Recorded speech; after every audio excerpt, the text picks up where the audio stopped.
Chapter 1142. Cloud Mountain Residence. Hearing Li Zuxuan talk about the pig slaughtering feast so seriously, Han Yushi was also a little tempted. But, husband, although the pig slaughtering feast is good, don't forget that you are still grounded by His Majesty. Grounding. The desire for the pig slaughtering feast that had just appeared on Li Zuxuan's face instantly disappeared without a trace. Once a person was pleased with himself, it was easy for him to forget himself. He was a typical example of this. All right then, let Uncle Wang distribute all the pork to the villagers. Li Zuxuan waved his hand dispiritedly. At first, he thought that being grounded for 2 months was no big deal. After all, he liked to stay at home. However, now that it was close to the new year, he realized that he couldn't even leave Cloud Mountain. How frustrating. Sigh. Now I have no choice but to be an otaku even if I don't want to. Li Zuxuan sighed in his heart. He had heard what his father-in-law had said to him earlier. He knew that he had caused too much trouble this time. Taking advantage of being grounded, he had to lay low for a period of time and let everyone gradually forget about the Kui family. That was the wisest move. During this period, Li Zuxuan was determined not to cause any trouble and let others have a hold on him. Han Yushi saw that Li Zuxuan was as dejected as a child who didn't get a toy. She felt an inexplicable sense of pity in her heart.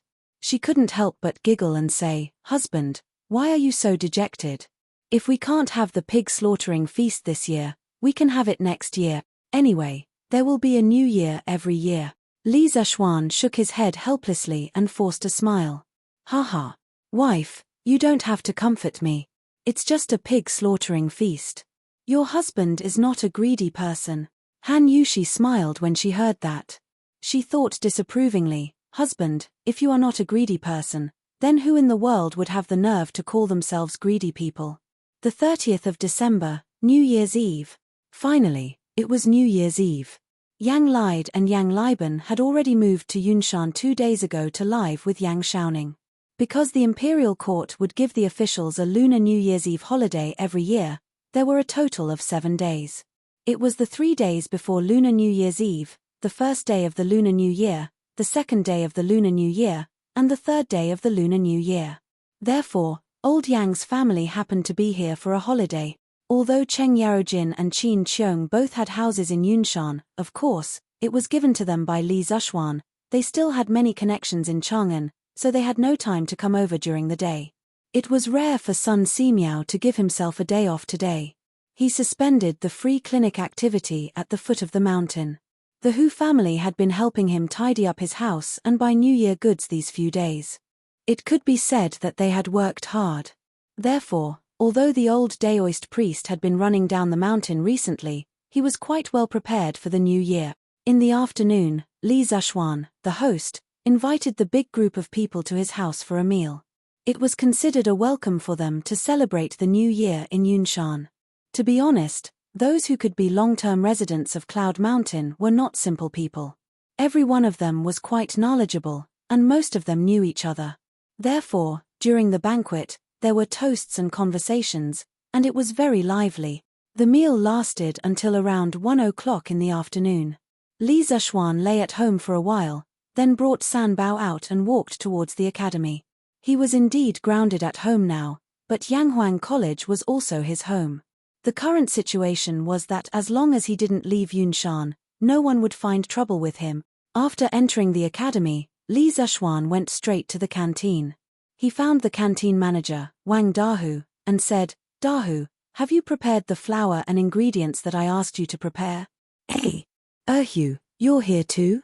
Li Zuxuan saw Wang Erhu, who was busy not far away. When Wang Erhu heard him, he quickly ran over and said, "Yes, young master. Today, the Drunken Immortal restaurant is on holiday, so I came here to help my brother. At the same time, the whole family will celebrate the new year at the academy." In the modern era, during the new year, the business was the best in the restaurant industry. Usually, the employees of the restaurants and hotels would not be on holiday at this time, because many people were too lazy to prepare a reunion dinner, so they would celebrate the new year at the restaurant. But it was different in the ancient era. In this era, The concept of home was still very strong in people's hearts. During the new year, basically no one would eat a reunion dinner outside. Therefore, Li Zishuan simply let everyone in the Drunken Immortal restaurant go on holiday. Li Zishuan smiled and nodded, then asked, "Erhu, you brought your father and mother over too?" Wang Erhu quickly waved his hand and said, "How can I? This is the academy. How can my father and mother come in casually? I let my father and mother wait at a farmer's house at the foot of the mountain. After my brother and I are done with our work, we will go down the mountain to find them and have a reunion dinner together." Pa. Li Zishuan slapped the back of Wang Erhu's head and said, "It's so cold now. How can you leave your parents at the foot of the mountain? Although Yanghuang College does not allow outsiders to come in casually, you and Dahu are not outsiders. Hurry up and bring your father and mother over here. Your whole family can celebrate the new year with so many students at the academy today. Speaking of which, if possible, who wouldn't want to have a family reunion?" However, the academy was a sacred place for scholars. How could outsiders enter just because they wanted to? Therefore, Wang Erhu did not dare to bring his parents directly to the academy. At this time, after listening to Li Zishuan, Wang Erhu and Wang Dahu were touched. They bowed and said, "Thank you, young master, for thinking highly of us." After that, Wang Erhu ran out of the cafeteria happily. Wang Dahu finally had the time to answer Li Zishuan's question. "Young master, the flour and ingredients that you asked for are all prepared here. The quantity is definitely enough." Li Zishuan laughed and said, "Haha, that's great. Bring everything to the table. Today, I will let the students have a dumpling making competition." It was the new year. How could it be called the new year if they did not make dumplings? Wang Dahu was stunned and said doubtfully, "Dumplings? Yamacho, what are dumplings?" "At first, I thought you were going to make wontons." "Wontons? Ahem. Actually, the two are similar. It's just that the names are different. In the future, it will be dumplings, no wontons. We must eat dumplings for the new year," Li Zishuan quickly explained. In fact, there was no such thing as dumplings in the Tang dynasty, but there were dumplings in the Tang dynasty. Today's wontons are shaped like a crescent moon. They are eaten everywhere. This was the first sentence that talked about dumplings in ancient Chinese literature. It was written by the Northern Qi writer and educator, Yang Zhitue. Although Yang Zhitue said wontons, he said crescent moon-shaped wontons. Then, wouldn't crescent moon-shaped wontons be dumplings? In the middle of the Tang dynasty, there was a new name for dumplings, jiawan. In the Song dynasty, in order to distinguish it from wontons, people began to shape it into a crescent moon shape. It was actually a triangular shape with two pointed corners and was called jiaozi. Zhu Mi of the Song dynasty even wrote in his old stories of Wulin that there were records of multicolored buns, multicolored dumplings. Since jiaozi and dumplings both appeared, the name dumplings appeared naturally. Therefore, dumplings was officially named in the Song dynasty. Wang Dahu nodded his head in confusion.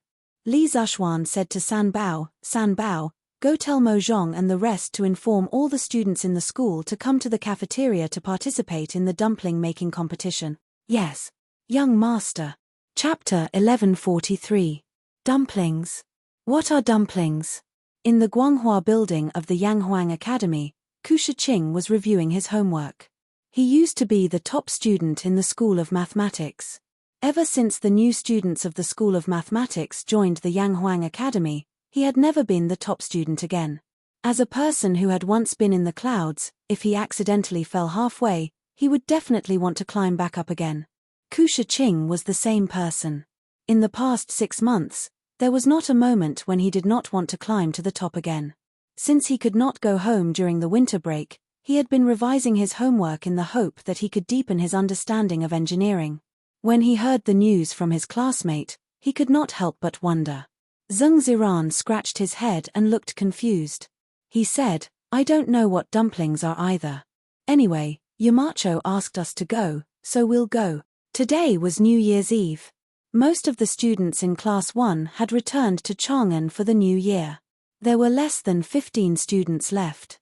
The 2 of them were from out of town, so they could only stay in the school to study by themselves. Yamacho is here. Let's go and see. Ku Shiqing's eyes lit up as he stood up. Ever since the fall of the Kui family, Li Zishuan rarely came to Yanghuang College except for the hot pot banquet. It was said that he had been staying at home and rarely went down Yunshan. This made Ku Shiqing a little worried. Although Li Zishuan did not say it, his intuition told him that the Kui family had brought a lot of trouble to Li Zishuan.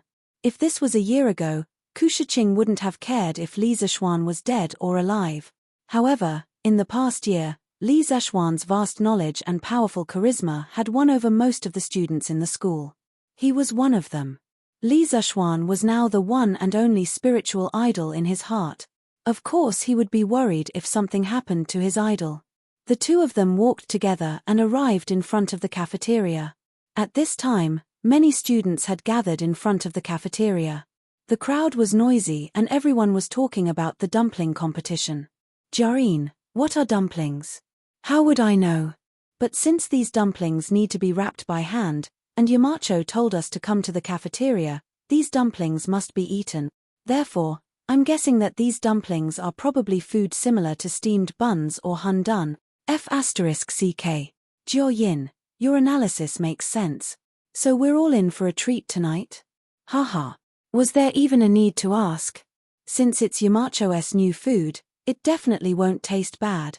That makes sense. Hey. Yamacho said it was a dumpling making competition. Does that mean there will be a competition later? Yeah. Since it's a competition, there must be a winner and a loser. I wonder what surprises Yamacho will bring us this time. Ku Shiqing and Seng Ziran looked at each other. They found the group of students from Class 1 and walked over. Is everyone here? In the cafeteria, Mo Zhong pushed open the door and entered. Before he could speak, Li Zishuan raised his head and asked. Mo Zhong cupped his fist and answered, Yamacho, everyone is here. Since it's New Year's Eve, there are only 300 students left in the academy. The rest have gone home for the new year. Li Zishuan nodded and said, okay. I'll go out and talk to them about something. By the way, Mo Zhong, the guards of the academy must be vigilant tonight. This place is decorated with lanterns and decorations, and there will be fireworks at midnight. It's easy to catch fire, so you have to strengthen the patrols. It's been hard on all of you these 2 days. You can't reunite with your families during the new year, and you still have to guard your posts. From tomorrow onwards, all of you will go home and rest for a few days. I'll let Pang Feiji take care of the academy's safety for the time being. Mo Zhong didn't expect Li Zishuan to be so considerate of the guards. He couldn't help but feel touched. Yamacho, brothers, it's not hard at all. We've been in the academy for so long, and this place has long become our home. There's no need to reunite. These words were not out of politeness. People's hearts were made of flesh. Ever since they came to Cloud Mountain, they could clearly feel how Li Zishuan treated them. He really treated the academy as his own home. Li Zishuan smiled and said, okay. I'm very happy that all of you feel a sense of belonging in the academy. However, you still have to take a break. All of you go back and rest for a few days before coming back. You can't reunite with your families tonight, but you have to make it up to them tomorrow. Mo Zhong thought for a while, and finally bowed deeply to Li Zishuan and said, thank you, Yamacho, for your understanding. Brothers, go back and rest for a few days before coming back. Okay. Li Zishuan nodded and walked out of the door. He couldn't help but feel a wave of happiness in his heart. Mo Zhong and the others were originally from the Mo clan, and the academy's imperceptible influence on them during this half a year had finally caused them to develop a sense of belonging. He reckoned that it wouldn't be long before this group of members from the Mo clan would completely belong to the academy. Although they might still think of themselves as belonging to the Mo school, in their behavior, the line between Mo school and engineering would become more and more blurred. Yamacho is out. Quiet down, all of you. Yamacho is out. As soon as Li Zishuan came out, the students in front of the cafeteria became restless. Then, they automatically quieted down. This was Li Zishuan's prestige in the hearts of the students. No one could replace him.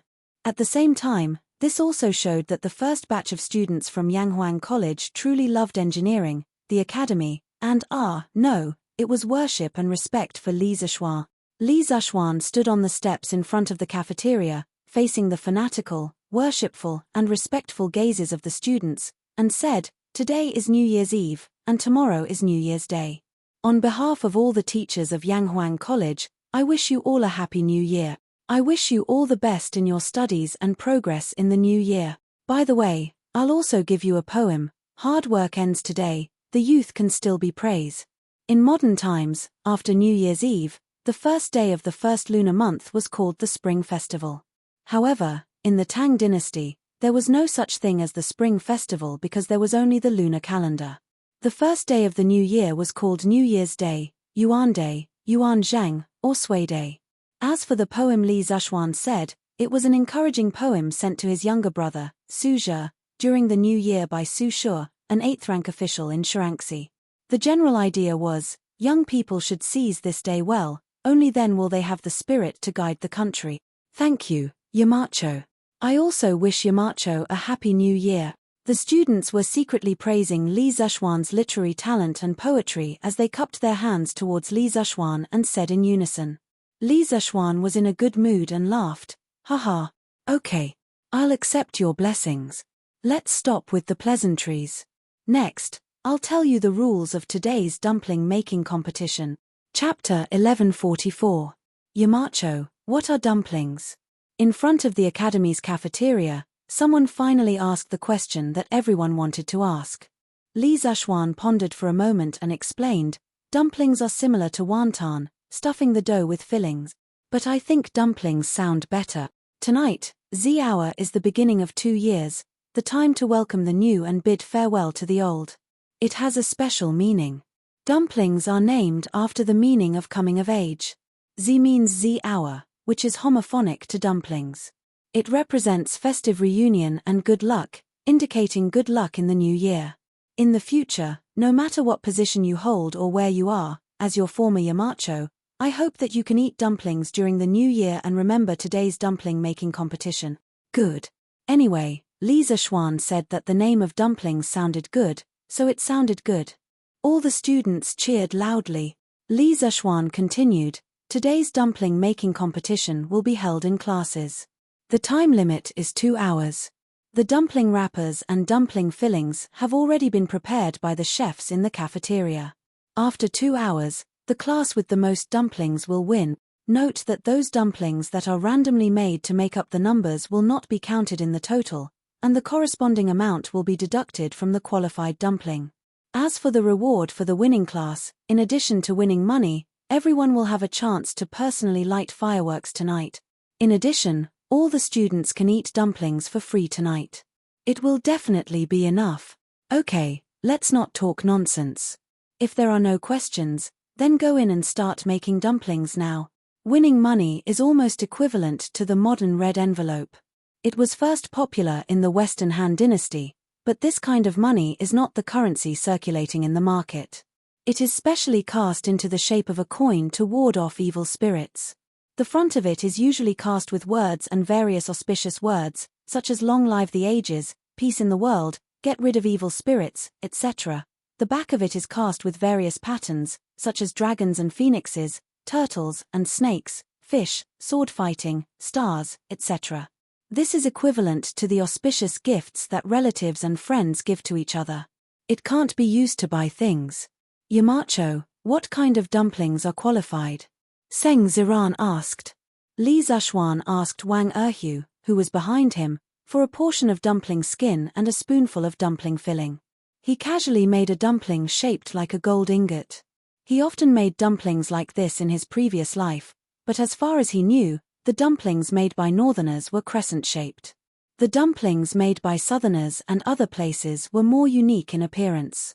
There were pigeon-shaped, willow leaf-shaped, skirt-shaped, cicada-shaped, and gold ingot-shaped dumplings. In Li Zhuan's previous life, this kind of gold ingot was popular in his hometown. Well, this is just an example for you, but it's not limited to what you can wrap up like this. As long as it's not obvious, it's fine. Also, before making the dumplings, all of you have to wash your hands clean. You can't go to the outhouse or pick your nose. Do you hear me? Fart. Haha. As soon as Li Zhuan finished speaking, the students burst into laughter. But laughter aside, they still accepted Li Zhuan's request. After all, these dumplings would be in their stomachs at night. Shiqing, the situation is not good for our class. Qingqiu, Zifan, Cheng Chumo, and the others have all gone home. There are only 13 people left in our class, and I think the average number of people in the other classes is around 20. How can we compare? Zheng Ziran said with a frown. After entering the cafeteria, the students divided up their seats. The others also looked at Ku Shiqing. When Li Tai and the others were not around, Ku Shiqing had the most prestige in Class 1. Ku Shiqing frowned for a moment and said, "Who has made dumplings at home before?" "I have." "I haven't." 8 people raised their hands, and 4 shook their heads. Ku Shiqing breathed a sigh of relief and said, "I have too." Later, those who have made dumplings before, concentrate on making them. Those who haven't, help to distribute the dough. If we work together, we might have a chance. Okay. Everyone roared in agreement, and then they quickly spread out according to their individual duties. Ku Shiqing quickly took the dumpling skin from his companion, and then put a spoonful of dumpling filling on the skin. Then, everyone saw his hands kneading, and a crescent-shaped dumpling was formed in an instant. The speed was so fast that it left everyone dumbfounded. "Damn! Shiqing, your speed is amazing. You are a master," Zheng Ziran said in surprise. "Yeah. I didn't see it. Shiqing, you have such a trick up your sleeve. Amazing. Now, we might have a chance to get first place." The students of Class 1 saw hope from Ku Shiqing's operation and were overjoyed. "Haha. This is nothing. But I can't do it alone. If we want to get first place, we must work together." Ku Shiqing smiled, but he sighed helplessly in his heart. It was said that children from poor families learned to take care of the family early. These classmates only saw his speed in making dumplings, but they did not know that his family used to sell dumplings. When he was young, he often helped his family make dumplings. This was all practice. Shiqing is right. Everyone, hurry up. With his encouragement, the students of Class 1 were suddenly filled with motivation. An hour later, Class 1 had made 10 trays of dumplings, about 600 of them. Ku Shiqing was doing 3 by himself, and his speed was very fast. Class 2 also made 10 trays, and their speed was about the same. The other classes mostly hovered around 9 trays, and no class dared to say that they had an absolute advantage. "Damn! Are you all really making dumplings here? I heard that there is a big prize for first place." "Hehe, I'm not too late." At this moment, a few students walked in from outside the cafeteria. It was Cheng Chumo, Wang Meng, Li Tai, and the others. They all came over after the reunion dinner at home, but when they returned to Guanghua Building, they found that there was no one inside. They asked the academy guards and found out that there was a dumpling making competition in the cafeteria, and that there was a prize, so they hurried over. Because Li Tai lived in the palace and did not have his own residence, he needed to accompany concubine Yang in the palace, so he did not come with Li Tai. "Phew. Chumo, you're finally here. Come and help. If we win, we can personally set off the fireworks tonight," Zheng Ziran said with a sigh of relief. "There's such a good thing. But I don't know how to make dumplings. Qingqiu, do you know how to do it?" Cheng Chumo was overjoyed at first, but when he saw Ku Shiqing's dumplings, he was immediately dumbfounded. Li Tai opened his mouth, hesitated for a moment, and said, "I don't know how to do it either, but I can learn. Shiqing, I'll learn from you. No matter what, one more person means one more chance of winning." With that, the little fatty rolled up his sleeves and prepared to personally participate. If Li Zhuan saw that his son was going to do such a thing, his eyes would probably pop out, and then he would come and fight Li Zhuan to the death. "Damn! I'll also learn." When Sun Zifan, Wang Meng, and the others saw this, how could they have the nerve to stand outside and watch? They all joined the battle and began to make dumplings for the first time in their lives. With the addition of this new group of people, the first class, which was not at a disadvantage, quickly pulled away from the other classes.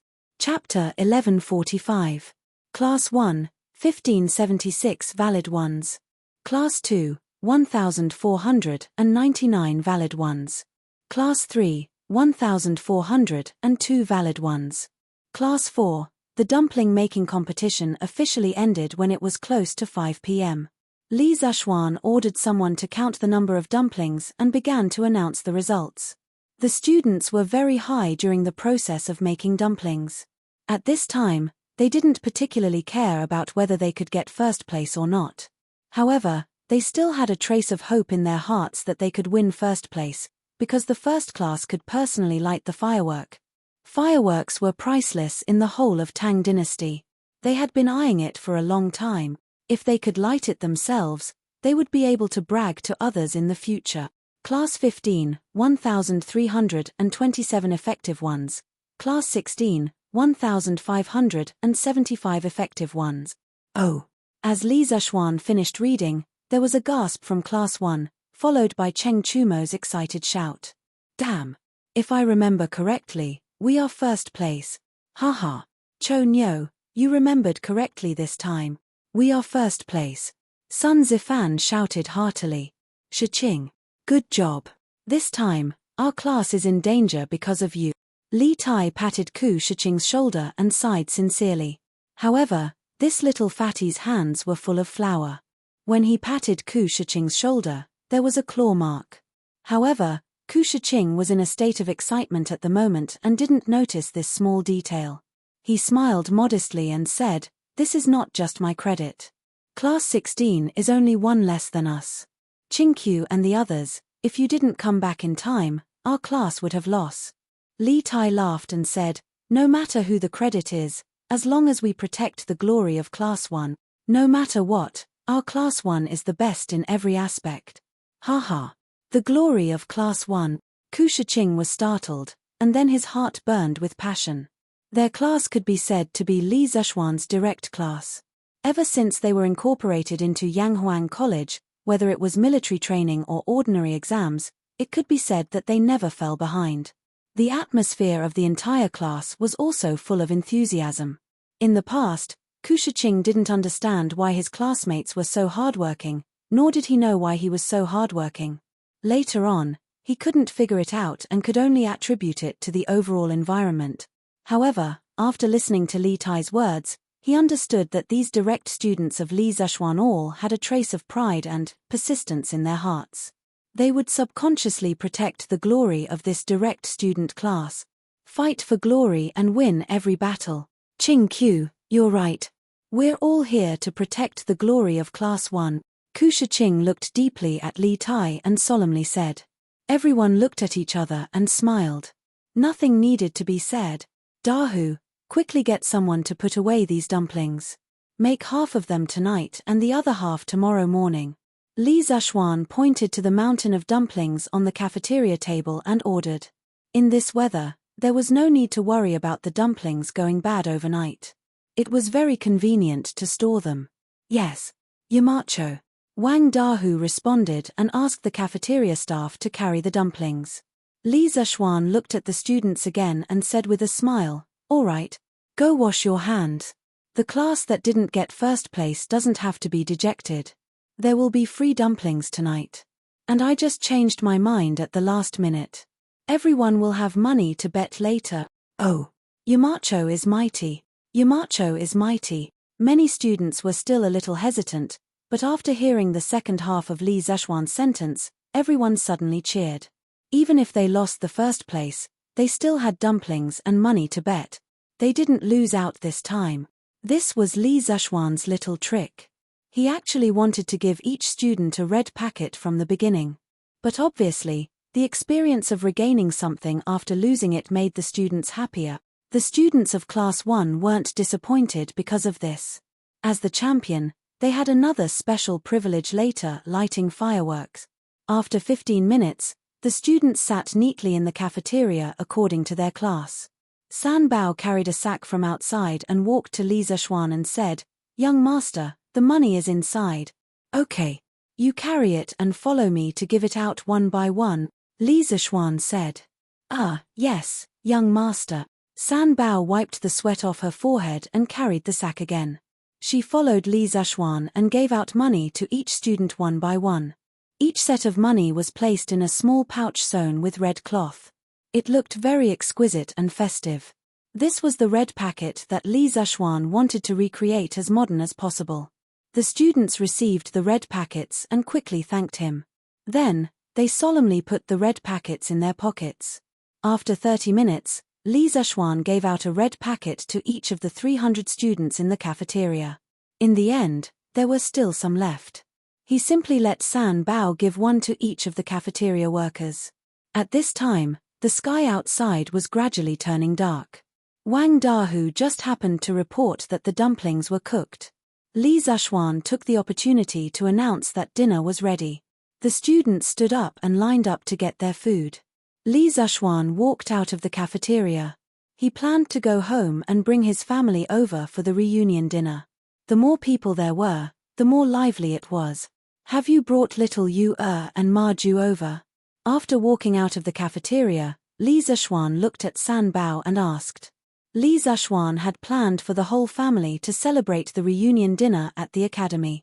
Not only that, he also sent people to Chang'an to bring Li Yu and Ma Ju over.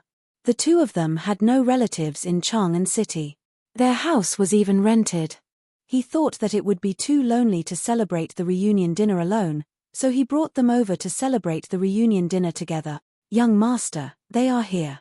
Miss Li Yu and Mr. Ma are at the side yard now. San Bao replied. Good. Then go and invite Mr. Mo, Ink Girl, Daoist Sun, Mr. Wenji, Mr. Wang, Mr. Zhong San, Yang Shaoning, and the rest to the academy. Since we are going to have a reunion dinner together, how can we leave them out? It will be more lively if they are all here. The second floor of the cafeteria was specially prepared for the teachers of the academy and Li Zishuan's family. It was not a special arrangement, but the first floor was really full. San Bao could feel the joy in Li Zishuan's words. She smiled and replied, Yes, young master. After saying that, he ran off like a wisp of smoke to make arrangements. Li Zishuan walked towards the side yard. Inadvertently, he saw the moon hanging in the sky. He felt an inexplicable emotion in his heart. New Year's Eve. This was the first time he was celebrating New Year's Eve in this space-time. Chapter 1146. Come, come, come. Don't stand on ceremony. Let's eat. Yanghuang College, second floor of the cafeteria. A few tables were temporarily put together to form a large table. Li Zishuan, Yang Shaoning, Li Gang, Mo Huai, Li Yu, Ma Ju, Wang Ji, and the others were all sitting together. The atmosphere was very lively. Oh, there was also Han Lijing and Iron Egg. Li Zishuan had invited them too. Han Yushi had told him a long time ago that she would invite her father over to celebrate the New Year together. Now that the Li family had chosen to celebrate the New Year in Yunshan, Han Lijing did not have to travel that long distance. After the dishes were served, Li Zishuan stood up and greeted them. Good, good, good. Everyone, let's eat. Don't reject the Yamacho's good intentions. Among this group of people, Sun Simiao was the oldest, 87 years old, followed by Li Gang, 81 years old. However, Sun Simiao did not like this kind of social interaction, so Li Gang became their opening person.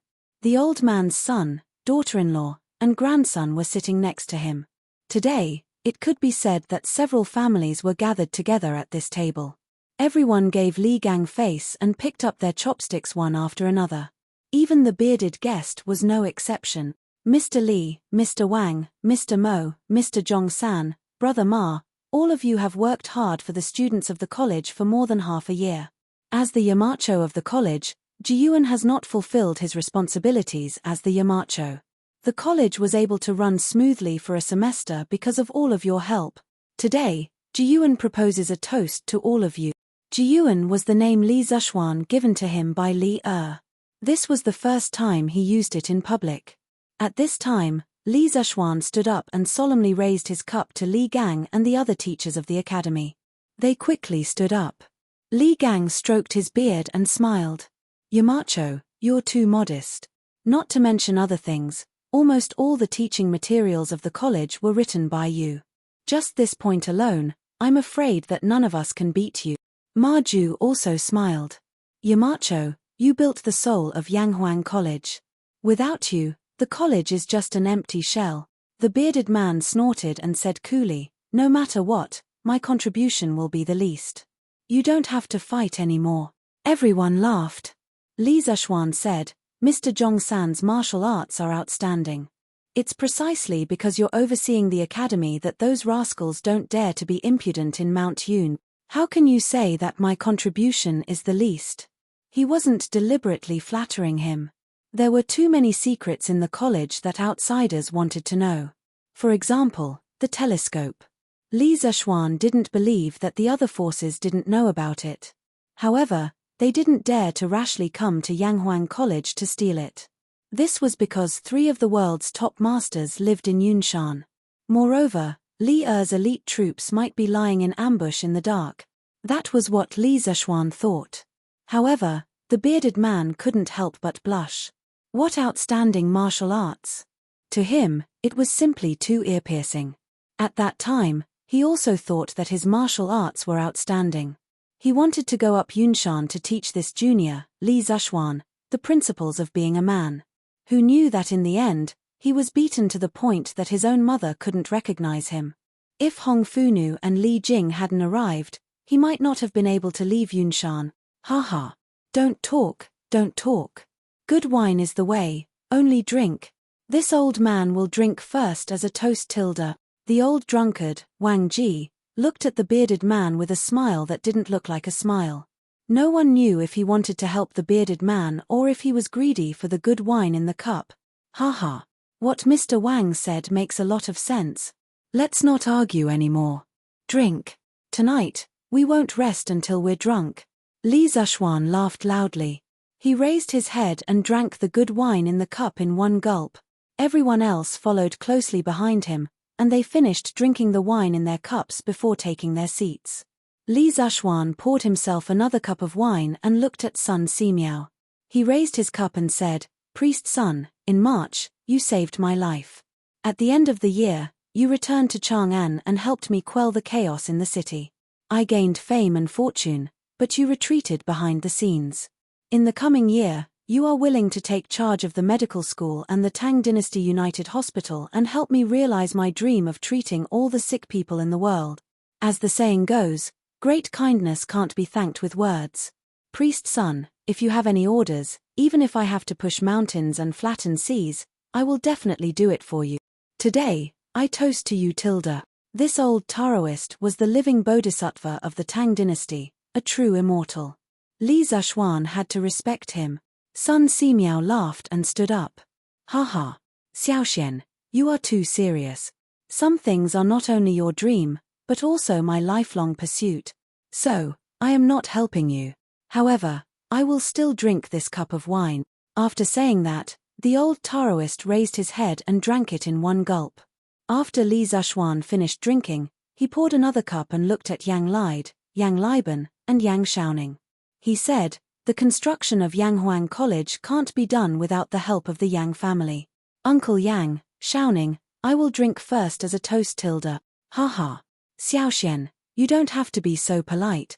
Yang Lide laughed and said. Then, he gave Li Zishuan face and drank a cup. After the toast, Li Zishuan sat down and invited everyone to eat. Tonight's banquet was very sumptuous. The brothers Wang Dahu and Wang Erhu used all their skills and made all the new dishes that they had learned or invented in the past year. There were more than 30 main dishes and more than 10 side dishes that filled the entire table. Just smelling it was enough to make one salivate. Eating it was even more intoxicating. The group of people ate and drank as they talked and laughed. The atmosphere was very lively. Sigh. Sir. Little Fishy also toasts to you. Thank you for saving me back then. If it weren't for your kindness, I'm afraid I would still be homeless on the street. After eating for a while, Little Fishy finally mustered up her courage and stood up to raise her wine cup and said to Li Zishuan. She might have been a fearless person in the past, but today, there were bigwigs of the royal court like Yang Lide and Yang Liban, as well as esteemed seniors like Li Gang and Sun Simiao. Furthermore, she wasn't very familiar with any of them, so how could she dare to be presumptuous? Therefore, since the start of the meal, she rarely spoke. If she did, she would only speak to Han Yushi who was sitting beside her. Ahem. Little Fishy, You don't have to be so polite. Actually, I'm ashamed. You asked me to find out where your parents are, but I was too busy and didn't put in all my effort to find them. Next year, I'll send someone to help you find them, Li Zhuan said to Little Fishy with an awkward expression. Little Fishy quickly waved her hand and said, Sir, you don't have to blame yourself. In this vast sea of people, it's very difficult to find two people. Actually, Little Fishy is living quite well now. With Sir taking me in and Uncle Ma taking care of me, Little Fishy has been very happy this year. This toast is to both you and Uncle Ma. Haha. Good. Then, Sir, I'll drink this cup of wine first as a toast. Li Zhuan laughed. Ma Ju, on the other hand, was a little depressed. He thought to himself, little girl, why do you call Li Zhuan sir but keep calling me uncle? Am I that old? Chapter 1147.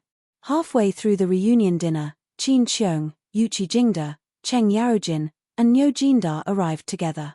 Li Zhuan hurriedly ordered people to add 4 sets of bowls and chopsticks and warmly invited these big shots to sit. Hee. Xiao Xian, we've already eaten before we came. Don't trouble yourself. Qin Qiong smiled and waved his hand. Their families belonged to the new aristocratic groups after the establishment of Tang dynasty. During the new year, they had many social engagements in Chang'an. That was why they could only come now. It's all right, Uncle Qin, even though you've already eaten, it's fine if you eat a few more dishes. Li Zhuan laughed. Haha. Xiao Xian is right. Even though we've eaten in Chang'an, we still have to drink a few bowls of wine here. Cheng Yaojin laughed shamelessly and sat down beside the bearded man. Then, the old man said, Hey, I heard that you've taken a fancy to my Chonyo? That's right. You have good taste. It's not that I'm bragging, but my Chonyo's martial arts talent is second only to Xiao Xian. It's mainly because I'm usually busy with military affairs and don't have time to train that kid. Since you want to be his master, I'll reluctantly agree. Next year, you have to fulfill your responsibility as a master and teach him martial art. I, old Cheng, will drink with you tonight. Haha. Everyone covered their faces when they heard this. There was no other reason. This old man was 2F** king. Oh, 2F** king shameless. What did he mean by his martial arts talent was second only to Li Zhuan? Even people like Yang Lide who didn't know martial arts knew that Cheng Chumo's martial arts talent was far from Li Zhuan's. But this old demon spoke against his conscience and praised Cheng Chumo to the heavens. If Cheng Chumo was here, he would probably blush if he heard this. Ah, Dad. Do you have another son named Chonyo? Speaking of the devil, Cheng Chumo also quietly came up the stairs.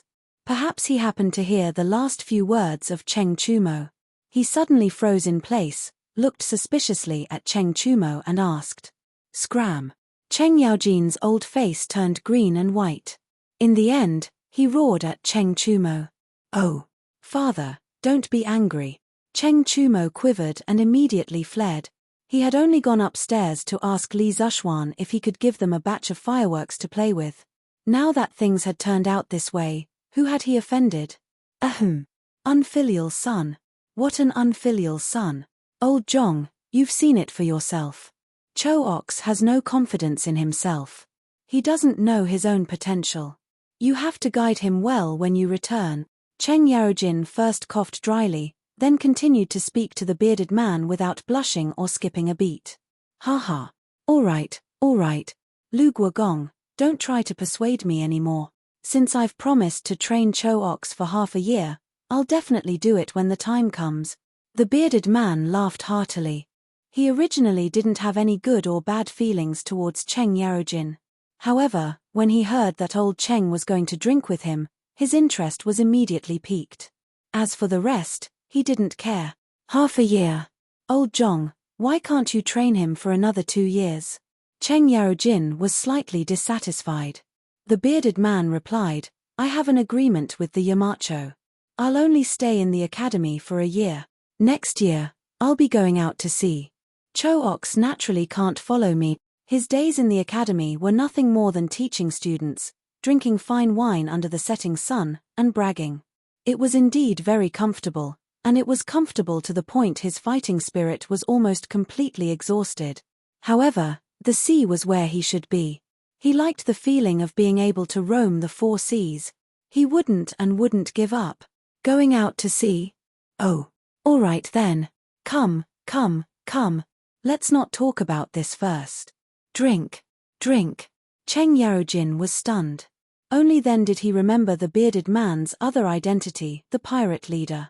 He could only say helplessly. Suddenly, with this old bastard shouting and joking around, the atmosphere at the table became even more lively. Toasts were exchanged, cups were exchanged, laughter was exchanged, and drinking games were played. The scene was so lively that it was a little out of control. In the end, Li Zishuan had no choice but to let his mother leave with Han Yushi, Lan and the other women from the other families. Following that, this group of men bragged and talked nonsense here, becoming even more unscrupulous. Chang'an City. There were millions of people living here. It was even more lively on New Year's Eve. Under normal circumstances, families would sit together peacefully and not sleep for the whole night.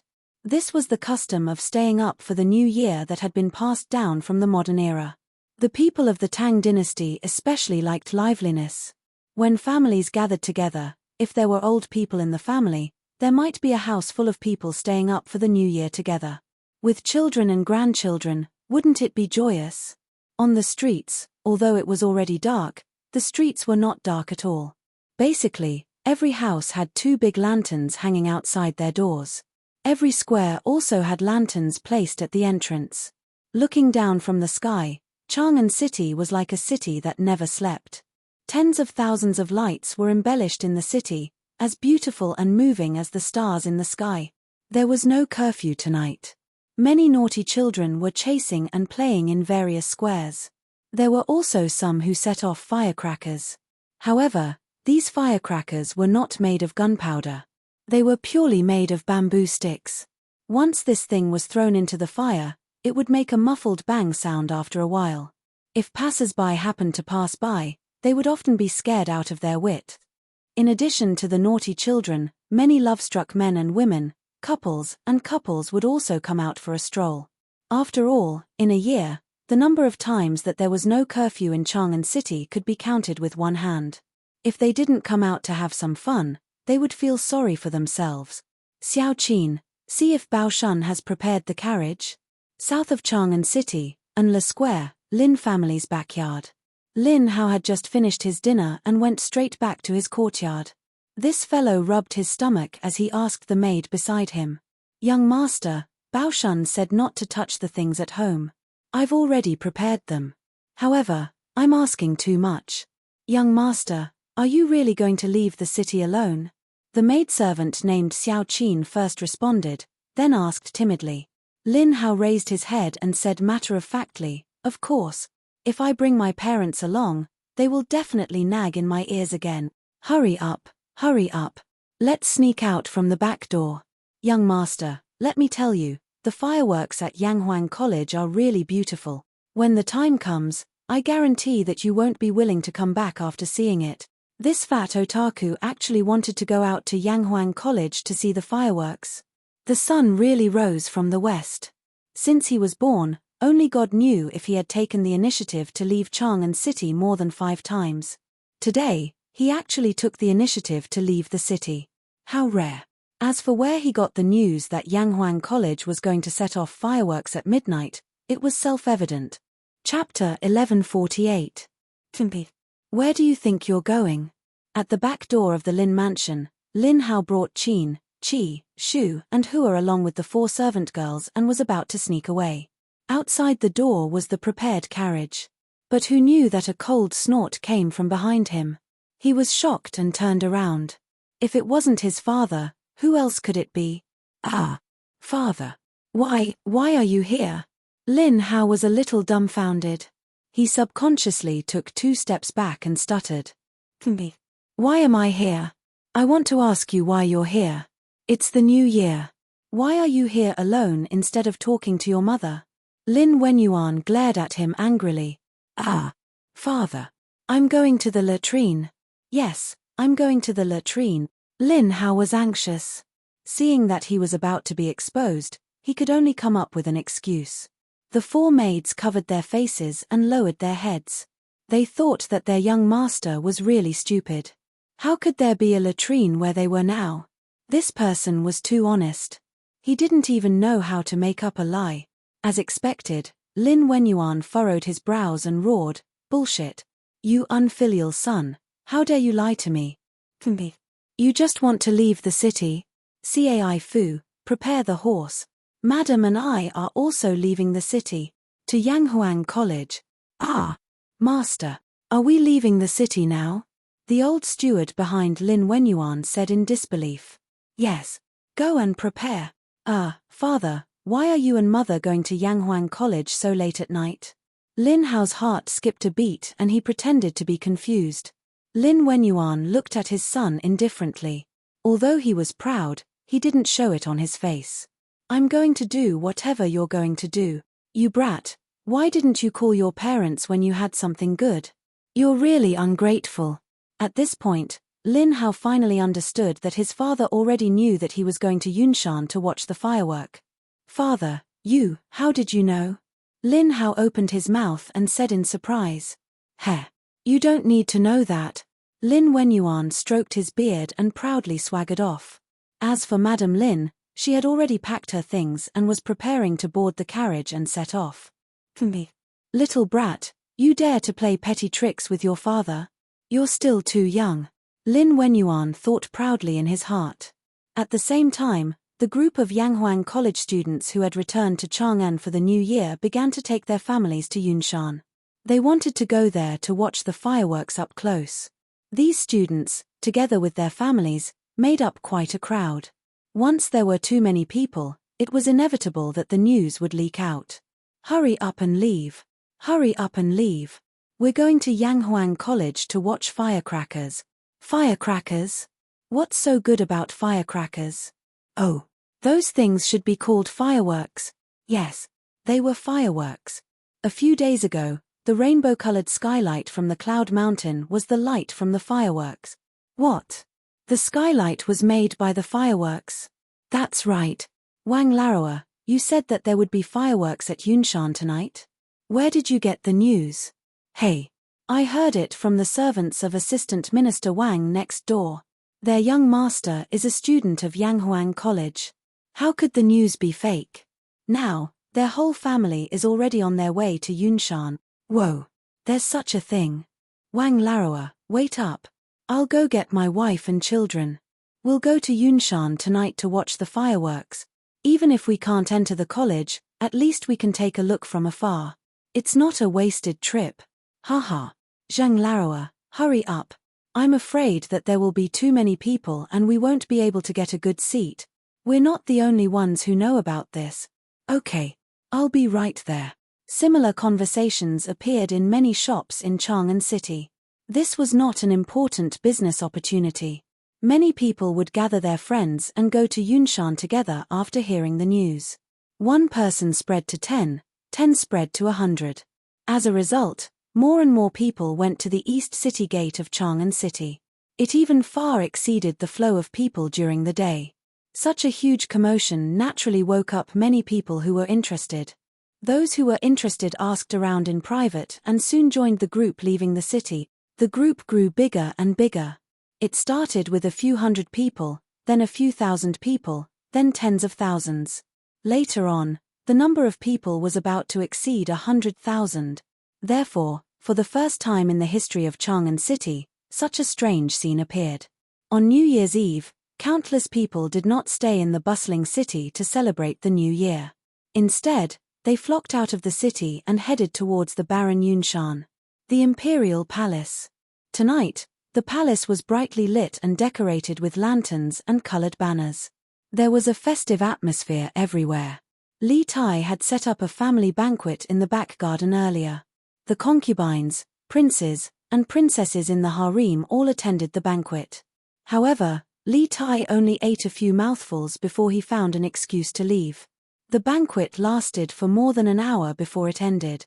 At this moment, old Li was with Empress Zhongsun in the corridor on the second floor of Taiji Palace. They were admiring the thousands of lights in Chang'an City tonight. At this moment, a chamberlain came downstairs and whispered something to Li Tai. Then, he left quietly.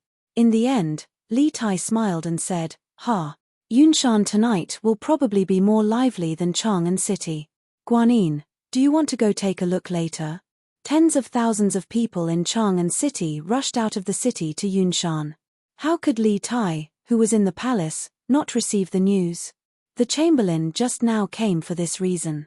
Empress Jiangxuan's eyes turned and she said softly with a smile, I don't know where those people got the news. In this way, won't the foot of Yunshan be densely packed with people tonight? I found out a few days ago that the Marquis of Yong'an would set off a large batch of fireworks at Yanghuang College tonight. I originally planned to go take a look tonight. Now it seems that even if we go, we probably won't be able to squeeze into Yunshan. Since Guanyin wants to see, what's so difficult about that? I don't believe that Li Zishuan dares to let my Empress freeze at the foot of the mountain. Men, prepare a carriage and summon the Crown Prince, the King of Han, and the other princes to accompany me. Li Er laughed heartily and ordered. Actually, Empress Zhongsun wanted to see the fireworks, but Li Tai himself might not have no intention of seeing it with his own eyes. Yes. The chamberlain beside Li Tai was about to leave with the order when he heard Empress Zhongsun say, Wait.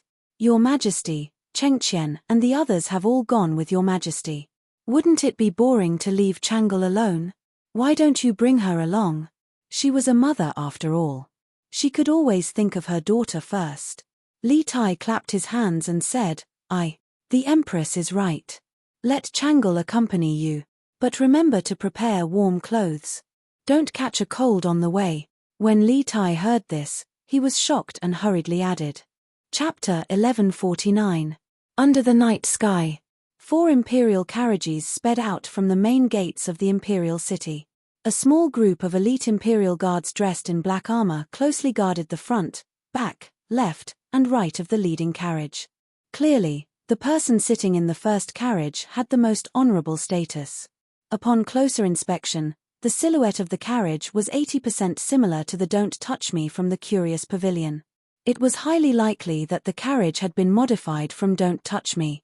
Imperial Father, I've heard that many students from Yanghuang College did not return home this year, instead spending the new year at the academy. With so many people gathered together, Yunshan should be very lively right now. Within the first carriage sat Li Er, Empress Zhongsun, and Princess Chang'e. Although Li Er's harem was not particularly large, if he had brought all of his concubines, even several dozen carriages would not be able to fit them all. Thus, he simply did not bring anyone, only bringing Zhongsun, the Empress. From this, it could be seen that Empress Zhongsun had an irreplaceable position in Li Er's heart. Of course Yunshan is lively. We previously heard that Li Zishuan had the students organize a dumpling-making competition this afternoon. Ever since Qingqiu was born, she had never done anything like cooking. Unexpectedly, she was bewitched by that brat Li Zishuan to personally make dumplings. How preposterous! Li Er reclined on the sofa in the carriage, squinting his eyes as he spoke in a satisfied yet unhappy tone. Next to him was a stove, causing the interior of the carriage to be as warm as spring. Dumplings. Imperial Father, what are dumplings? Chang'e's eyes brightened as she softly asked. Li Er thought for a moment before replying, these dumplings are wontons. However, it is a new name that Li Zishuan gave them. It is said that tonight is the Z hour, the time for the new and the old. It has a special meaning. These dumplings just so happen to have the meaning of making friends at a younger age. I didn't expect that brat to have such meticulous thoughts. Yanghuang College clearly had old Li's eyes and ears. Otherwise, how could Li Er have such detailed information? Dumplings. Making friends at a younger age. This name is quite appropriate, Chang'e muttered to herself. Then, she couldn't help but chuckle. Father, with brother Qingqiu's skills, Chang'e really wants to see what kind of dumplings he makes. Speaking of this, Empress Zhongsun couldn't help but cover her mouth and chuckle. This Empress also really wants to see Qingqiu's dumplings.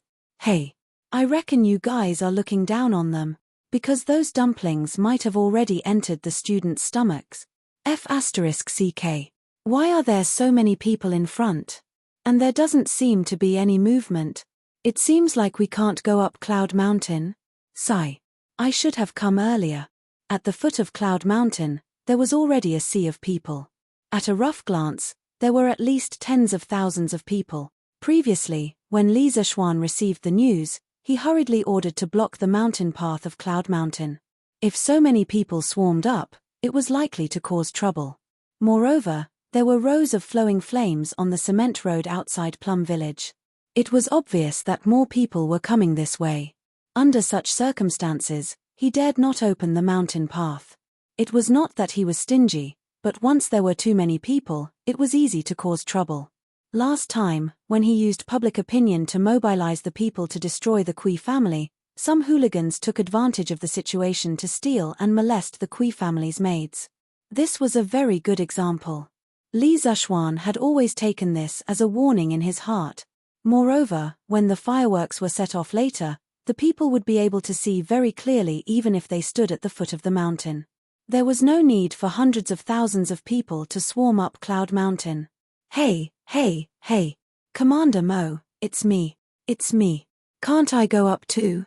At the entrance of the mountain path to Cloud Mountain, Mo Zhong and the Academy's guards were maintaining order. Cloud Mountain was close to 200 meters above sea level. It was not considered high, but it was definitely not low either. At present, if one wanted to go up Cloud Mountain to Yanghuang College, this was the only way. They had set up a checkpoint here. It could be said that one man could hold the pass against 10,000 people. At this moment, a young man suddenly squeezed out of the crowd. Behind the young man stood a middle-aged couple. Although they were dressed ordinarily, their aura could not be concealed. Chu Yanfu. Mo Zhong had stayed in Yanghuang College for so long that he was familiar with most of the students. He fixed his eyes on the young man. Who else could it be but Chu Yanfu? This child went home 2 days ago to prepare for the new year. He did not expect to return to Cloud Mountain today. As for the couple behind him, their identities were even more obvious. Mo Zhong pays his respects to Assistant Minister Chu. Mo Zhong clasped his fist and bowed to Chu Suiliang. Haha. This old man is just here to watch the fun. Commander Mo, you don't have to be so courteous. Chu Suiliang did not put on any airs. He stroked his beard and said with a smile. Yanfu, Yamacho said that if the students of the academy want to go back to the academy at night, they are allowed to do so. And they can bring their families along. You and Assistant Minister Chu go up quickly. Mo Zhong nodded and said to Chu Yanfu with a smile. Chu Yanfu thanked him happily and hurriedly brought his parents up the mountain. The crowd of onlookers was naturally envious. Those who had children at home were muttering in their hearts.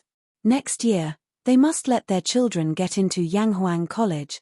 Not only would they have a bright future, but they would also receive special treatment everywhere. Although the commoners were envious, they did not feel indignant and use this as an excuse to cause trouble.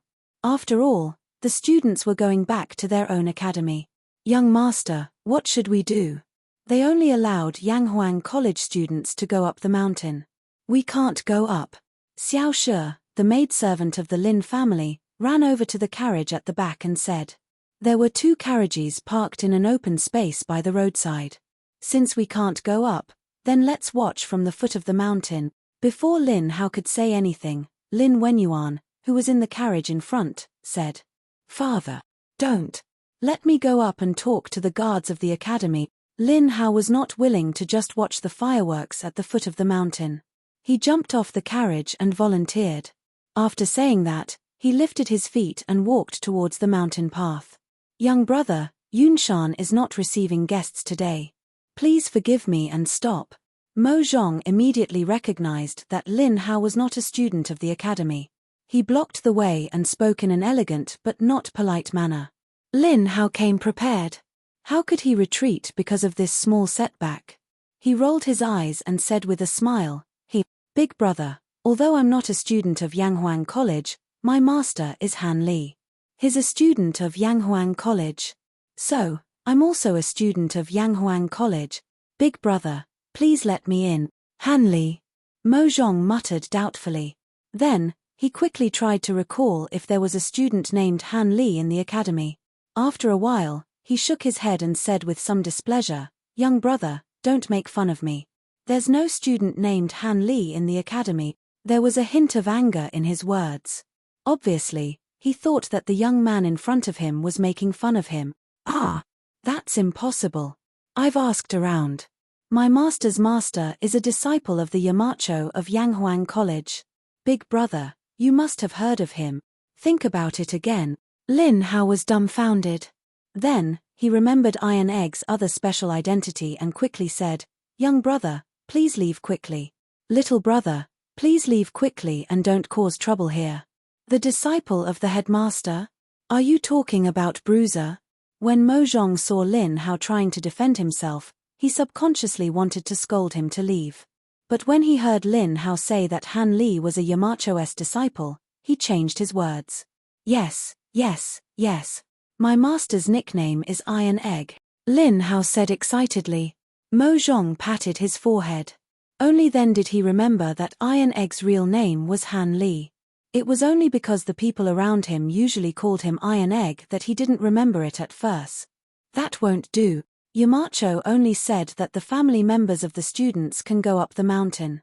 They didn't say that the students' disciples can go up the mountain as well.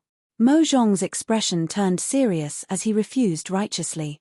In fact, the main reason was that he wasn't sure what the relationship between Lin Hao and Iron Egg was. If he let him go rashly, then if someone came later and said that he was a student's disciple, would he let him go?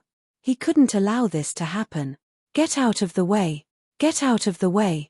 A group of unruly people, get out of the way!" At this moment, the crowd seemed to be separated by a powerful force. A luxuriously dressed young man, who was protected by a group of soldiers in black armor, walked towards Mo Zhong. "Hey! Non-students of Yanghuang College can't enter? How arrogant! This king is going in today. Let's see who dares to stop me." The luxuriously dressed young man looked at the wooden sign next to Mo Zhong and said arrogantly with a sneer. As soon as he finished speaking, he ignored Mo Zhong and the others and walked towards them. When Mo Zhong heard this young man call himself king, his eyes narrowed. However, he had been in the bitter cold for a long time and had only been in Chang'an for half a year. He wasn't familiar with some of the nobles in the current dynasty, let alone the young man in front of him. "It's His Highness, the King of Lu. The King of Lu. The Academy's guards are in trouble. Back off. Don't fight later."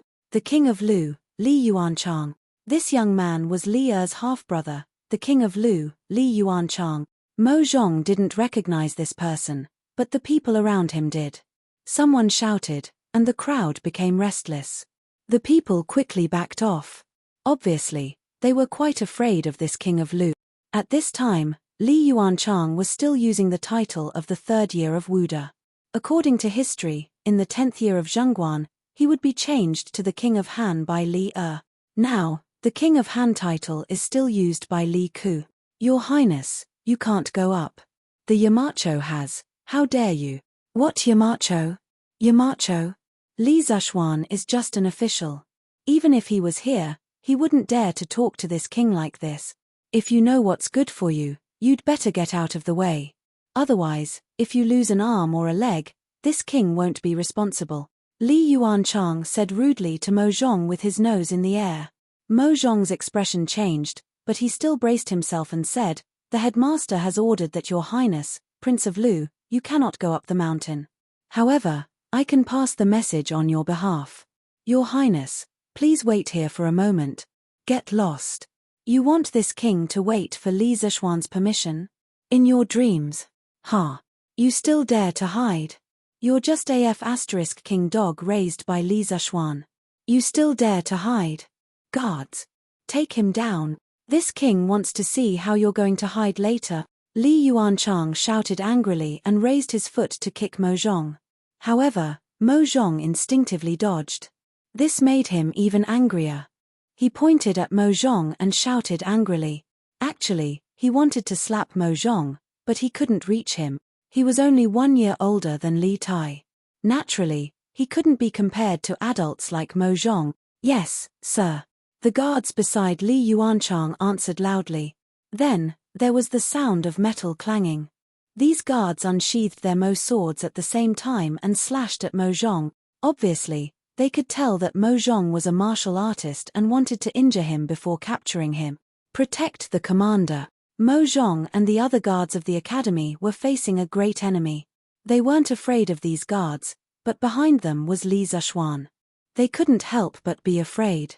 If they attacked too hard, they would create a great enemy for Li Zishuan. If they were captured without a fight, what awaited them would be endless humiliation from Li Yuanchang. As the guards of Yanghuang College, they were also the face of the academy. If they were humiliated by Li Yuanchang in front of so many people, wouldn't the dignity of Yanghuang College be trampled on by Li Yuanchang? Under all kinds of scruples, Mo Zhong and the others didn't dare to use their full strength. They only dodged the attacks of Li Zishuan's guards while praying in their hearts that Li Zishuan would come quickly. Damn. No, it's Chinese New Year. We're just here to watch the fireworks. Let's talk nicely. Why fight? Lin Hao was shocked. He didn't know any martial arts, so he hurriedly ran away. At this time, he couldn't help but look in Li Yuanchang's direction and complain. On the other side, as time passed, the battle became more and more intense. The guards brought by Li Yuanchang weren't idiots. Mo Zhong and the others who were afraid and didn't dare to use their full strength had a hard time dodging. There were already several light cuts on their bodies. Who dares to be so presumptuous in Yunshan? All of you, stop. Under the ardent expectations of Mo Zhong and the others, Li Zishuan finally arrived. The people at the foot of the mountain only heard a muffled snort. Then, a series of blurry figures appeared on the mountain path. In the next moment, Li Zishuan stood between Mo Zhong and Li Yuanchang. The guards brought by Li Yuanchang had been sent flying in all directions. Bang, bang, bang. All of this happened in the blink of an eye. Before Li Yuanchang could react, all of his guards had already landed heavily on the ground. He was instantly horrified. He pointed at Li Zishuan and said, How presumptuous. You dare to hurt the people brought by this prince. What's your name? Quickly, tell me your name. This prince won't let you go. Idiot. Li Zishuan was both angry and disdainful. This kid was obviously scared to death, but he was still talking nonsense and threatening him. He was really looking for trouble. Me.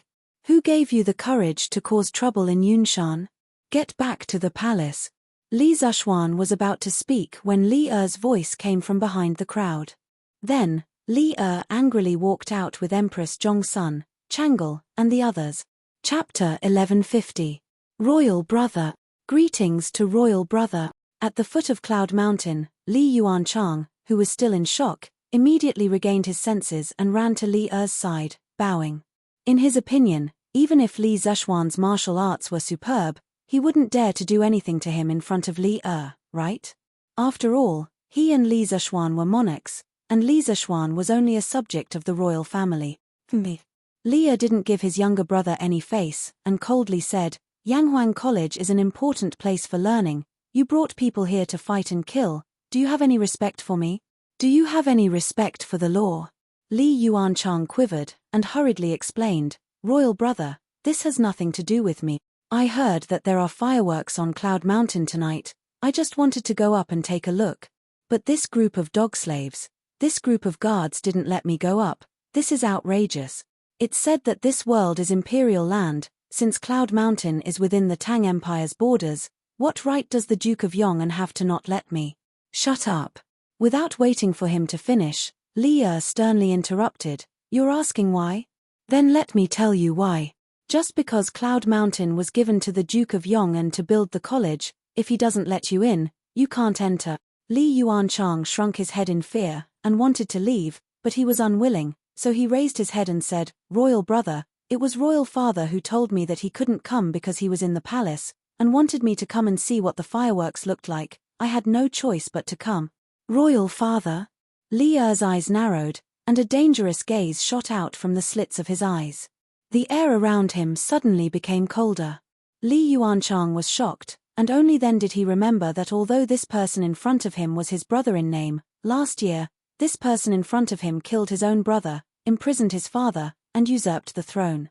And he was only Li Er's half-brother. If he angered Li Er, then no one could guarantee that Li Er wouldn't kill him. Gulp. Thinking of this, Li Yuanchang's Adam's apple couldn't help but move, and then he trembled. Royal brother, I didn't mean anything else. Go back. You are not allowed to come to Cloud Mountain in the future. Li Er's cold and emotionless voice was squeezed out from between his teeth. Although his voice was not loud, it was like a heavy hammer that ruthlessly hammered Li Yuanchang's chest. I will take my leave now. A layer of cold sweat appeared on Li Yuanchang's back. He cupped his hands towards Li Er, then led his group of defeated soldiers and hurriedly fled. Li Zishuan, I, Li Yuanchang, will remember what happened today. Just you wait. Crestfallen, he squeezed out of the crowd. Li Yuanchang's face was burning. Ever since he was born, he had never suffered such grievances. Today, he was humiliated in front of so many people, so he couldn't help but hate Li Zishuan. Sigh. What a pity.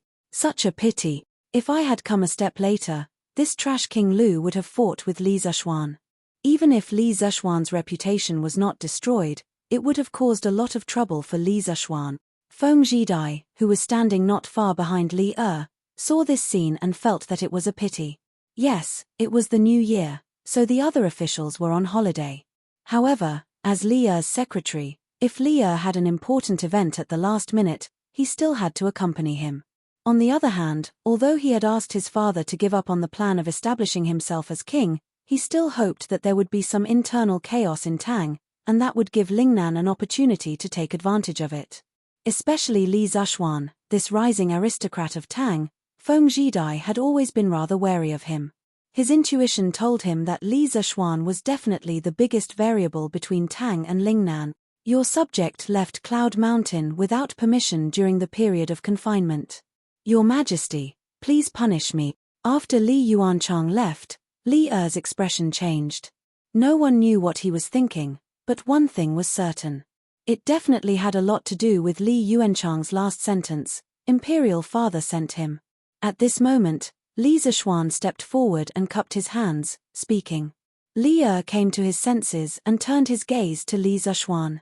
Somewhat absent-minded, he waved his hand and said, No matter. Today is New Year's Eve. We will not bicker with you about this. Let's all go up the mountain. Finished speaking, he took the lead and walked up the mountain path of Cloud Mountain. Empress Zhongsun, Princess Changle, Li Chengqian, Li Ku, and the other princes promptly followed. Brother Xiaoxian, don't worry. If Imperial Uncle complains about you to Imperial Grandfather, Changle will speak up for you. As Changle passed by Li Zishuan, she spoke in a voice that only the two of them could hear. Being attentive and considerate, she instantly thought of the methods that Li Yuanchang would use to take revenge and the trouble that he would bring to Li Zishuan. Li Zishuan glanced at the young lady gratefully. The matters of the imperial family were the most complicated, especially when it involved Li Yuan. Although he currently held a high position and authority, if he was careless in this matter, it was very possible that he would lose everything. With Changle, a member of the palace, helping mediate, it would indeed save him a lot of trouble. Mojong, you've worked hard just now. Quickly bring the injured brothers to have their wounds bandaged. Li Zishuan did not immediately chase after Li Er. Instead, he instructed Mojong.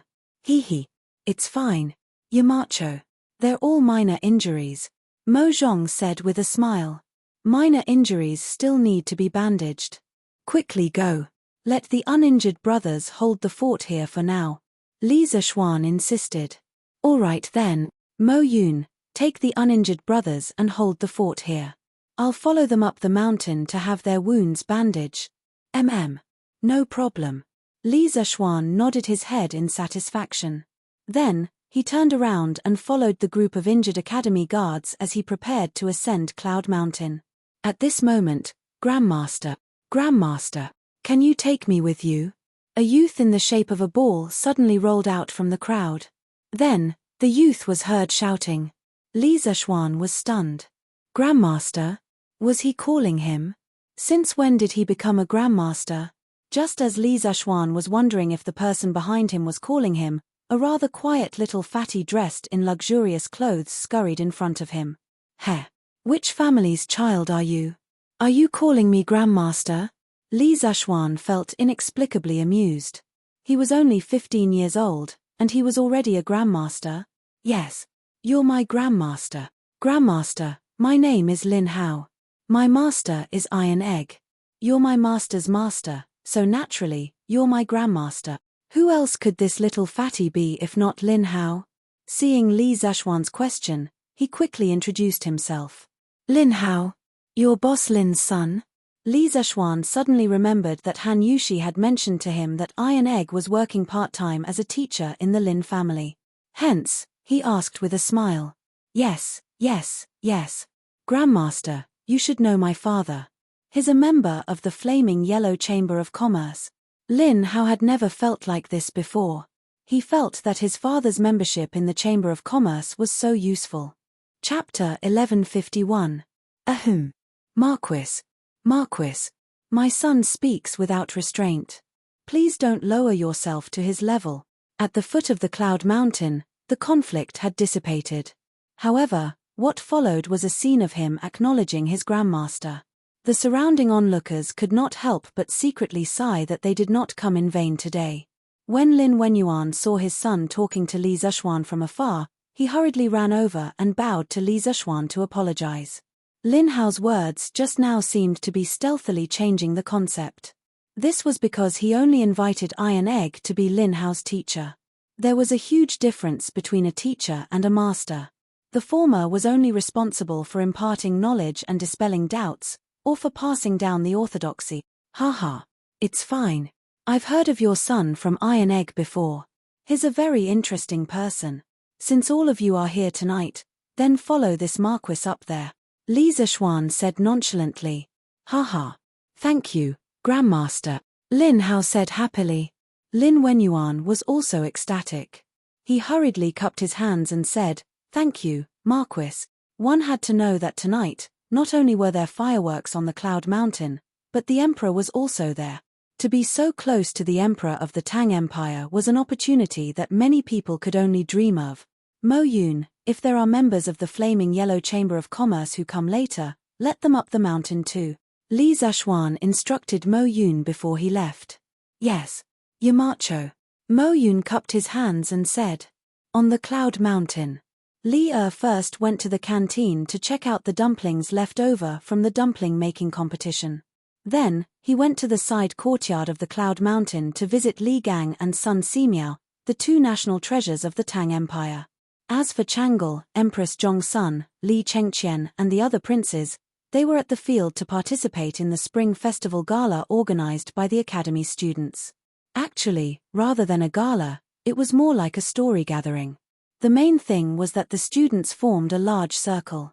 In the middle of the circle, there was a fire. On the fire, there was a barbecue grill roasting a pheasant. If anyone had an interesting story, they could enter the circle to tell everyone. If they could make most of the people laugh, they could take a roasted pheasant from the grill. The referee on the field was Li Tai. The little fatty was sitting on the grass with one hand supporting his chin. He was listening to Wang Meng tell a story in the middle of the field. There was a scholar who was almost 70 years old. His wife suddenly gave birth to a son. Because he was old, he gave birth to the son and named him Age. Not long after, she gave birth to another son. He looked like a scholar, so she named him Ji Shui. The scholar laughed and said, to be able to have a son at such an old age, what a joke. Thus, he gave him the name, Joke. When the three sons grew up, they had nothing to do. The scholar had them go into the mountains to gather firewood. When they returned, the husband asked his wife, of the three, who gathered the most firewood. The wife replied, at such an old age, I have no knowledge at all. However, I have a lot of jokes. Fart. Ha ha ha. Too funny. I'm dying of laughter. Wang Meng was also a joker. When this fellow was telling a joke, he was even dancing with joy. That cadence of his, coupled with his wacky movements, immediately caused everyone on the field to laugh out loud when they heard the joke. Fart. Cake. Imperial Mother, this joke is too funny, and this son Zifan, his acting is too talented. At this moment, Princess Changle was laughing so hard that she could not breathe. While everyone else was sitting on the ground, she and Empress Jong-sun were sitting on thick praying mats. Beside them were 2 heaters. This was not a special treatment. Rather, because of their physiques, they could not stand the cold. Haha. It really is quite funny, Empress Jong-sun smiled, happily speaking. Only after arriving here did she finally feel the joy of the new year. Compared to the Imperial Palace, this place was truly too lively. Ha ha ha. Wang Meng, you brat, you really are something. Everyone, does his joke count? Can we have him take away that pheasant? Li Tai laughed for quite a while. Only after everyone had quieted down did he speak in a loud voice. It doesn't count. Have him tell another one. Cheng Chumo roared. This guy was trying to stir up trouble on purpose. Right. It doesn't count. Tell another one. Tell another one. With someone leading the way, there were others who followed. One after another, the students shouted loudly. The scene was quite lively. Standing by the bonfire, Wang Meng did not expect that his joke would be so popular. Scratching his head, he thought for a while before saying, "That's fine. I'll tell another one." Speaking of which, there was once a monk. It turns out that Yanghuang College is really so beautiful. It turns out that the students here are really as interesting as Mr. Han said. Because of Li Zishuan's special permission, Lin Hao also entered Yanghuang College. However, he was too embarrassed to directly join the crowd of students, so he stood outside the circle. Seeing this lively scene, he could not help but feel envious. At this moment, he actually had the urge to immediately join in, and that urge was so strong. Clang, clang, clang. The joy lasted for a long time. As time passed, the clock finally rang. Then, everyone, regardless of what they were doing at the moment, stood up at the same time and looked up at the night sky. Because the fireworks were finally about to start. Students of Class 1, take note. After lighting the fuse, immediately run back. If anyone does not follow the rules, all the students of Class 1 will be disqualified. Li Zishuan loudly instructed. At this moment, rows and rows of fireworks had been placed on the field. The number of fireworks was so large that all the students were amazed. Yes, Yamacho. The students of Class 1 roared in response. In fact, they had long been hungry and thirsty. Li Tai took the lead and carefully approached a plate of fireworks with a match. After a while, sparks flew in all directions, and the little fatty ran back. Whoosh! Bam tilde! Accompanied by the sharp sound of gunpowder firing, a bullet flew straight into the night sky and flew to a very high place. Then, it exploded instantly. A flower with a super large diameter proudly bloomed in the night sky. The colorful flames immediately lit up the dark night sky. Wow! Mother! It's so beautiful. It's very beautiful. At this moment, the calm Empress Jong-sun couldn't help but be fiercely shocked when she saw this strange scene. Her eyes were very, very round. At this time, she couldn't care less about maintaining the dignity of a mother of a country. Whoosh! Bam tilde! Wow! Look! Another 3 plates of fireworks have been lit. It's so bright. At the same time, another 3 sets of fireworks were lit up in the field. For a moment, 4 fireworks bloomed in the night sky in a very short period of time. It was as if they were competing with each other in terms of beauty. It was so dazzling that people did not know where to look. Oh, what beautiful fireworks! It's so colorful. So beautiful. So this is the colorful skylight that night. At the same time, the people in Chang'an City who came to watch at the foot of Cloud Mountain and the villagers who came from outside Chang'an City also saw the flourishing fireworks on Cloud Mountain at this moment. The huge crowd couldn't help but let out a burst of exclamations. They didn't wait in vain for a night. The atmosphere of Cloud Mountain's New Year's Eve was finally pushed to the climax. Chapter 1152. So these are fireworks. Li Er stood beside Li Zishuan with his hands clasped behind his back. He looked up at the dazzling fireworks in the sky, and a look of surprise flashed across his eyes. Although he was an emperor, this was the first time he had seen such a dreamy and magnificent spectacle. He couldn't help but mutter to himself. Seeing this, Li Zishuan couldn't help but feel a little smug. How many people in the world could shock Li Er, a famous emperor? But while he was feeling smug, his eyes were still vigilantly watching the students who were running to light the fireworks. After all, if this thing exploded, the consequences would be very serious, so he had to be prepared to save people at all times. Marquis Yong'an, how can this firework fly so quickly into the sky? Suddenly, Li Er asked such a naive question. It seemed that the sky had a very strong attraction to the ancient people. Your Majesty, Qingqiu should know the answer to this question. Let her explain it to you. Li Zishuan cupped his hands and said, Oh, Qingqiu, you know the reason? Li Tai, who was standing to the left of Li Er, stood up excitedly and replied, Father, as far as I know, the reason why this firework can fly so quickly into the sky is related to the gunpowder in it. Once the gunpowder explodes, it will produce a very strong thrust, which will make the upper part of the firework overcome its own gravity and fly into the sky quickly. As for the upper part of the bullet, its fuse will be ignited when it flies out of the pipe. The length of the fuse is calculated by Yamacho, so it can be guaranteed that it will fly to the highest point and explode every time. This is the scene we are seeing now. The previously arrogant Li Tai had now transformed into a big shot in the physics world.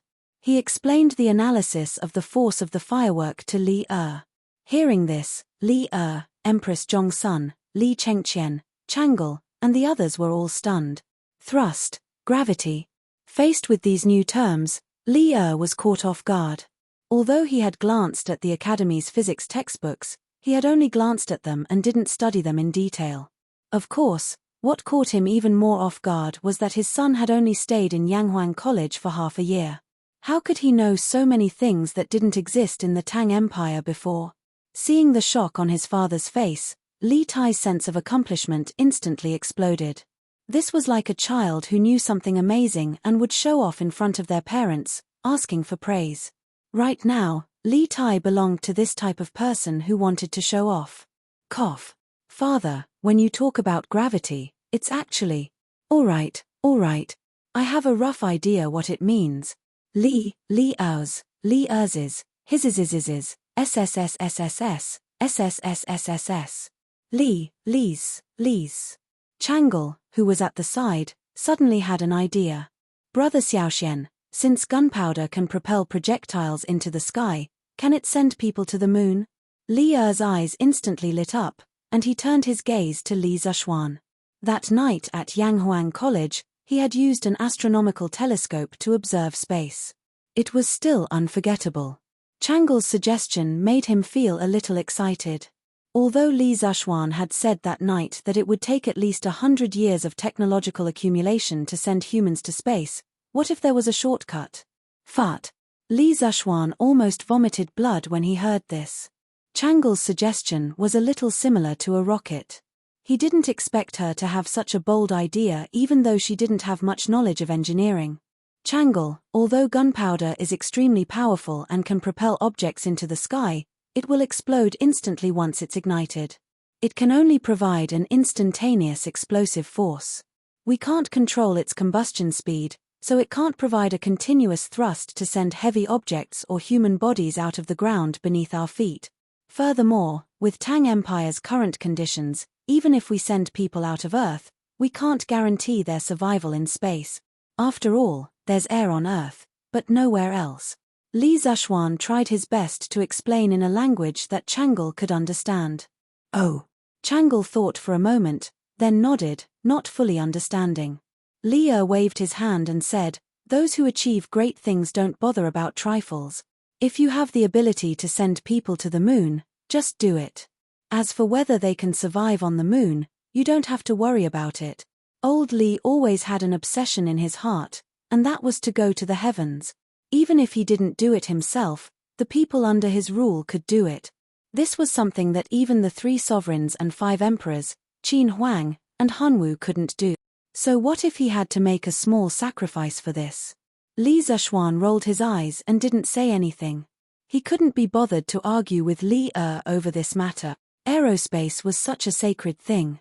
Even if Tang Empire had the means to carry out manned space missions in the future, as long as he was around, he wouldn't allow anyone to mess around. Li Er knew what Li Zishuan was thinking. He shook his head and remembered that today was New Year's Eve, so he didn't blame him. He just thought to himself, this kid is too kind. Boom, boom, boom tilde. The sky of Yun Mountain was especially charming tonight. After the students of Class 1 finished setting off the fireworks, Li Zishuan asked the remaining guards of the academy to go into action together. Previously, there were 4 sets of fireworks, but later, there were more than 10 sets of fireworks aimed at the sky. Colorful sparks flew up and landed, blooming proudly in the sky. Red, orange, yellow, green, blue, indigo, and purple. Everything was there. Colorful purples and reds decorated the night sky beautifully and gracefully, illuminating the earth as if it was daytime. This was really a night filled with fireworks to welcome the new year. The people on Yun Mountain and at the foot of Yun Mountain hadn't stopped exclaiming since midnight. Most people didn't even blink their eyes. They were completely conquered by the beauty of the fireworks. However, tonight's fireworks lasted longer than expected. 15 minutes, 30 minutes, 45 minutes, 45 minutes. The clock chimed at 1 o'clock, but the fireworks on Yun Mountain didn't seem to have any intention of stopping. This made everyone exclaim in satisfaction, but at the same time, they were lamenting because their necks hurt from looking up. In the end, many people simply got some hay, laid it on the ground, and lay down on their backs. The rich kids or rich old masters got people to get cushions or blankets and laid them on the roof of the horse carriage. This way, they could enjoy the fireworks in the sky and save time and effort. As for Li Zishuan, after watching the fireworks for 15 minutes, he took his wife and old Li's family to the top floor of the left tower of Guanghua Tower. Oh, to be precise, it was Li Er who took him there, because the 10th floor of the left tower was Li Er's office. Only Li Er had the key. However, old Li had never been here before. Today was his first time here. After entering the dean's office, they sat on the sofa. Through the large floor-to-ceiling window, they could see the fireworks above the sports field while lying down. It was extremely comfortable. At midnight, all the fireworks were released. Li Er stretched. He was very satisfied with this New Year's Eve. It could even be said that this was the most satisfying New Year's Eve in his life. Old Li was satisfied.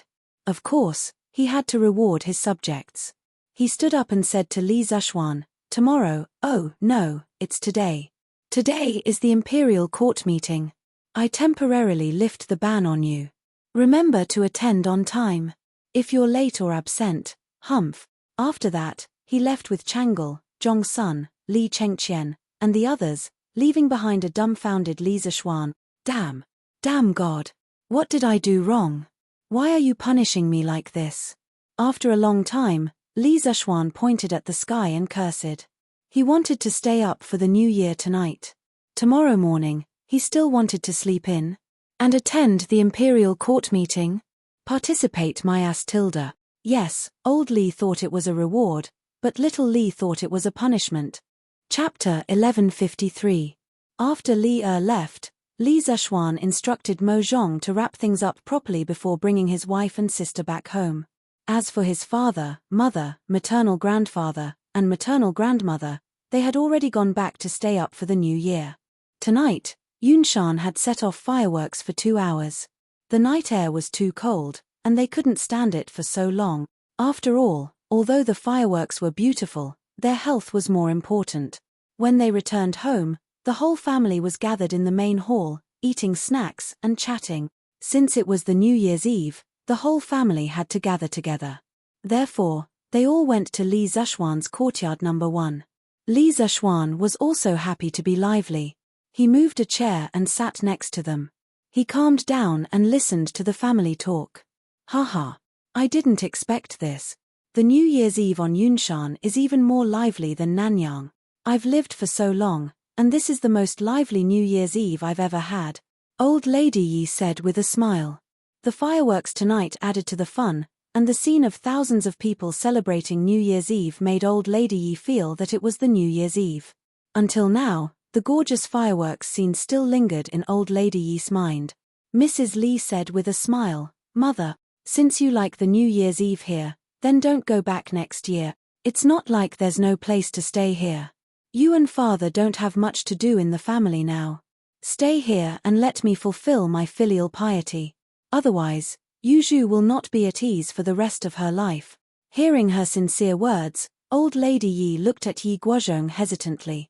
It was not a problem to let her stay here, but this matter depended on Yi Guozhong's opinion. Yi Guozhong frowned and said, "Let me think about this.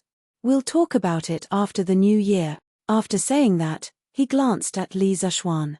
It was unknown whether he did it intentionally or not. Li Zishuan was puzzled by his look. He thought to himself, if you want to stay, then stay. How can I say no? What do you mean by looking at me? In fact, after getting along with Yi Guozhong for such a long time, he didn't have any ill feelings towards Yi Guozhong. Not only that, but he also sometimes admired Yi Guozhong's vision of the big picture. At this moment, San Bao, Ah Fu, Xiao He, Xiao Shi and the other servants walked over together. It seemed like they had discussed this beforehand. The four of them walked closer and knelt down in front of Li Zishuan. Then, they said, San Bao, Ah Fu, and Xiao He, Xiao Shi, wish young master and young mistress good health. We wish young master and young mistress good health and a young master soon. Although the Tang dynasty did not practice kneeling, it also depended on the time. According to custom, on New Year's Eve, when the time came, the younger generation would have to salute and give their blessings to their elders. The servants would have to kowtow to their masters and say auspicious words to each other. It was probably similar to how modern people wished for good health and safety. Li Zishuan was stunned for a moment before he came back to his senses. Wasn't this the modern New Year's greeting? However, he didn't expect these people to be so courteous. Haha. Good. Young master, I'll give you red packets later. No, I'll give you bets to win money. Once this fellow got excited, he wouldn't be serious. He even pulled out red packets. Thank you, young master. The few of them thanked him joyfully. Then, they began to wish Li Jingmo, Madame Li, Yi Guozhong, and Old Lady Yi a happy new year. Later, under Han Yushi's reminder, Li Zishuan brought his wife along and solemnly bowed to the four elders in his family. Although he was not used to this kind of greeting as a modern person, when he thought of how Old Man Li and Madame Li usually doted on him, the knot in his heart faded a lot. Husband, you still have to attend the court assembly tomorrow. You don't have to stay up for the new year. You should rest early. After everything was done, Han Yushi reminded Li Zishuan. Xiao Xian is attending the court assembly tomorrow? Yi Guozhong heard and asked curiously. Han Yushi nodded and repeated the words that Li had said before he left. In the end, she looked at Li Zishuan and the corners of her mouth curled up into a smile. Yi Guozhong nodded and said, yes, since you're going to attend the court assembly, Xiao Xian, you should rest early. You don't have to stay up for the new year. Li Zishuan didn't care and said, it's okay. Grandfather, I can still hold on. Besides, it's just a court assembly. At most, I'll find a corner where no one will notice and secretly sleep for a while. Yi Guozhong glared and said angrily, nonsense. Tomorrow is the Yuanri court assembly. How important is it? How can you sleep? Stop messing around. Go and rest. He wouldn't compromise with Li Zishuan on such a major issue, so his tone couldn't help but reveal a slightly stern and indisputable tone. Li Jingmo also advised at this time, Xian your grandfather is right. The Yuanri court assembly is no small matter. You'd better go and rest early. Seeing that the two old men had said so, Li Zishuan could only say unhappily, all right then. Mother, grandmother, and wife, I'll go and rest first. Tilda. In the Tang dynasty, although the court officials had a 7-day New Year's Eve holiday, on the Yuanri day, they had to attend the morning court assembly. That was to enter the palace to pay a New Year's visit to the emperor. The court assembly that day was called the Yuanri court assembly. It was considered one of the grandest court assemblies of the year. It could be called the collective New Year's greeting ceremony of the Tang dynasty's ruling group. First of all the civil and military officials in the capital had to clock in on time. They were not allowed to be late. Local officials from all over the country had to come from afar. The surrounding countries had to send people collectively to support them. It was like an international gathering. In order not to be late, the officials had to wake up early in the morning and bring their servants with torches into the palace. The early morning Chang'an city was like a fire dragon at dawn. It was a magnificent scene. Li Zishuan was woken up by his wife and helped to put on his official uniform. After eating some porridge, he rode into Chang'an city and saw such a magnificent scene. Damn! So many people. I don't usually see so many people attending the morning court assembly. Seeing the fire dragon everywhere on the street, Li Zishuan was a little dumbfounded. Seeing that his marquis was like a country bumpkin, Pang Feiji was a little embarrassed. He quickly explained in a low voice, "Marquis, there aren't usually so many officials attending the morning court assembly, but today is the Yuanri court assembly. All the officials in the capital, including those below the 5th rank, and the officials of other states and counties outside Chang'an City, and even the envoys of the surrounding small countries will attend this court assembly. Of course, there will be more people than before." Li Zishuan sucked in a breath of cold air and thought to himself, "Grandfather really didn't lie to me. This Yuanri court assembly is really awesome, but with so many people, wouldn't it be easier for me to fish in troubled waters? By then, wouldn't I be able to sleep whenever I want? Hee. Let's go quickly. Don't be late." Thinking of this, Li Zishuan chuckled, then spurred his horse and rushed out. Chapter 1154. After entering the imperial palace and arriving at the plaza in front of the Taiji Palace, Li Zishuan was greeted by a sea of people. With a cursory glance, he estimated that there were at least 1,000 people. Li Zishuan was elated at the sight of this. This was because the Taiji Palace would definitely not be able to accommodate so many people. When the time came, there would be a group of officials standing outside. He could also take advantage of the chaos and fall asleep behind them. Logically speaking, he was not at all interested in this nuisance of a court assembly. Although he had never experienced it before, he knew that it would be nothing more than Li leading the officials to recall how awesome their achievements were last year, reflect on their shortcomings, look forward to what breakthroughs they should make in the new year, and so on.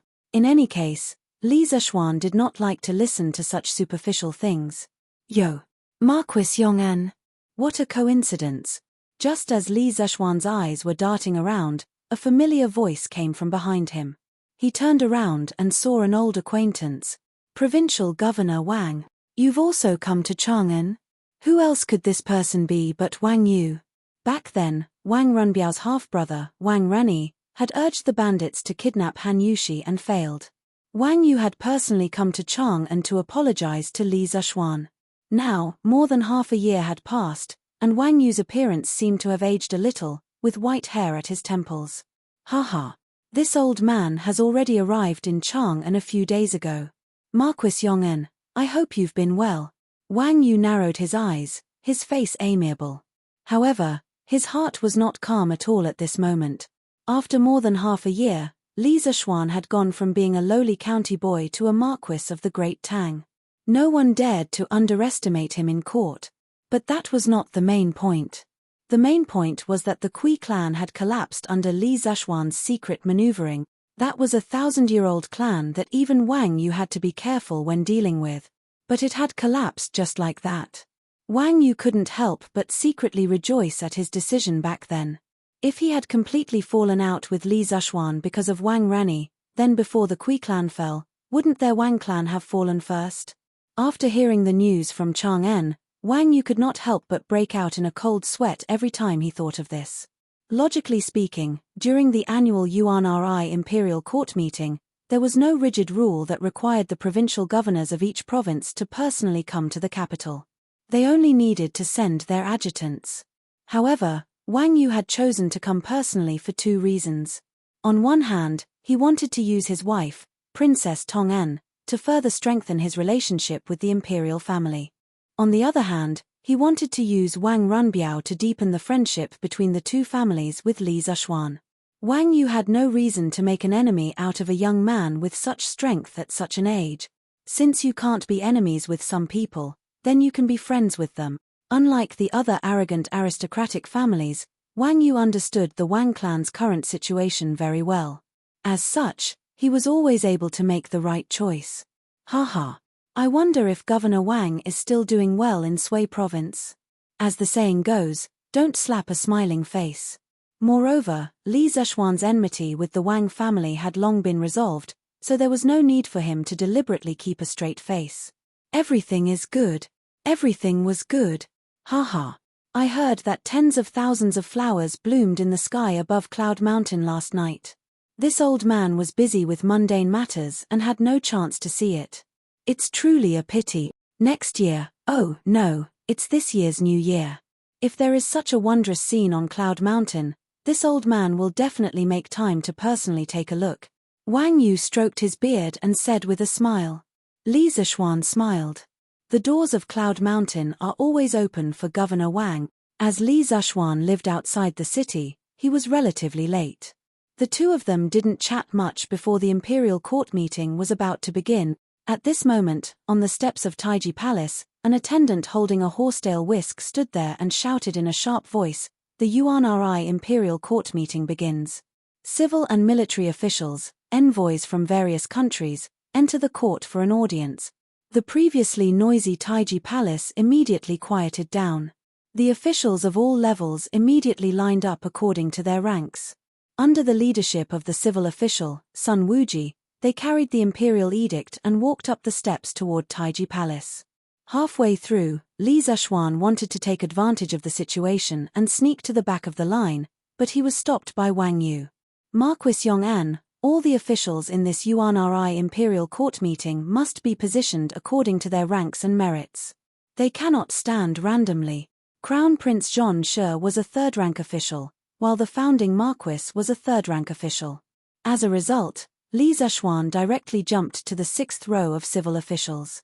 Those standing in front of him were all the old officials who founded the country. This made Li Zishuan rather depressed. He originally wanted to catch up on sleep, but with his current position, how could he sleep? He didn't even have a place to lean on. After greeting each other, the officials began to pay their New Year greetings to Li. This New Year greeting wasn't just a simple kowtow or a sentence.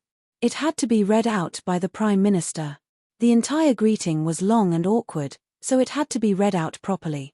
Then, the various vassal towns and affiliated countries all had their own greeting, and the Prime Minister had to read them out one by one. Especially the greeting from the affiliated countries, it wasn't something that was difficult to understand. Many countries didn't even know how to express themselves in Chinese, so how could their greeting be smooth? It was even more difficult to read.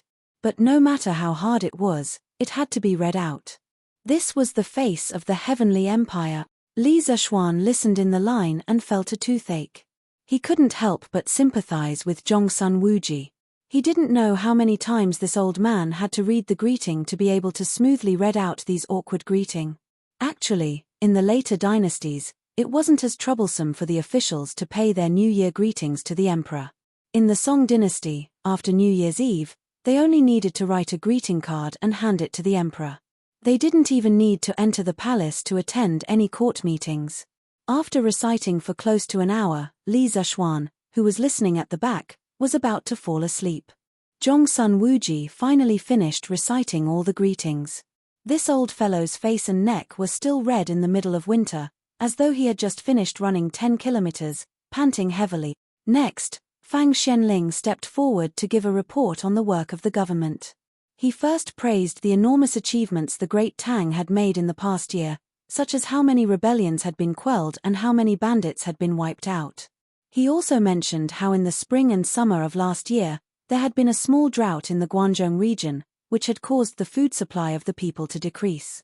Fortunately, the wise Emperor Li had promptly issued a decree to reduce taxes, allowing the people to continue living. Finally, Fang Xianling praised the Warm Tang Foundation led by Empress Zhongsun. Due to the warm winter operation initiated by the foundation, there wasn't a single person who starved or froze to death in Chang'an and the nearby counties. Such a situation had never happened even during the era of Qin Huang and Hanwu. In short, the first year of Zhongguan was a successful year, and also a year where the Tang Empire worked hard. This year, the treasury of the Tang Empire was filled, the people were rich, and there were more people who could read and write in the world. Chapter 1155. Old Fang's government work report made Li quite satisfied. This could be seen from the obvious smile at the corner of his mouth. Behind them, Du Ruhui stepped forward and continued to flatter Fang Xianling. He said that the saint cared about the people and should be worshipped by the people. Beautiful and dignified words came out of his mouth, which made people feel nauseous. However, no one said anything to accuse Du Ruhui of flattering the emperor. This was because it was the new year. Who wouldn't choose to say something nice when speaking to each other? Unless these two had a grudge. However, there was one exception, and that was Wei Zheng. As Du Ruhui's words became more and more exaggerated, and the flattery became more and more excessive, his old face had long turned black. At this moment, he couldn't hold it in anymore. He raised his foot and was about to go up and accuse Du Ruhui, but he was stopped by Xiao Yu. Left Minister Wei, His Majesty has been cautious and conscientious for an entire year. Just let him do as he pleases for once. It's not a problem for the overall situation. Xiao Yu said softly. Wei Zheng hesitated for a moment, but in the end, he didn't go up. After Du Ruhui finished his report, it was the turn of the chief officials of the 6 departments to go up and report. Li Zishuan let out a long yawn. The reports of the chief officials of the 6 departments were like notes of a lullaby that made him sleepy. His heart was already numb. Inadvertently, he glanced at a friend standing beside him. The latter had his head lowered and was shaking his head along with Zhongsun Wuji's report. During this time, he didn't forget to nod his head and praise. It was as if Zhongsun Wuji's boring report was a peerless piece of literature that left him with endless aftertaste. Li Zishuan was just about to admire this friend's erudition, but who knew that the latter would let out a soft snoring sound. When he heard it, he almost vomited blood. He thought to himself, I almost fell for your nonsense. Sleeping while standing with his head down, this friend's sleeping skills were really high. Hey, then I'll also take a nap. With this old man as an example, Li Zishuan also lowered his head and dozed off. After a while, he fell asleep standing up. When the court session had just begun, the sky had not yet brightened.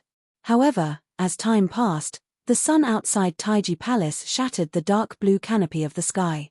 Like a burning wheel of wind and fire, it suddenly rushed out of the horizon and revealed its face in the thin mist of Eastern Mountain, shooting out beams of intense golden light.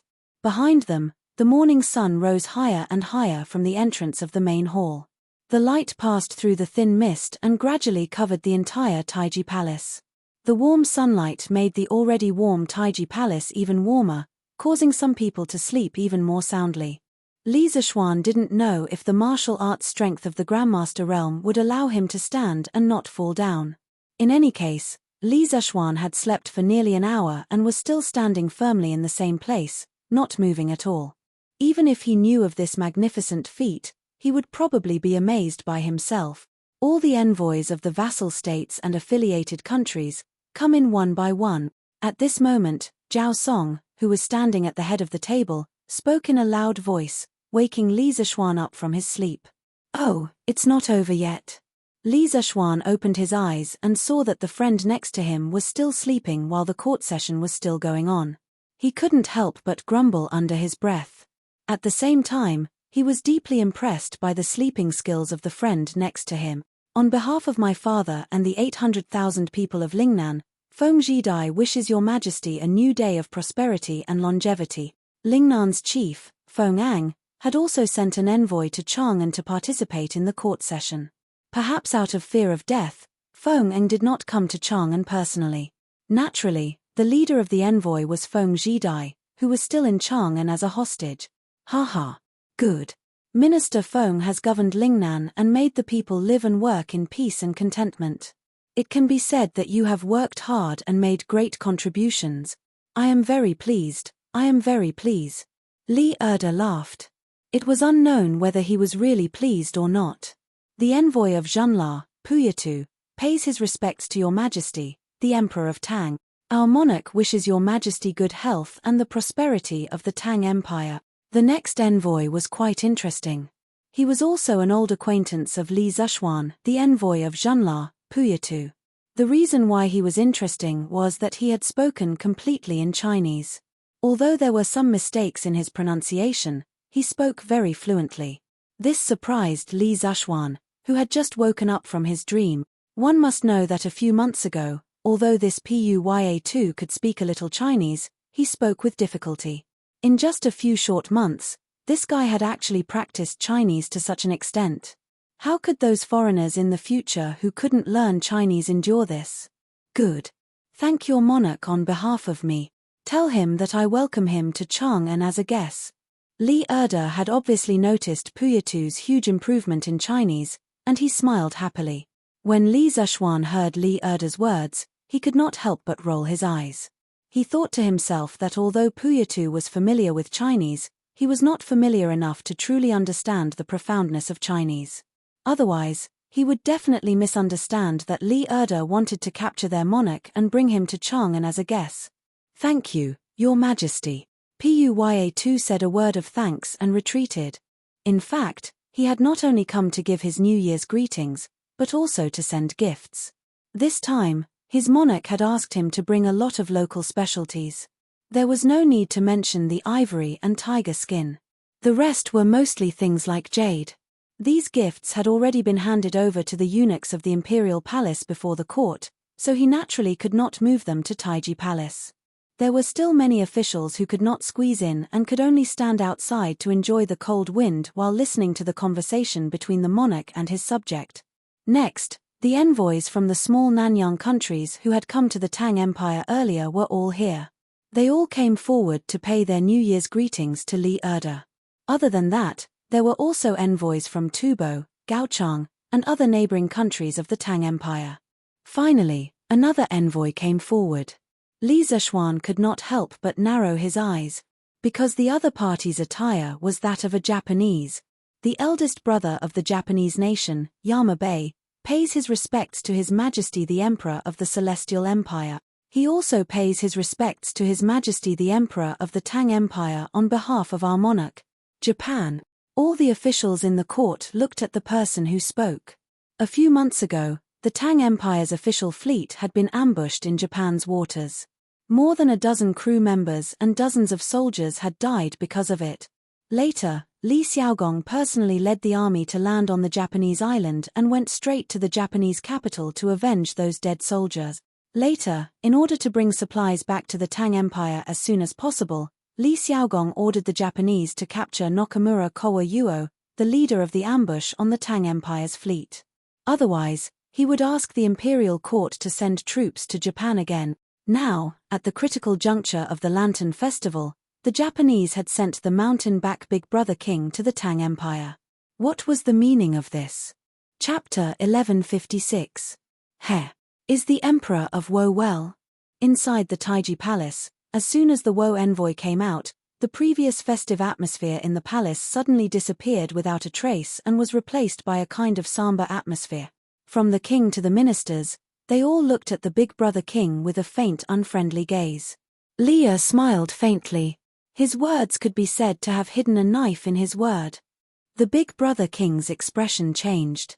He knew that if he didn't answer the next sentence well, it was likely that blood would be spilled on the spot. The term emperor was first proposed by his father, Crown Prince Shengde. Back then, Crown Prince Shengde sent sister Xiaoye to the Sui dynasty and wrote in the letter to Emperor Yang of Sui, "The East Emperor respects the West Emperor."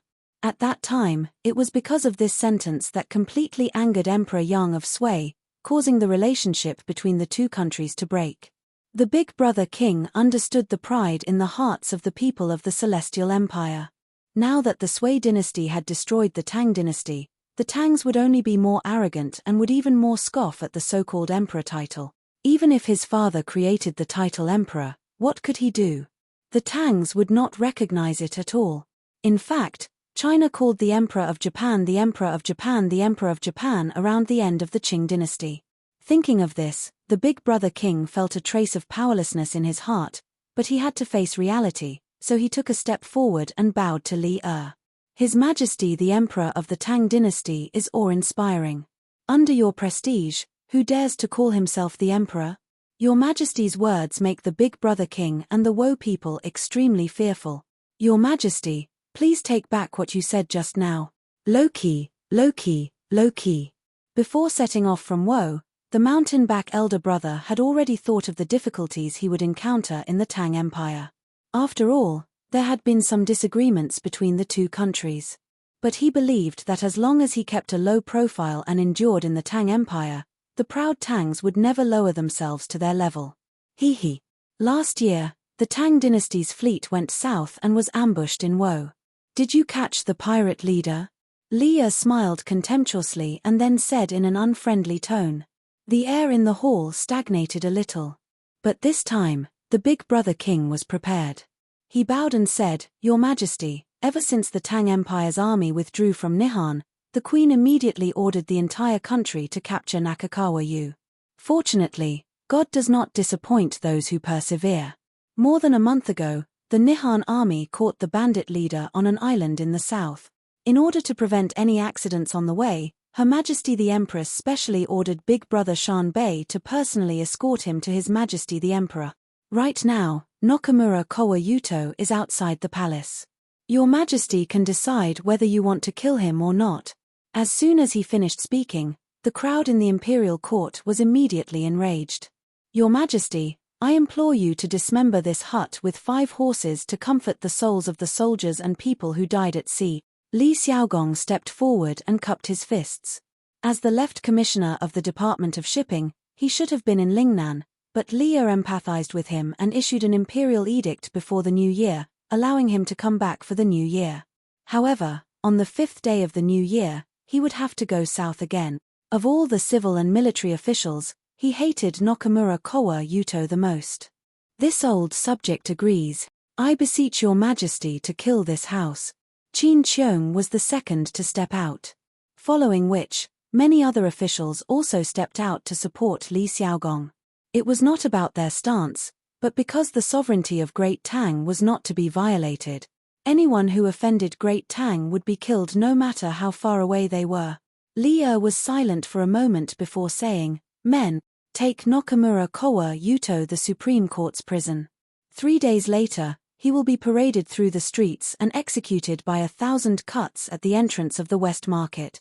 When watching ancient dramas, one would often hear that so-and-so committed a heinous crime, so they will be beheaded at the Meridian Gate.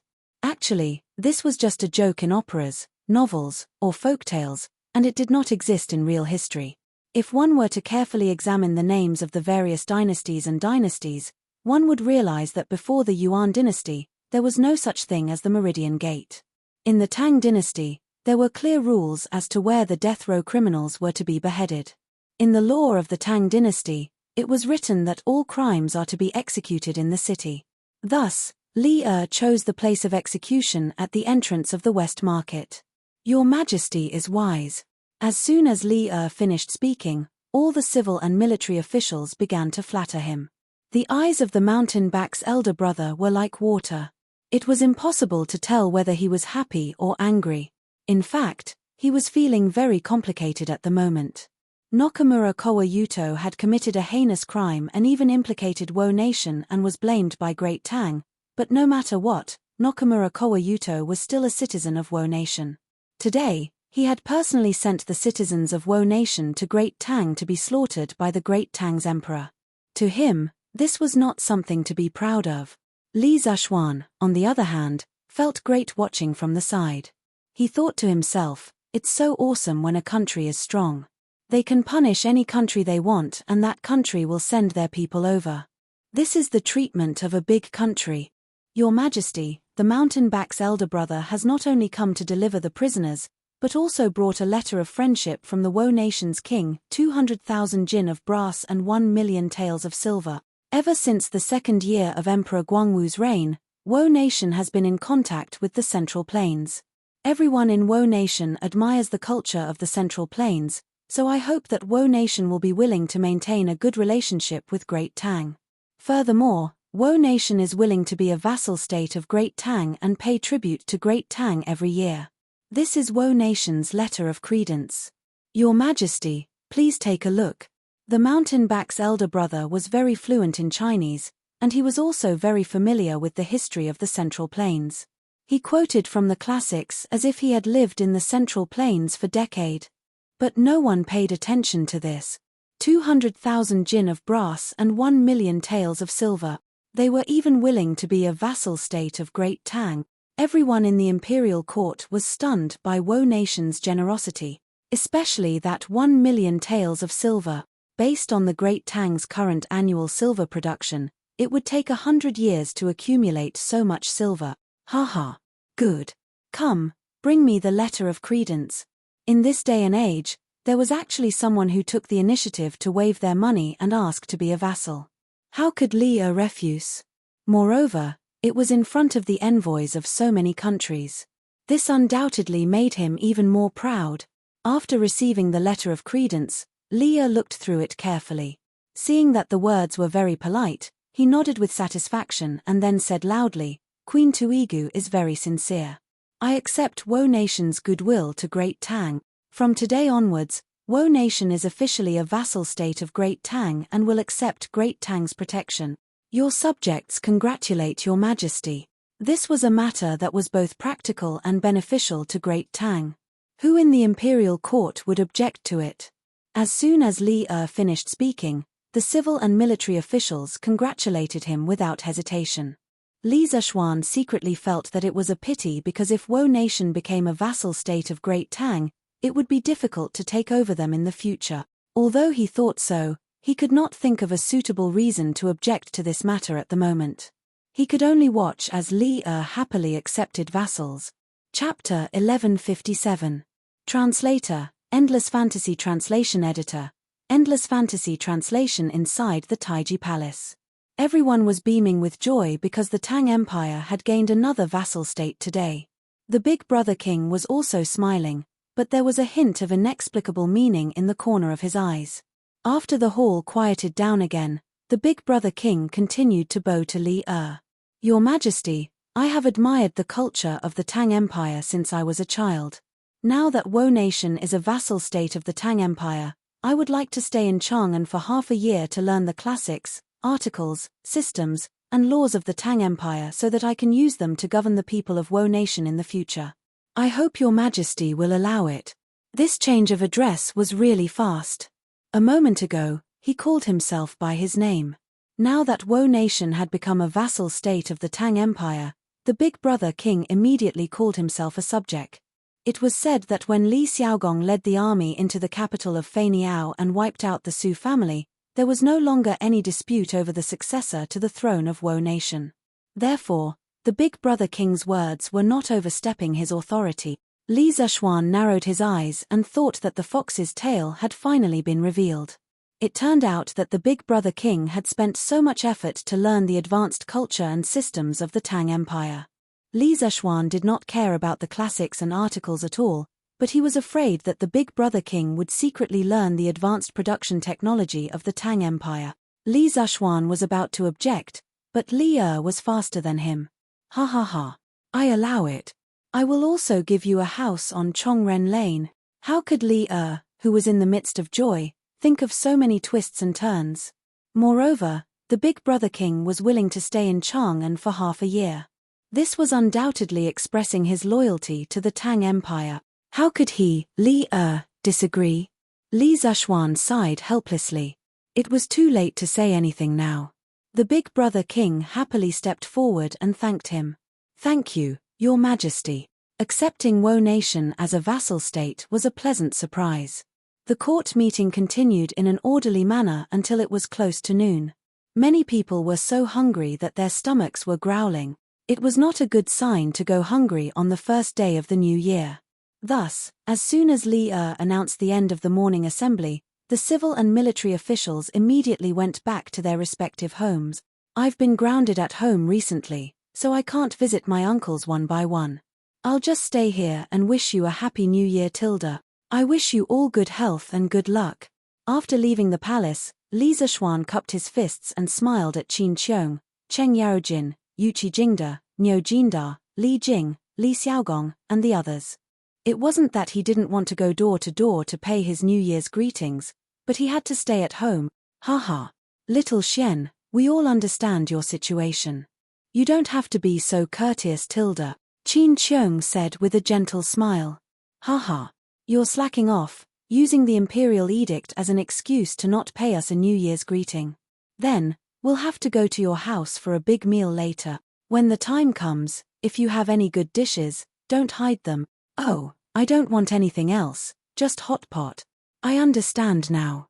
Of all the hot pot in Tang Dynasty, your hot pot is the most delicious.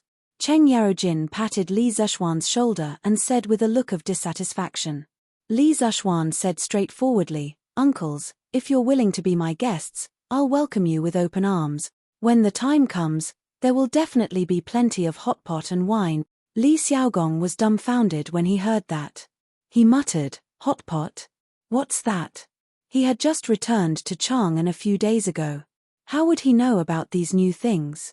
Speaking of which, he had only noticed the new coal stove and honeycomb briquette in Chang'an City on New Year's Eve. Yuqi Jingde licked his lips and said greedily, "Haha, Xiaogong, this hot pot is a kind of peerless delicacy. When you try it, you'll never forget it for the rest of your life."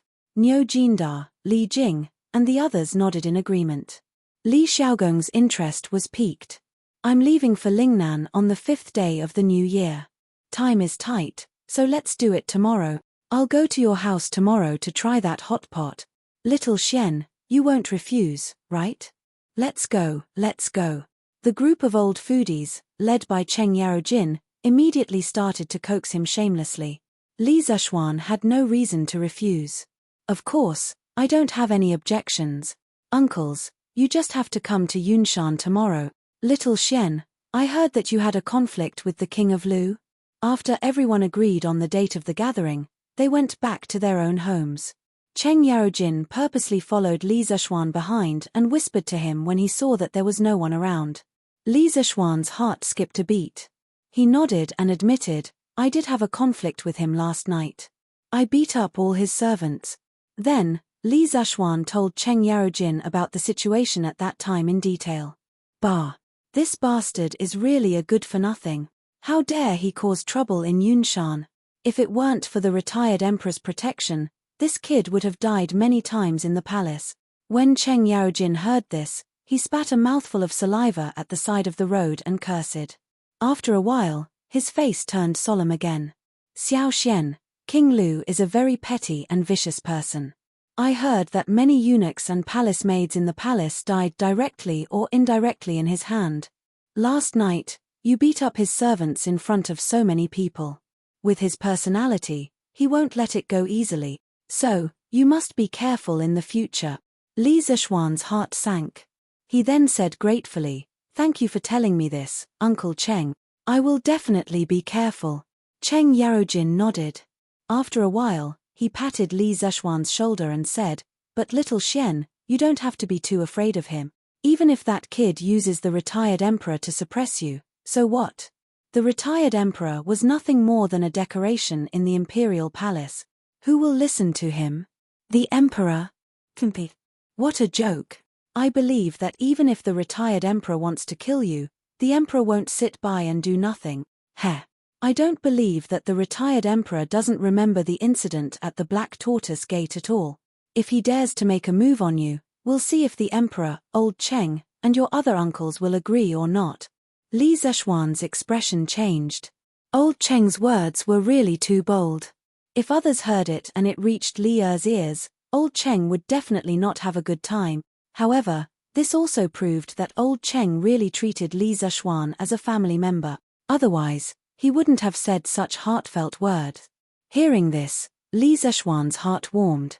He nodded and said, "Thank you, Uncle Cheng. However, there are some things that you shouldn't say. It won't be good for you if it gets out. Haha.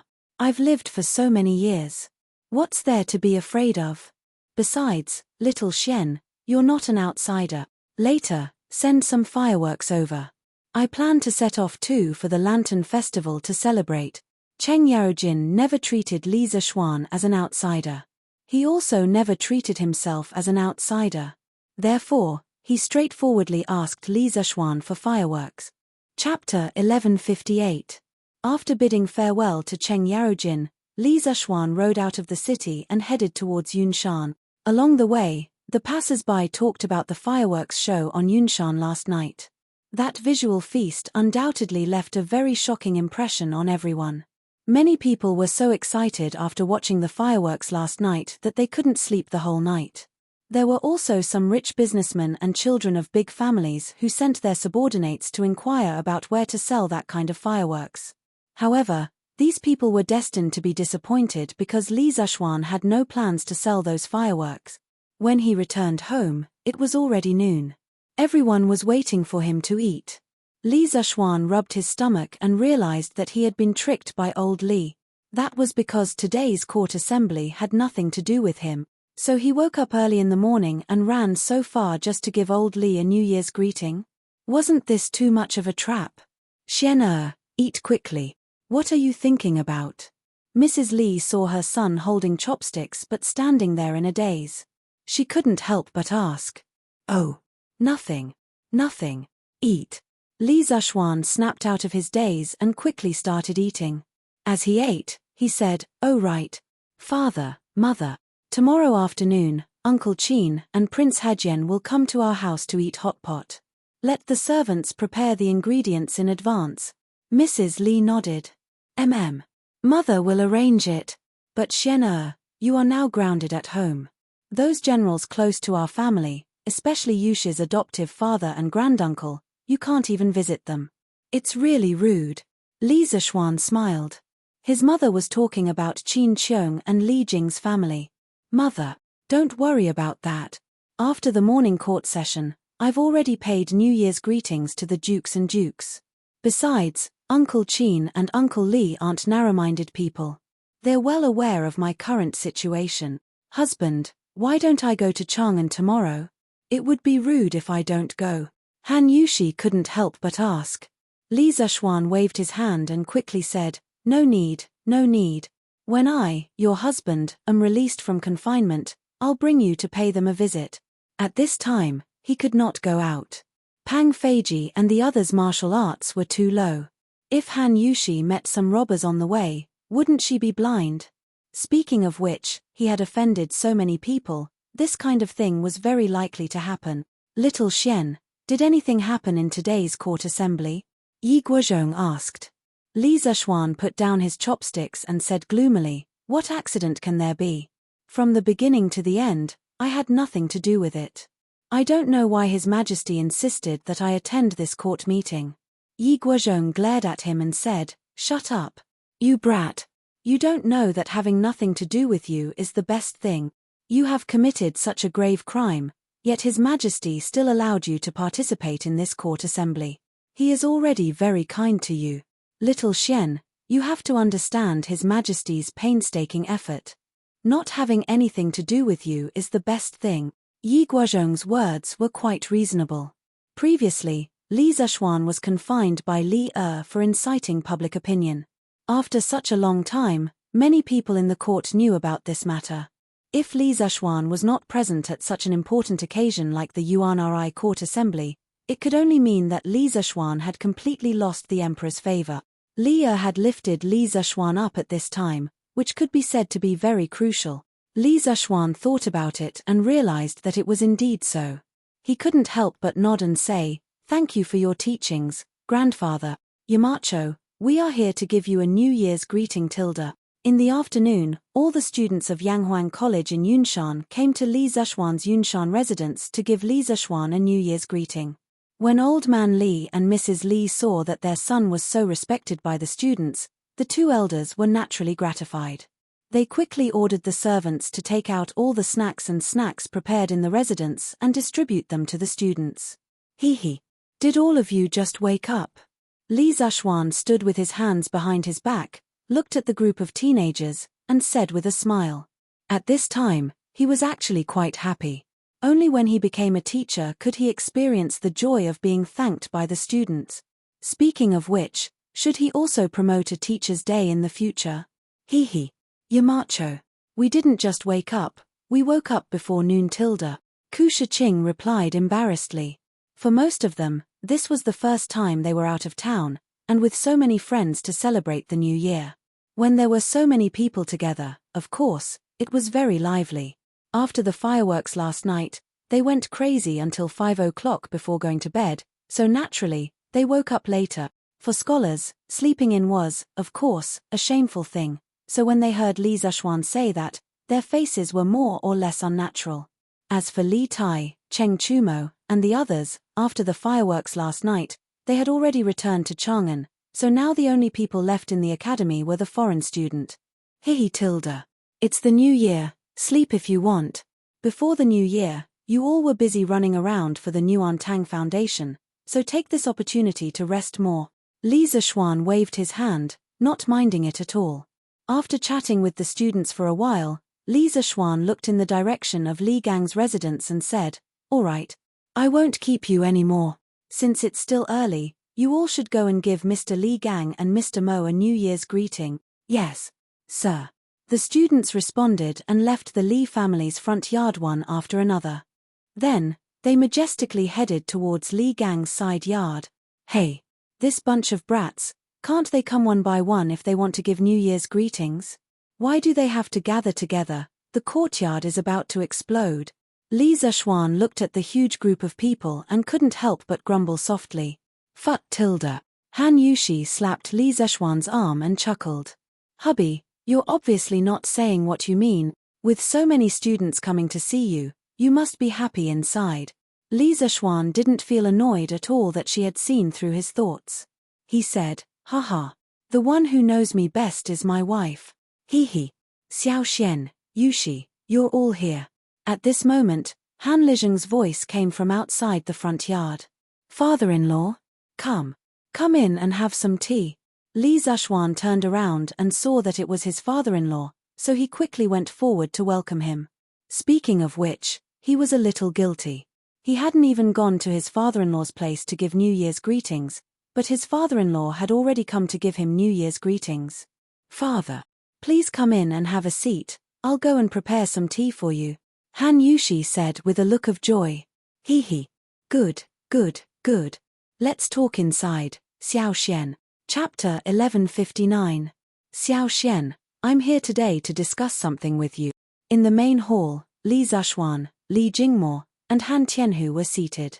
Han Lizheng took a sip of tea and said seriously, "Oh, father-in-law, please tell me what you want to say." When Li Zishuan heard this, he immediately perked up. Ever since Han Lizheng had returned from Yunju last year, Li Zishuan felt that his father-in-law had become a different person.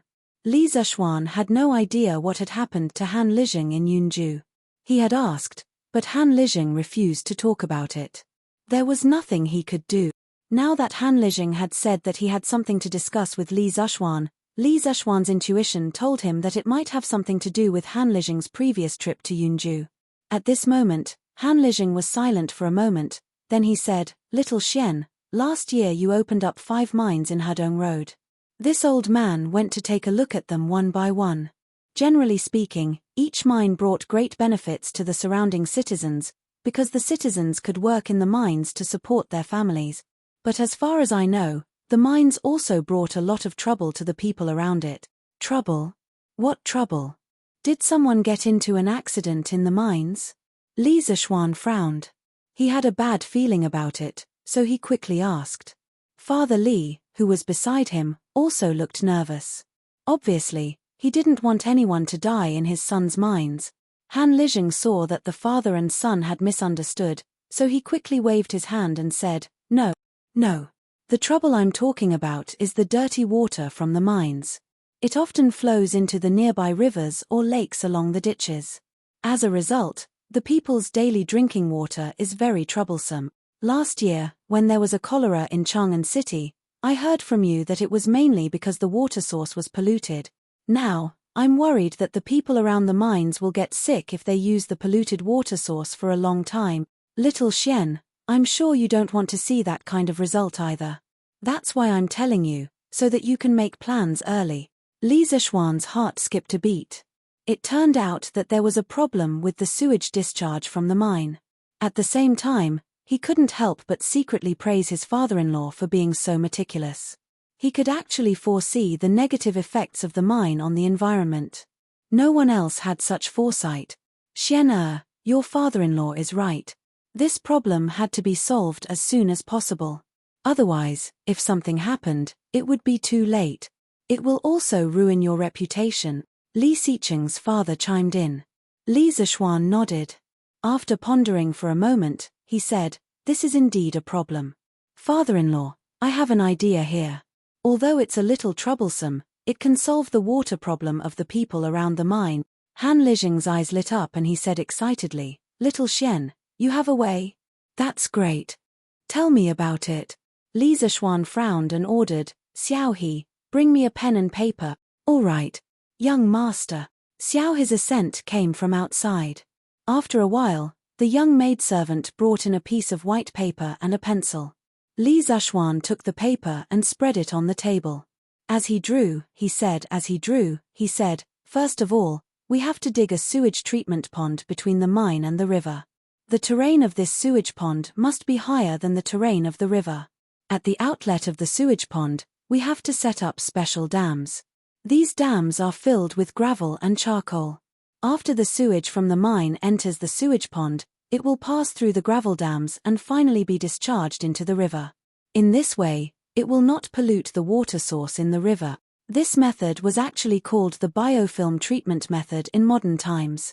As the sewage continuously flowed through solid fillers, gravel, plastic fillers, etc., a mud-like biofilm would form on the fillers. A large number of microorganisms would grow in the biofilm. During the growth process, the microorganisms would release proteins that could convert the soluble heavy metal ions in the sewage into precipitates and remove them, thus purifying the sewage. This was the most effortless and feasible method of sewage treatment that Li Zishuan could think of at present. Will this work? What if we end up polluting the local water source? Old man Li was a little skeptical when he heard that. Li Zishuan waved his hand and said, Father, don't worry. This method will definitely work. Han Lijing stared at the manuscript that Li Zishuan had drawn and frowned. He said, Xiao Xian, if you want to build this sewage pond, I'm afraid it will take a lot of manpower and material resources, right? Not only that, but this sewage pond also takes up a lot of space. Is it worth it to make such a big fuss over it? He was the one who proposed to treat the sewage, and he was also the one who felt that it was too costly. It was not that Han Lijing was pretentious, but he wanted to solve the sewage problem without adding too much cost to Li Zishuan. But how could there be such a perfect thing in the world? Father-in-law, this matter is not a matter of whether it is worth it or not, but whether to do it or not. If we don't do anything and wait for the water source to be polluted by the sewage from the mines, then in 100 years, or even 1,000 years, our descendants won't even be able to drink a drop of clean water. So, for the sake of our children and grandchildren, we have to take the lead in this matter. There was no concept of environmental protection in this era, but Li Zishuan hoped that as the owner of the largest private mine in Tang Dynasty, he could set an example for the other mine owners. When the other mine owners became mine owners, they would more or less pay attention to environmental issues. Good. With your words, this old man is relieved. In a few days, this old man will leave for Hadong Road and urge the other mine owners to hurry up and prepare the sewage treatment pond. Hearing Li Zishuan's serious tone, Han Lijing nodded solemnly and said, Right. Father-in-law, how many villages are there closest to this son-in-law's 5 mines? Li Zishuan suddenly asked. Han Lijing did not understand, but he still replied, There are 3, why? Li Zishuan chuckled, then said, 3 villages? That's good. This son-in-law intends to buy these 3 villages and give them to you. In the future, you can take care of the livelihood of these 3 villages, okay? Han Lijing was shocked and hurriedly waved his hands. No. Xiaoxian, why are you buying villages for no reason? Even if you really want to buy them, you should buy them for yourself. Why must you give them to this old man? Li Zishuan explained, Haha. Father-in-law, listen to me slowly. These villages are very close to the mines.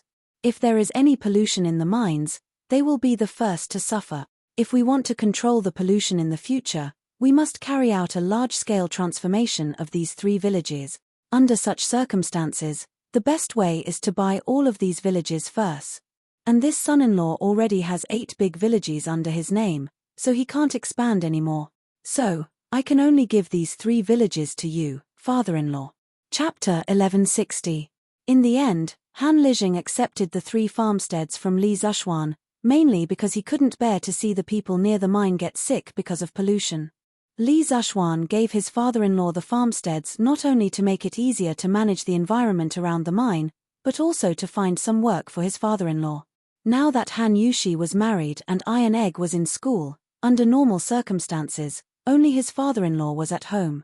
After a long time, it was inevitable that he would feel lonely. Last year, it wasn't that Li Zishuan didn't think about arranging a marriage for his father-in-law. After all, Han Lijing was only in his early 40s. However, when Han Lijing heard his suggestion, he almost turned hostile with Li Zishuan and became his enemy.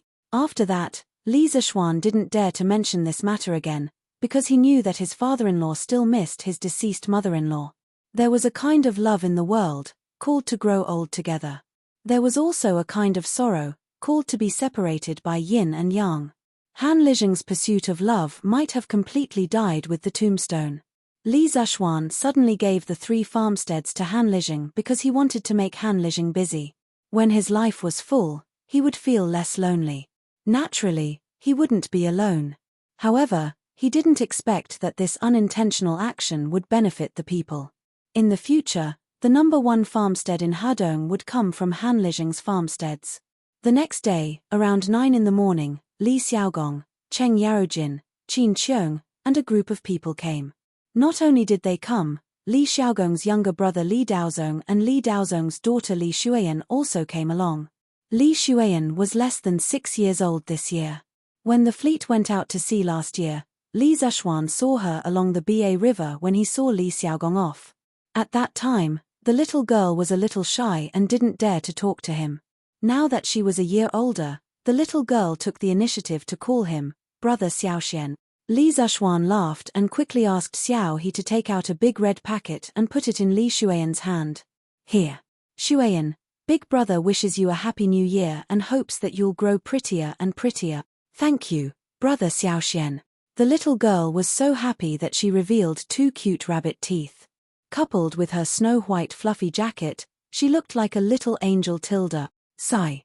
This was the future Princess Wencheng. What a cute little girl. Now that I'm here, I'm determined not to let those Tubo barbarians snatch her away. Li Zishuan thought with mixed feelings.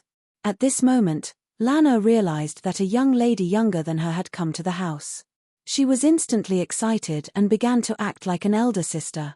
She brought Li Shuiyan, who was visiting Cloud Mountain for the first time, out for a walk. Li Zishuan smiled. He was not worried about the safety of the 2 little girls. The entire Cloud Mountain was his territory. No one could hurt his family. Haha. Marquis Yong'an, this prince heard that there are delicacies here and came uninvited. Please don't blame me Tilda. Li Daozong watched as Li Shuiyan was taken away by Lan Er. Then, he looked at Li Zishuan and joked with him. Actually, he was not willing to come this time. After all, Li Zishuan did not invite him.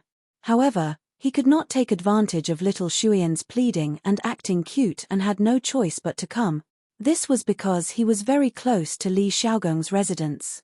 Moreover, Li Shuiyan liked to visit Li Xiaogong's house since she was young.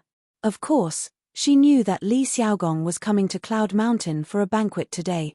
Therefore, for the sake of his daughter, Li Daozong had no choice but to be thick-skinned and come for a free meal. Haha. What are you saying, Prince of Jiangxia? It's rare for you to come to Cloud Mountain.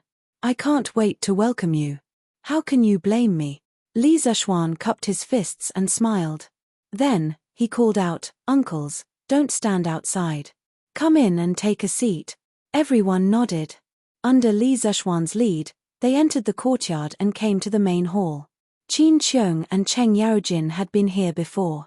They were still fine. However, Li Xiaogong, Li Daozong, Yuqi Jingda, and the rest were all deeply shocked by the luxurious, clean, and unique decorations in the room. They did not expect this Cloud Mountain courtyard to not only look unique from the outside, but also be so luxurious and grand inside. TSK, TSK. Looking at this house, I want to exchange my residence with Marquis Yong'an. Li Daozong looked around, rubbed his chin, and sighed. Li Xiaogong agreed. Haha. Daozong is right. This house is bright and grand. I don't know how it was built. It looks more comfortable than my residence. Haha, you must be joking. It's just a small courtyard. How can it be as good as you make it out to be? Uncles, please take a seat here. The ingredients are all prepared and will be ready soon. Li Zishuan smiled and said. Haha. No rush, no rush. Xiaoxian, you do your things first. We old fellows can take this chance to take a good look at this courtyard. Niu Jindar waved his hand and said in a rough voice. Li Zishuan saw this and went to the kitchen to help cut the mutton. He was the only one in the family who could do this kind of chores. About half an hour later, all the ingredients were on the table. This table was specially built by the Li family to be used for hot pot. There was a round hole in the middle. Under the hole, there was a bracket for a small stove. The hot pot could be placed on top of the stove. A group of people could sit around the table and eat hot pot. It was very convenient. Li Zishuan asked someone to call Lan and Li Shuiyan back. Only then did the banquet officially begin. Wu tilde. Fragrant. It really has a different flavor. No wonder Cheng Jijie shouted that he wanted to eat hot pot. This way of eating is really too delicious. Li Xiaogong tasted a mouthful of the mutton and his eyes widened as he praised. En. This hot pot really lives up to its name of being delicious. Li Daozong also tasted a mouthful. At this moment, he was somewhat thankful to his daughter. Otherwise, how would he be able to taste such delicious food today? It's delicious. Father, let's bring some back for Mother to eat when we leave. Mother is so pitiful to be alone in the residence. This was the first time Li Shuiyan had eaten such delicious food. She was a little speechless and didn't know how to describe it. But as long as it was delicious, then it was over. Furthermore, this young lady still couldn't forget about her mother at this time. Her filial piety was commendable. Haha. Shuiyan, don't worry. When your father returns, I will let the chefs in the residence make it for your mother. Hurry and eat. Li Daozong patted his daughter's back with a gratified expression and said with a smile. When the young lady heard this, she immediately felt relieved and began to eat the hot pot. A few old fellows were eating hot pot while laughing and drinking loudly. Han Yushi and Lan were taking care of Li Shuiyan and helping her to eat. Halfway through the meal, Li Shuiyan suddenly raised her head and said, Brother Xiaoxian, the academy on this mountain is so beautiful. When Shuiyan grows up, can I also come here to study tilde? Chapter 1161. Ahem. Shuiyan, your brother Xiaoshuan's college only recruits male students. Why would a girl like you want to join in? Be good. Hurry up and eat. This hot pot won't taste good if it gets cold. In the main hall of the residence, Li Daozong choked when he heard that his daughter wanted to go to Yanghuang College. He quickly scolded her with a stern face. Although Yanghuang College wasn't an orthodox Confucian school, it was still a higher education institution that Li personally selected. How could it be a place where a girl could go? If Li Shuiyan were to enter Yanghuang College, wouldn't it be a slap to Li's face? After all, no matter if it was an official school or a private school in Great Tang, there had never been a precedent of female student. Oh. Perhaps because Li Daozong's tone was a little harsh, Li Shuiyan's face darkened and she replied unhappily. Li Zishuan thought for a moment and looked at Li Daozong. He asked, Your Highness, in your opinion, can Yanghuang College accept female students in the future? In my opinion, under the same conditions, some girls' learning ability isn't worse than boys. Actually, Li Zishuan already had the idea of letting female students enter the college. It was just that when he first established Yanghuang College, he was always entangled with worldly affairs and didn't want to be too troublesome. Thus, he delayed it until now. Now that the most respected old officials of Great Tang were sitting here, he could ask for their advice. Li Xiaogong's expression changed and he said, Xiaoxian, don't do anything foolish. Although this prince isn't a scholar, this prince still knows the 3 principles and 5 principles of Confucianism. Your Yanghuang College is built on engineering and has already been criticized by the world. If you let female students enter the college, the world's scholars will definitely attack you and accuse you of breaking the principles of ethics. When the time comes, no one will be able to save you. Uncle, why are others against Brother Xiaoxian letting female students enter the college? When Li Shuiyan heard Li Zishuan's intention, she couldn't help but look at Li Zishuan with gratitude and admiration. Although she didn't understand the whole of Li Zishuan's words, she still understood the gist of it. Thus, she couldn't help but raise her head and ask. When she asked, her bright and beautiful face was full of grievances. It was very lovable. Xuan, you're still young. You'll understand when you grow up. Li Xiaogong shook his head and didn't explain. At this time, Li Jing also spoke with a solemn expression. Little Xian, this old man knows that you have lofty ambitions and your ideas are often unexpected. However, this old man advises you to be careful in this matter. The Kui family's matter has just passed, and your Yanghuang College's foundation isn't stable yet. If you want to have more say, you have to manage your Yanghuang College well before you talk about other things. When you have a certain level of strength or when Yanghuang College is recognized by more people, you can propose to let female students enter the college. Perhaps the success rate will be higher. The legendary war god of the Tang Empire not only had a way of fighting, but also had a way of conducting himself. After hearing Li Jing's words, Li Zishuan couldn't help but feel deep admiration. He thought for a moment and nodded. Thank you, Your Highness and Uncle Li, for your advice. Let's put this matter aside for the future. Uncles, please eat first. Li Jing was right. Regardless of the era or the environment, strength spoke louder than words. The Yanghuang Academy had just started. Whether it was the talents they had cultivated or the results of their research, they were still too little. If they wanted to have more say, they had to wait until the Yanghuang Academy had more weight in the hearts of the people, and Li Er. Now wasn't the best time to propose to let female students enter the college. After eating and drinking to their fill, everyone rested in the courtyard for a while and then said goodbye.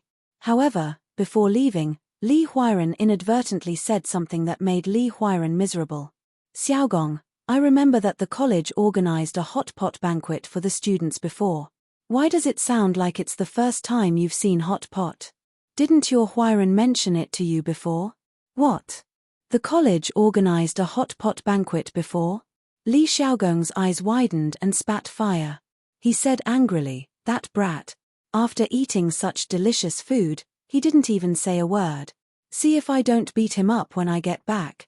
If Li Huairan had told him about hot pot earlier, he would have had hot pot for every meal from the time he returned to Chang'an before the new year to the time he left. After all, there was nothing in Lingnan. It was hard to eat hot pot. If he didn't eat to his heart's content in Chang'an, wouldn't he regret it? After saying that, he waved goodbye to everyone and left in a huff. Hey, Your Highness, do a check. Huairan has to come back to class in half a month. Don't cripple his leg. As for the other places, Your Highness, you can do as you please. Plop tilde. Li Xiaogong, who had just walked a short distance, almost fell to the ground. After sending off the guests, the house returned to silence. Li Zishuan sighed. He looked left and right, sizing up the room. He still felt that this New Year's celebration was lacking something. Yes, even if there were fireworks, dumplings, and couplets, he still felt that it was missing something. The night of New Year's Eve was indeed lively. Hundreds of thousands of people celebrated the New Year together on Yunshan Mountain and at the foot of Yunshan Mountain. It was hard not to be lively. However, after New Year's Eve, it was back to normal. It was very cold and quiet. Hey, that's right. How could I forget about this? Li Zishuan suddenly had an idea. He thought of a very useful artifact for the new year. Li Zishuan immediately got up and walked towards the backyard. At the same time, he instructed Pang Feiji to prepare some things for him. As for himself, he found the wind-chasing sword and went to the backyard. Just as Li Zishuan was about to start working, Yi Fazhan came over. He saw Li Zishuan holding a sword and cutting wood in the backyard. He was curious and asked, "Cousin, what are you doing?" He, his grandfather, grandmother, and Li Zishuan's parents had lunch in another house. "Haha. Fazhan, you're here? Just find a place to sit." Li Zishuan greeted him and replied, "Cousin, I'm making a type of card now. A card that can be played. Later, our family can gather a few tables of Fight the Landlord." "Ah, no, Fight the Bandit." That's right. What Li Zishuan wanted to do was make poker cards. It was just that he didn't have the cardboard shell to make poker cards, so he wanted to use his godly knife skills to cut out a deck of poker cards with the help of wood. It was the new year. Wouldn't it be nice for the family to gather and play a few rounds of Fight the Landlord? Oh, it couldn't be called Fight the Landlord because their family was originally landlords. Therefore, Li Zishuan had an idea. He changed Fight the Landlord to Fight the Bandit. It just so happened that the king and little king in poker cards were equivalent to the mountain king in the bandit village. There were two kings. Chapter 1162. Bandit Fight. Cousin, how do we fight this? Back at the Yunshan villa, Yi Farzhan was looking at Li Zishuan's wooden planks that were thicker than paper. He frowned and asked. Hee. Everything has its own rules. Of course, bandit fight has its own rules. Wait a moment, Farzhan. I'll tell you the rules after I've finished cutting 54 wooden planks, Li Zishuan replied as he showed off his sword skills. The piece of yellowish-white wood plank was like a piece of tofu in his hands. He could easily cut it and shape it as he wished. There were already 4 or 5 wooden planks on the ground that were exactly the same size and thickness. Seeing that Li Zishuan was keeping him in suspense, Yi Farzhan pursed his lips speechlessly. About half an hour later, the number of yellowish-white wooden planks on the ground increased. Yi Farzhan suddenly thought of something and asked, Cousin, are you trying to copy the leaf trick onto the wooden planks? Li Zishuan could not help but be stunned. Leaf trick? What was that? He had never heard of it in his previous life. There was no such thing in this body's memory either. Well, he could not be blamed. His previous life had gone to Dragon Tiger Mountain to learn martial arts when he was very young. He might be familiar with Taoist classics, but he knew very little about Confucian classics. Farzhan, what is leaf trick? Li Zishuan could not figure it out after thinking for a while, so he asked. Cousin, you don't know about leaf trick. This time, it was Yi Farzhan's turn to be stunned. In his impression, his cousin was the kind of person who knew everything from astronomy to geography. How could he not know about leaf trick? Being stared at by his little cousin like this, Li Zishuan's old face reddened, and he became somewhat angry out of humiliation. As the saying goes, a wise man's 1,000 considerations are bound to make a mistake. It's normal that your cousin doesn't know some things. Farzhan, hurry up and tell me. Yi Farzhan thought to himself, a wise man is bound to make a mistake. That's not the right way to say it. Although he thought this way, his original intention was not to embarrass Li Zishuan, so he explained, legend has it that during the war between Chu and Han at the end of the Qin dynasty, great General Han Xin invented a card game to alleviate the soldiers' homesickness. The planks were only the size of leaves, so it was called leaf trick. The leaf trick is very simple. The players draw the cards from the back, flip them, and use the big ones to control the small ones. When a card has not been played, it will be kept as a hidden card, and no one will be able to see it. When a leaf is played, it will be placed on its back, and the fighters will be able to deduce the cards that have not been played from the revealed cards. When Li Zishuan heard this, he was very surprised. This was because the way the leaf trick was played was very similar to modern poker. He had thought Yi Farzhan. He had underestimated the wisdom of the ancient. He was sure that the Western poker had borrowed the leaf trick from China's ancient poker. In fact, it was indeed so. The Western poker had the shadow of the leaf trick in its playstyle and form. According to the speculations of many scholars, poker was evolved from the leaf trick. Speaking of the leaf trick, there was one person who had to be mentioned, the Empress of the Great Zhou dynasty. She was a real master of the leaf trick. She had written volumes such as The Little Leaf Trick, The Little Leaf Trick, and The Little Leaf Trick. Unfortunately, all of them had been lost. The leaf trick was really popular during the Song dynasty. From the literati to the nobles to the commoners, everyone loved the game. During the early Tang dynasty, the leaf trick was not popular. Hey, I didn't know you were so knowledgeable at such a young age. Li Zishuan joked with a smile. In fact, he was thinking that Yi Farzhan was a good seedling. He was proficient in literature, science, arithmetic, and astronomy. If he came to Yanghuang College to further his studies, he would definitely become a representative of the next generation of engineers. It was a pity that this little cousin was determined to travel the world and save the world. Compared to cousin, I'm still far behind. Yi Farzhan said modestly. Li Zuxuan smiled but did not say anything. He continued to cut the wooden cards at the dock.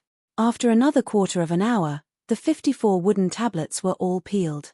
Li Zuxuan rubbed the edges of the wooden tablets on the sand until they were smooth and did not cut people. He then asked Xiao He and Xiao Shi to bring over a brush, ink, and cinnabar. He then wrote patterns and numbers on each tablet. After everything was done, he let out a long sigh of relief. Coincidentally, Han Yushi came back from outside. He quickly called out, "Wife! Come, come, come. We're short of one person. Let's fight the bandits." "Fight the bandits? Husband, where are the bandits in our house?" Han Yushi looked around and asked curiously. "Haha, these bandits are not the bandits. Wife, come here. Today, I'll teach you how to fight the bandits. I guarantee that you'll want to play again after one round." Li Zuxuan burst into laughter. Han Yushi walked over doubtfully. Li Zuxuan called Yi Farzhan over and pointed at the numbers on the wooden sign. "Wife, Farzhan, look. There are numbers on every card. 3 is the smallest. The order is." In just half an hour, Han Yushi and Yi Farzhan understood the rules of Fight the Landlord. No, Fight the Bandits. Li Zuxuan adjusted the wooden cards in his hand and said with a smile, "Okay. You know the basic rules. As the saying goes, standing on the shore can't learn how to swim. Let's play first. You'll fully understand after you experience it." "Yes, yes." Han Yushi nodded. She was eager to try. She felt that Fight the Bandits seemed to be more interesting than Yi's play. Yi Farzhan pursed his lips. He did not show any excitement, nor did he refuse. The 3 of them took the cards in order. They were Yi Fashion's landlord, bandits. Yi Farzhan looked at the cards in his hand and frowned. No. An ace was the biggest. Why should he call? Li Zuxuan was Yi Fashion's landlord. At this time, he was beaming with joy. He. Call the bandits. After that, he reached for the cards in his hand. It was a 7 and a pair of kings. Haha. Super double. Li Zuxuan laughed proudly. "Cousin, what do you mean by super double?" Yi Farzhan was puzzled. When they were talking about the rules, they did not mention this. Li Zuxuan explained, for example, if a game is 1 copper coin, if I super double, it will be 4 copper coins. If I win, each of you will give me 4 copper coins. If I lose, I will give each of you 4 copper coins. If there is a bomb in the middle, it will be a bomb. On top of that, it will be doubled. Do you understand? Oh.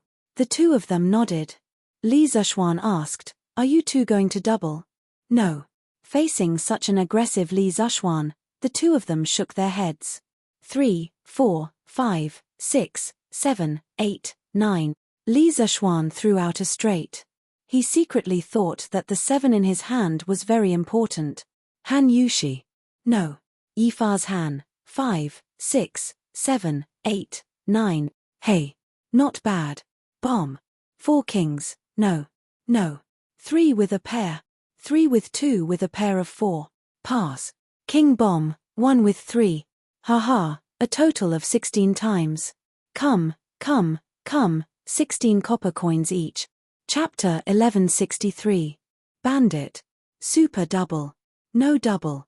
3 lead a pair. 3 lead a pair. Straight. Bomb. King bomb.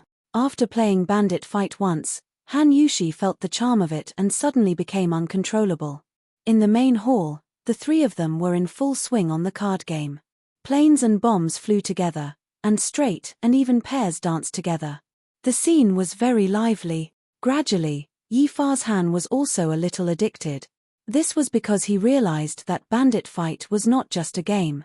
In addition to relying on luck, it also depended on skills. In his opinion, if he wanted to win, he needed to use tricks to play the card game.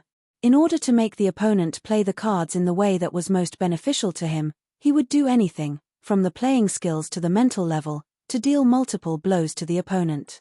Besides, cooperation was the essence of Bandit Fight. Through tacit cooperation to play a card game, one could understand the true joy of bandit fight. Based on this understanding, Yi Fashion's bandit fight skills became better and better. From the initial huge loss of more than 50 copper coins, he actually began to make money later. This child had gradually evolved from a bandit fight rookie to a bandit fight expert. Starting from zero, the three of them actually played until 5 o'clock in the evening. Lan went crazy somewhere in the afternoon and only came back in the evening. Seeing the three of them in the room playing a kind of wooden card with patterns on it, the little girl suddenly seemed to have discovered a new world. She cried and shouted that she wanted to play too. Cousin-in-law, it's getting late. I have to go back. Yi Fashhan looked at the sky and his face turned red. He quickly got up and said. In his heart, he was secretly guilty. He wanted to save the world and spread Taoism. How could he indulge in playing for an entire afternoon? Haha. Fashhan, come play again tomorrow. Your card skills are getting better and better. Li Zishuan's eyes flashed and he laughed. Yi Fashhan opened his mouth and wanted to refuse, but the words of refusal couldn't come out of his mouth. He could only rush out of the door. Husband, I'm going to cook. Go play with Lan. Han Yushi's tender face was slightly red. She didn't expect that once she sat down, she would sit until Yusha hour. She even forgot to prepare dinner. This wasn't what a good wife and mother should be like. After Han Yushi left, Li Zishuan glanced at Xiao He and Xiao Shi before he said, Come. You two can play with Lan. Needless to say, Li Zishuan did not want to play with her, so he pulled Xiao He and Xiao Shi over to be the scapegoat. Anyway, these two maidservants had been watching from the side for the whole afternoon, so they were already very familiar with the bandits' game. Yes, young master.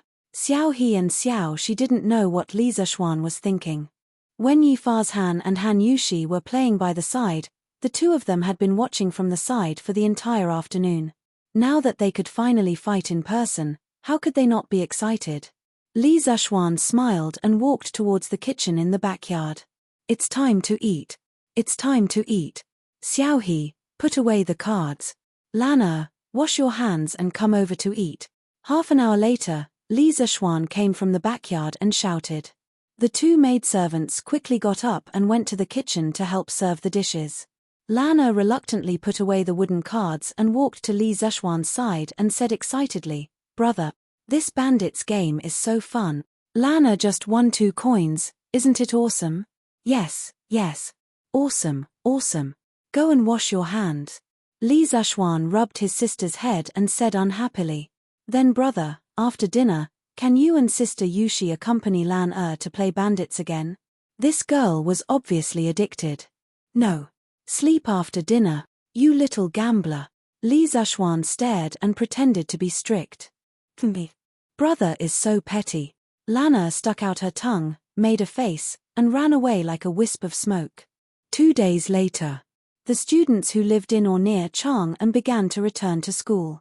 Although it was not time for school to start, the students who were used to staying in the academy were naturally not used to returning home.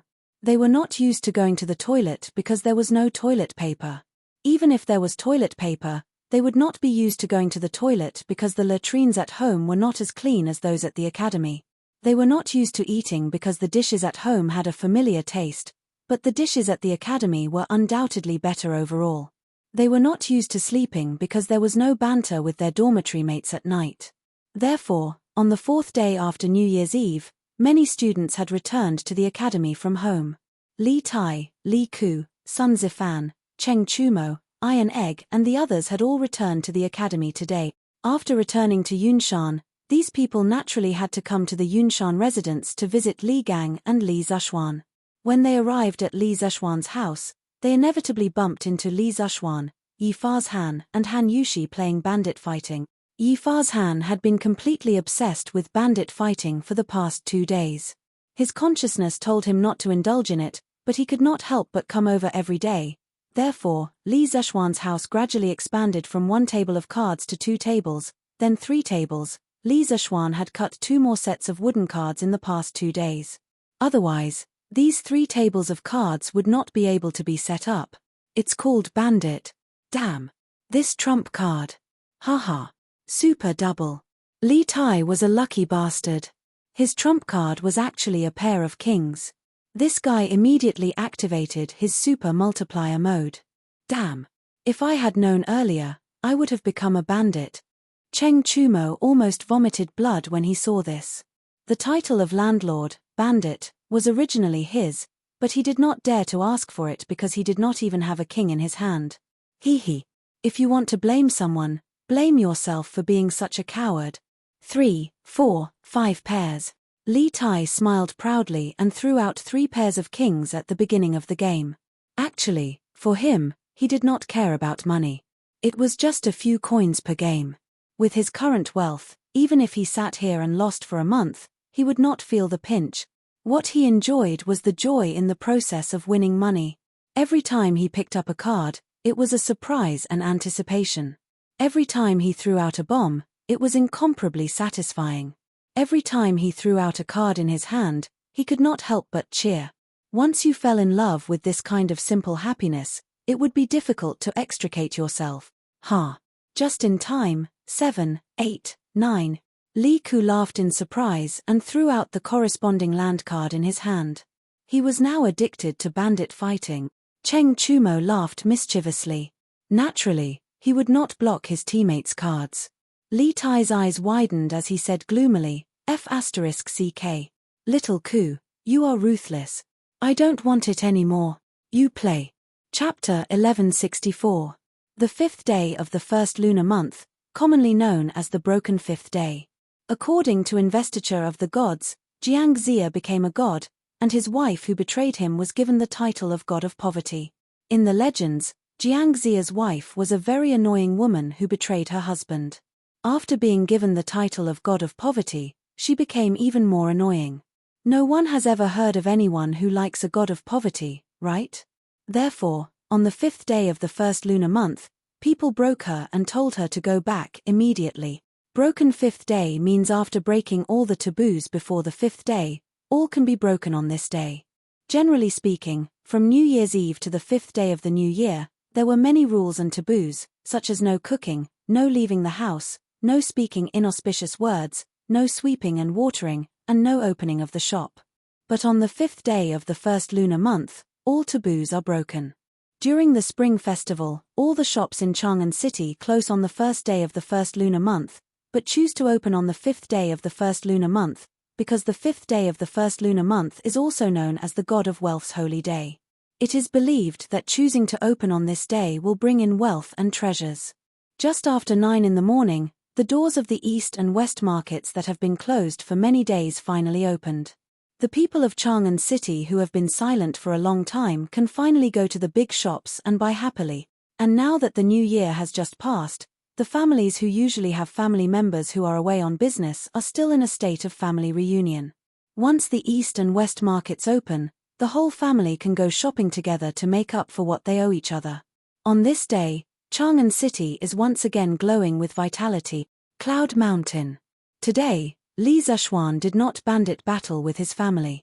That was just something he did for fun. For someone like him who had played with all kinds of electronic devices, the attraction of poker cards was not that strong.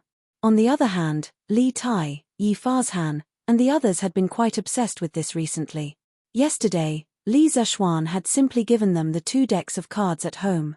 It is said that last night, the student dormitory of Yanghuang College was very lively. Li Zishuan was too lazy to care. As the saying goes, it is better to let loose than to block. Anyway, it is the holiday period, and he also ordered Li Tai not to use cards to gamble in the academy. If these students want to play, then let them play. Only children who knew how to play would have good grade.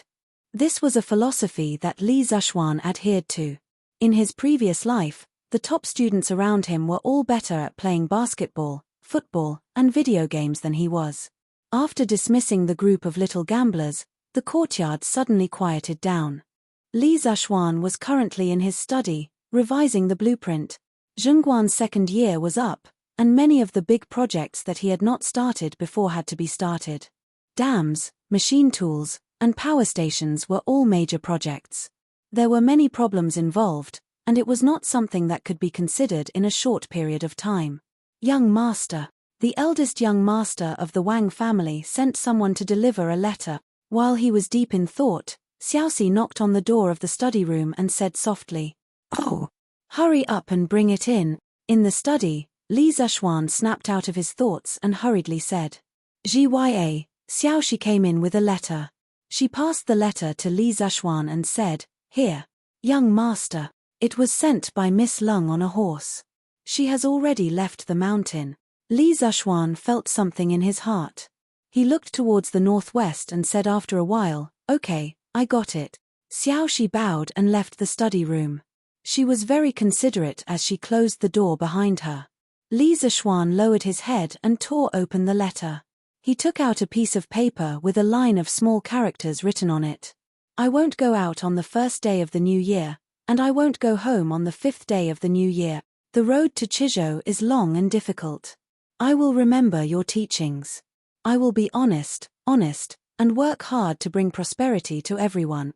After parting today, I don't know when we will meet again. If you come to Chizhou in the future, I will drink and chat with you. Take care." A letter from Wang Runbiao. Sigh. I didn't expect Runbiao to go to Chizhou so soon. I wish him a safe journey. Li Zishuan put away the letter, looked towards the northwest, and sighed softly. Before the new year, Wang Runbiao had told him that he would go to Chizhou after the new year. However, Li Zishuan didn't expect him to leave on the 5th day of the new year. Chizhou was located more than 50 kilometers northwest of Chang'an City. It was considered a relatively wealthy county. Wang Runbiao's trip to Chizhou was most likely to be arranged by the Wang family for gilding, so basically nothing would happen. The imperial edict has arrived. Coincidentally, Li Zishuan had just put down the letter when a sharp voice came from outside the house. Then, Xiao He's hurried voice was heard. "Young master, someone from the palace is here." "Yes, they are here." Li Zishuan frowned, got up, and went out. Marquis Yong'an, receive the imperial edict. An old eunuch stood at the door. His eyes were gloomy, and his cold aura made the air around him a little colder. Li Zishuan narrowed his eyes. He had never seen this old eunuch before and looked unfamiliar. Li Zishuan, listen to the imperial edict. Suppressing the doubts in his heart, Li Zishuan bowed and said, "His Majesty summons you to the palace immediately for an audience." "Marquis Yong'an, quickly pack up and follow me into the palace." The old eunuch held a horsetail whisk and said expressionlessly. Li Zishuan said with a puzzled expression, "I am following His Majesty's edict and am grounded at home to reflect. I wonder why His Majesty summons me into the palace." The old eunuch said with a fake smile, "Marquis Yong'an, you are wrong. It is the retired emperor who wants you to attend the banquet in the palace, not His Majesty." The retired emperor. Li Yuan. Li Zishuan's pupils shrank. He thought to himself that those who came didn't come with good intentions and those with good intentions didn't come. He had just beaten up Li Yuanchang's subordinate on New Year's Eve, and the other party's father came looking for trouble. Attending the banquet in the palace? Was this a Hongmen banquet? The retired emperor has already abdicated. Why can the imperial edict leave the palace? Eunuch, could it be that you are giving a fake imperial edict? Li Zishuan raised his head and looked straight at the old eunuch as he said in a deep voice. "A mountain can't have two tigers, a country can't have two rulers." Li Yuan was the retired emperor, but now that Li was in power, Li Yuan naturally couldn't meddle in the affairs of the country. At most, he could only do whatever he wanted in the palace. His edicts, under normal circumstances, couldn't be sent out of the palace.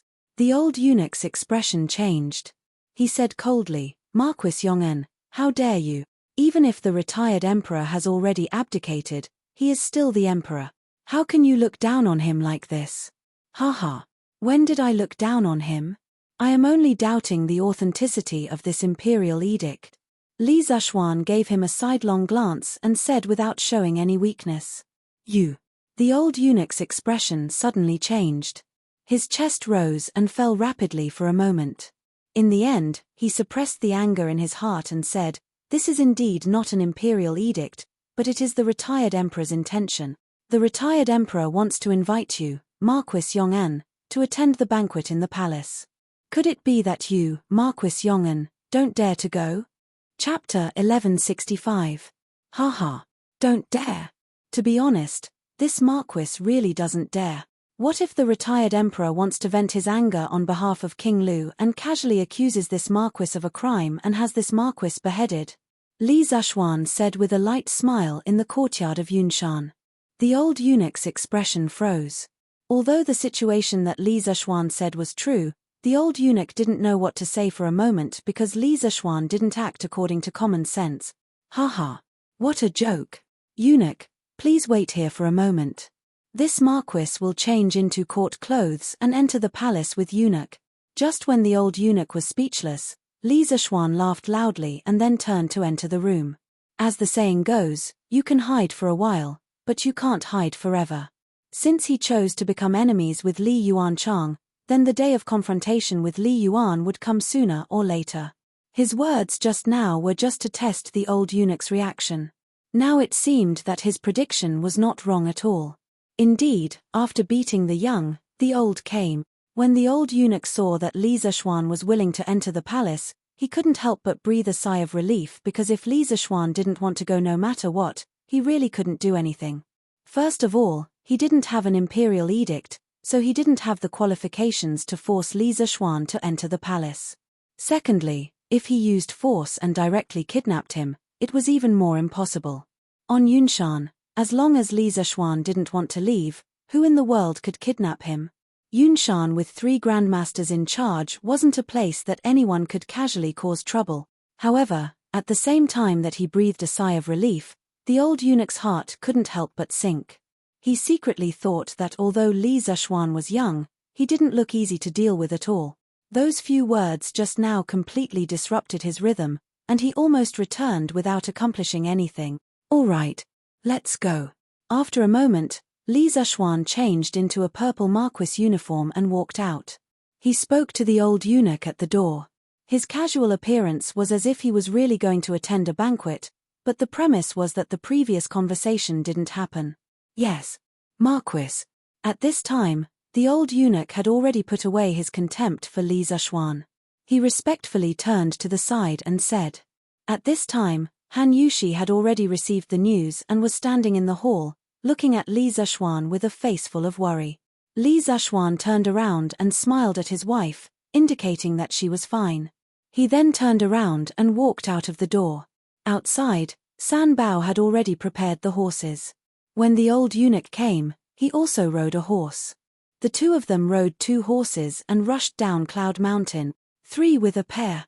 Iron Egg, I only have 2 cards left. In the student dormitory of Yanghuang College, more than a dozen students were crowded in dormitory 001, watching the bandit fight. Li Tai, Iron Egg, and Sun Zifan were in the midst of a battle. The 3 of them had some notes stuck on their faces. The faces of Cheng Chumo, Yuchi Baolin, and the others were also full of notes. They were the contestants who had been eliminated earlier. Just as Li Zhuan said, gambling was strictly prohibited in the college. Those who violated the rule would be expelled from the college, and there would be no tolerance. Therefore, although Li Tai and the others played poker, they were determined not to gamble. After thinking for a while, they thought of the bad idea of sticking notes on their faces. This was very similar to a certain game in modern times. No. You do it. Iron Egg calculated in his mind and realized that there was still 1 bomb left. If he blew up Li Tai's card now, he would not be able to win the first round. He would be blown up by Li Tai's teammate Sun Zifan. When that happened, not only would he lose, but he would lose even more. Hee hee. 2 on 2. Come. Iron Egg, I'll stick 2 cards on your face. Li Tai laughed. After that, he tore 2 pieces of paper, dipped them in water, and was about to stick them on Iron Egg's face. Chinkyu. I saw Yamacho and an old eunuch coming down the mountain at the entrance of the college just now. They seemed to be in a hurry. At this moment, Li Yang walked in from outside the dormitory and said, Impossible. Yamacho is still grounded. Li Tai subconsciously wanted to say that it was impossible, but when he thought of the news that Li Zhuan was grounded and that many students of the college did not know, he quickly shut his mouth. At this time, he did not have time to stick the paper on Iron Egg. He turned around and asked, Li Yang, you just said that Yamacho was taken away by an old eunuch. What does that old eunuch look like? Li Yang frowned and thought for a moment, then said, I didn't see him clearly, but he has white hair and white eyebrows. He should be over 60 years old. White hair and white eyebrows. Li Tai's expression changed, and then he said to everyone, you guys play first. I have something to do back in Chang'an. After that, before anyone could react, the little fatty had already rushed out. His speed was definitely the fastest in his life. Because there was only one old eunuch in the palace who was over 60 years old, and that was the old eunuch who had served Li Yuan for more than 10 years, Cao Cishi. Qingqiu. Wait for me. I'll go back with you. At this time, Li Ku also thought of something. His expression changed, and he quickly chased out. Marquis Yong'an, this way please. In the palace, under the old eunuch's lead, Li Zhuan came to Taiji Palace and then went west, arriving at an independent courtyard. The courtyard had rockery, gardens, pavilions, terraces, and pavilions. It was just like a small paradise in the palace. After Li Yuan became retired emperor, he lived in Taiji Palace for the first few years. It was not until the 4th month of the 3rd year of Zhengguan that he moved out of Taiji Palace and moved to Dian Palace. In the courtyard, Li Yuan was half lying under the winding corridor, sunbathing, surrounded by a flock of orioles and swallows. He was really happy. An old cow eating young grass. This old fellow is really shameless. Didn't I hear that the old fellow was planning to die of exhaustion in the flowers? Such a happy way of dying, why didn't he make the best use of his time? Why did he have to come and find trouble with me? Seems like he's treating me as a soft persimmon. When Li Zhuan saw Li Yuan's shameless appearance of enjoying the blessings of multiple wives, he could not help but criticize in his heart. Associating it with the official records, Li Yuan gave birth to 9 younger siblings for Li Zhuan in 2 years. The corner of Li Zhuan's mouth could not help but twitch. They all said stud horses, stud pigs, and so on. But compared to Li Yuan, this old lecher, they were all weak to the max. Father Emperor, Marquis Yong'an is here.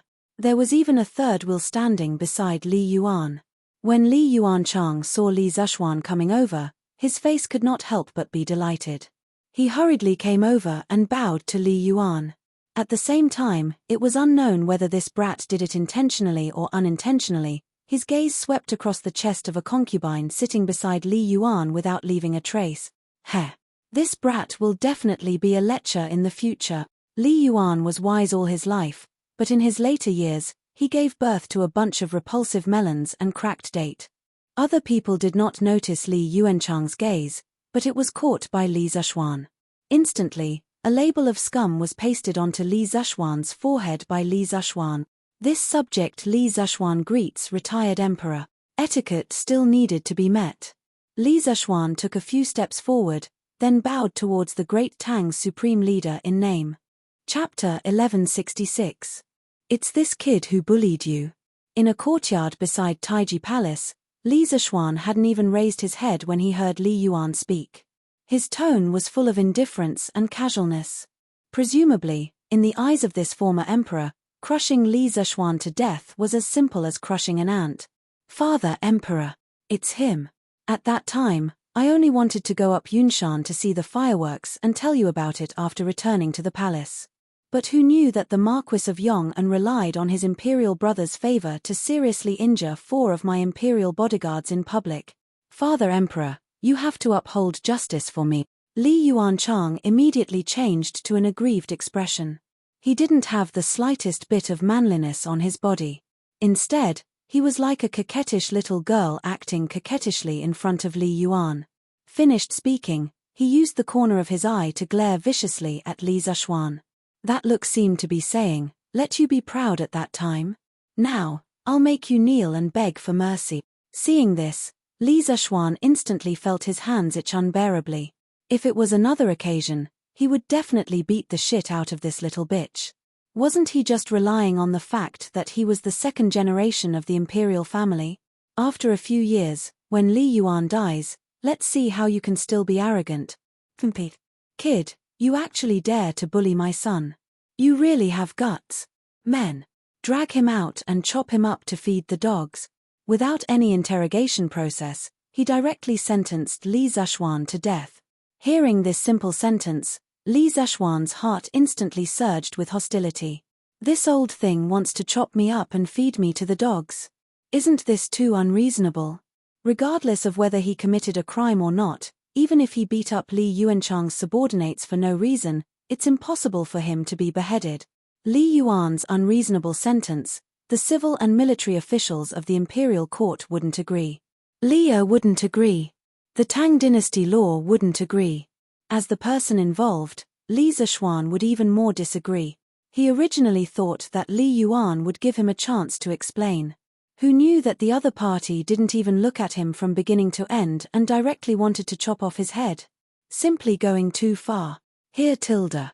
At this moment, two strong women appeared. Yes, they were really like iron towers. They were even stronger than most men.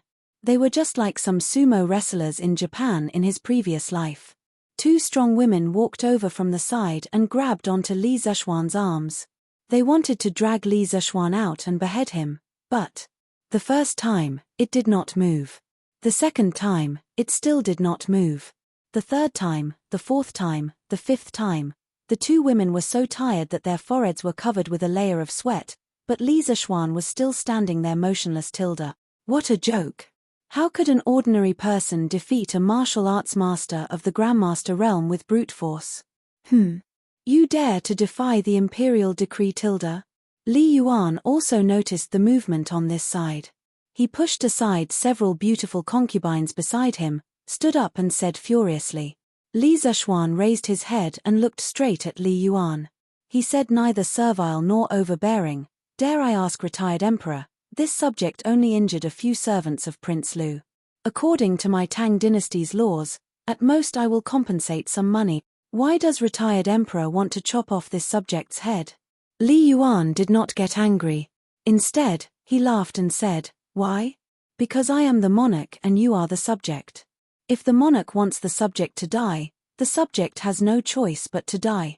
You even studied the sage books in vain, Li Zishuan retorted. Killing a subject for no reason, this is what a fatuous monarch does. 12 years ago, Yang Guang caused chaos in the world. Retired emperor led 30,000 troops to rise from Taiyuan. He went to Chang'an and eradicated a group of bandits. The world is one, the will of the heavens is secondary, the people's hearts are united. It can be said that his meritorious service is unparalleled and splendid for 1,000 years. This subject believes that with retired emperor's wisdom, he will definitely not indiscriminately kill a meritorious subject. Tilda. Speaking also needs to be skillful. In any era, there are classes. Facing the ruling class of feudal society, if one does not talk about strategy and blindly acts recklessly, no matter how high one's martial arts is, there will only be one road to death in the palace. Listening to Li Zishuan talk about the events of the past, Li Yuan's old face that was somewhat pale due to excessive indulgence in debauchery became rosy at this moment. He closed his eyes and stood with his hands behind his back. In his mind, he could not help but recall the years of the Sui dynasty, that period of extraordinary time when he and the 18 rebellious princes fought for the throne. In the end, he took a deep breath, looked at Li Zishuan and said with a smile that was not a smile, "You brat, you really know how to talk. No wonder Erlang would think highly of you." His tone was already not as intense as before. Li Zishuan could not help but breathe a sigh of relief. The most dangerous moment had finally passed. Li Yuanchang, who was at the side, had an anxious expression. He quickly interrupted and said, "Father Emperor, don't be deceived by this fellow's flowery words. He doesn't have you in his eyes at all.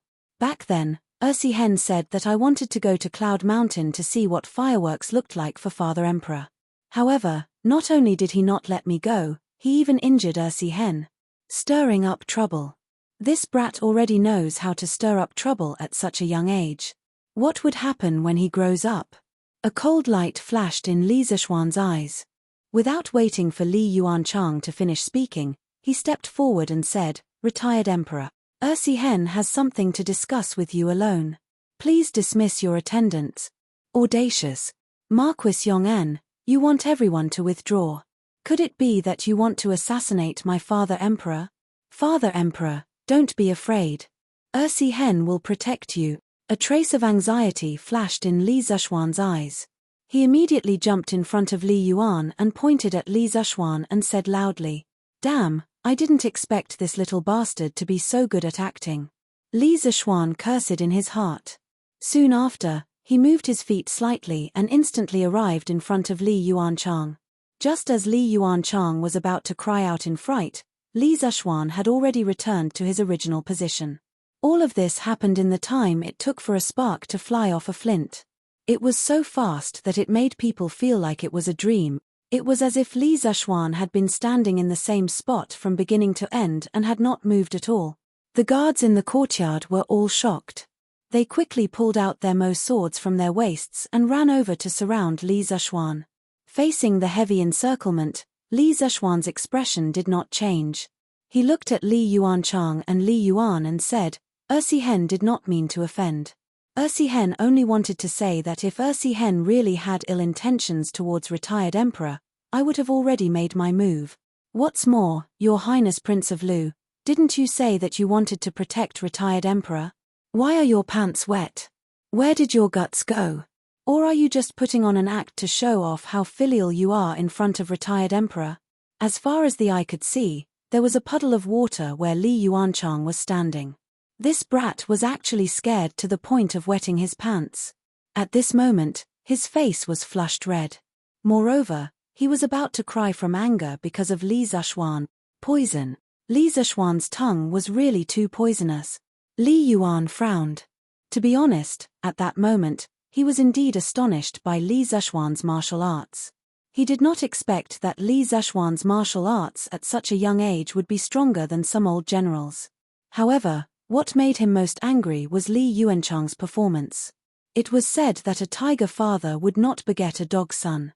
He, Li Yuan, had several sons who were all heroes. However, this son in front of him was a complete coward. Too shameful. Yuanchang, you withdraw first. Li Yuan reprimanded with a black face. Chapter 1167.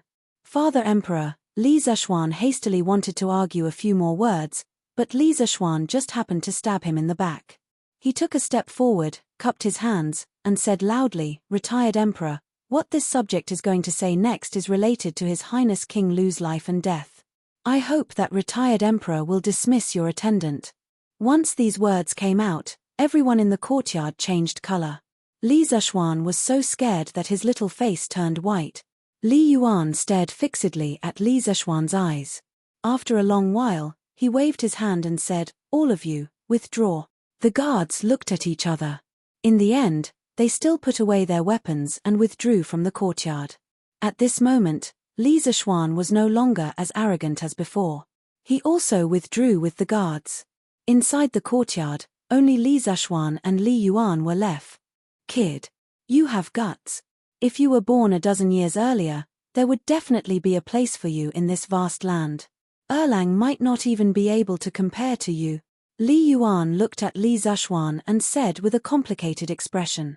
It was not that he was trying to flatter Li Zishuan, but in that confrontation just now, Li Zishuan had resolved a life-or-death situation in the blink of an eye. The courage and strategy he had displayed had made him look at him in a new light. A person who only has bravery is not scary. What's scary is bravery and strategy. This kind of person, placed in troubled times, definitely has the qualifications to become a formidable person. Li Zishuan was greatly shocked. He thought to himself, Old thing, do you lack morals? Are you trying to kill me by saying these kinds of words? This rotten old man is very bad. Li Zishuan gave Li Yuan such a label in his heart. Retired Emperor's words are wrong. With this subject's lazy temperament, if I was born a dozen years earlier, I definitely would not be able to live until now. Only in this kind of peaceful and prosperous world, can this subject's talent and knowledge have a place to display it. Li Zishuan criticized for a while in his heart, then he hurriedly stepped forward and said, regardless of whether or not there were eyes and ears in the surroundings, and regardless of whether or not Li Yuan's words were deliberately probing, in terms of basic political standpoint, he must stand in the right position. Li Yuan shook his head and did not argue with Li Zhuan on this matter. He said in a low voice, "Kid, just now, you said that you had something to discuss with Zhen, and it was related to Yuan Chang's life and death. Now that Zhen has dismissed the servants, hurry up and speak. If I find out that you lied to me, I'll even get people to drag you down and chop you up to feed the dogs." Tilda. Li Zhuan smiled calmly and said, "Retired Emperor, have you heard of the story of Wu Jiangzongzi?" When Li Yuan heard that, his expression changed abruptly. Li Zhuan's words poked at that scar in his heart that had not healed all along. Li Zhuan ignored him and continued, "During the spring and autumn period, the second son of Zheng Wugong, Gongshu Duan, was born. His mother, Wu Jiang, had a difficult birth when giving birth to her eldest son, so she hated her eldest son, Ji Yunsheng. She repeatedly asked Zheng Wugong to make Gongshu Duan the crown prince, but Zheng Wugong did not agree. After Zheng Wugong died, his eldest son, Ji Yunsheng, ascended the throne as Zheng Zhuanggong.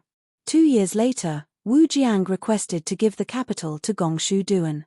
After receiving permission, Gongshu Duan was able to live in the capital and wantonly expand his private power. Not long after, Gongshu Duan ordered the western and northern border regions of Zheng to listen to his commands. Zheng Dafu's son, Lu, expressed to Zheng Zhuanggong that as a country's official, he could not listen to orders from both sides. If Zheng Zhuanggong intended to abdicate the throne to Gongshu Duan, then he should serve him. Otherwise, he should get rid of him and not let the people have other ideas. Zheng Zhuanggong, due to his mother's spoiling of his younger brother, still did not interfere. Gongshu Duan was even more unbridled. He took 2 lands as his fief and the area under his control expanded to Linyang.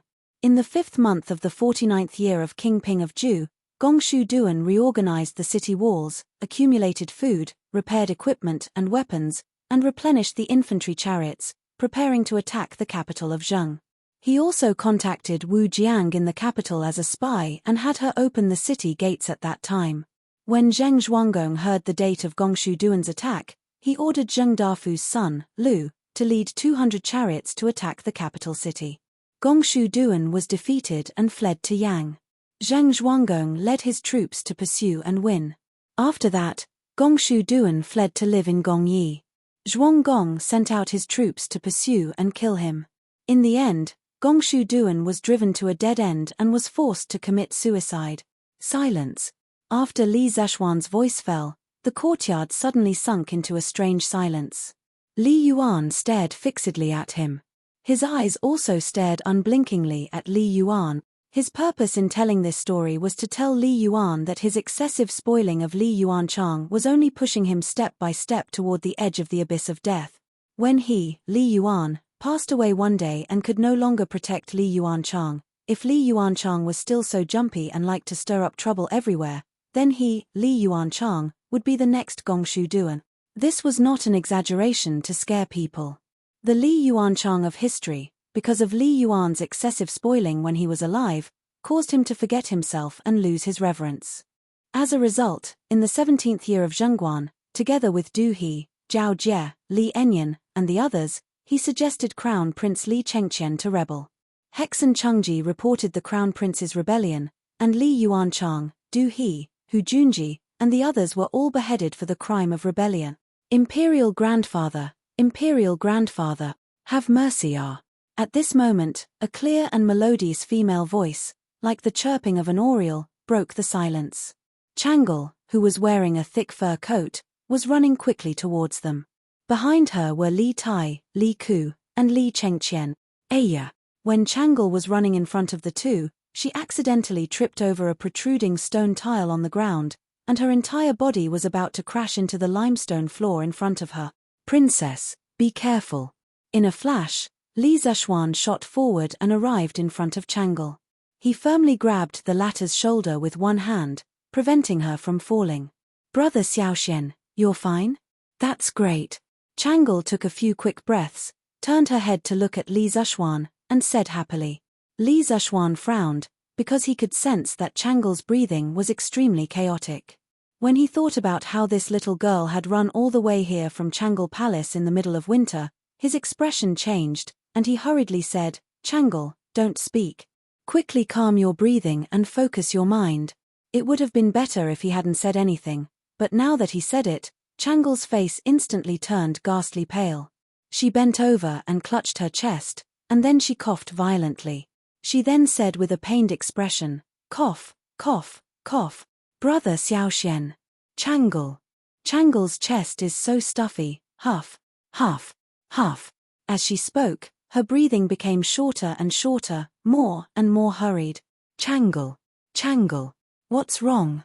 At this time, Li Yuan also quickly rushed over. He looked at the pale Changle and said with an anxious expression. Li Chengqian and Li Tai had only just caught up, and the two of them anxiously said, "Changle's qi is acting up. Someone. Quickly call the imperial physician." At this time, how could Li Zishuan still care about the propriety between men and women? What's more, Changle was only a little girl. He never had that kind of thought. At the critical moment, he carried Changle up from the ground in a princess carry. He said anxiously to Li Yuan, "Retired Emperor, where is a warm side room? Changle can't breathe in cold air right now, or else her life will be in danger." Li Yuan had always doted on Changle. When he heard Li Zishuan's words, his face that was always calm also panicked a little. He pointed at the palace in the north, and as he ran, he shouted at Li Zishuan, "Quick! Quickly follow Zhen. Zhen's bedroom has heating." Chapter 1168.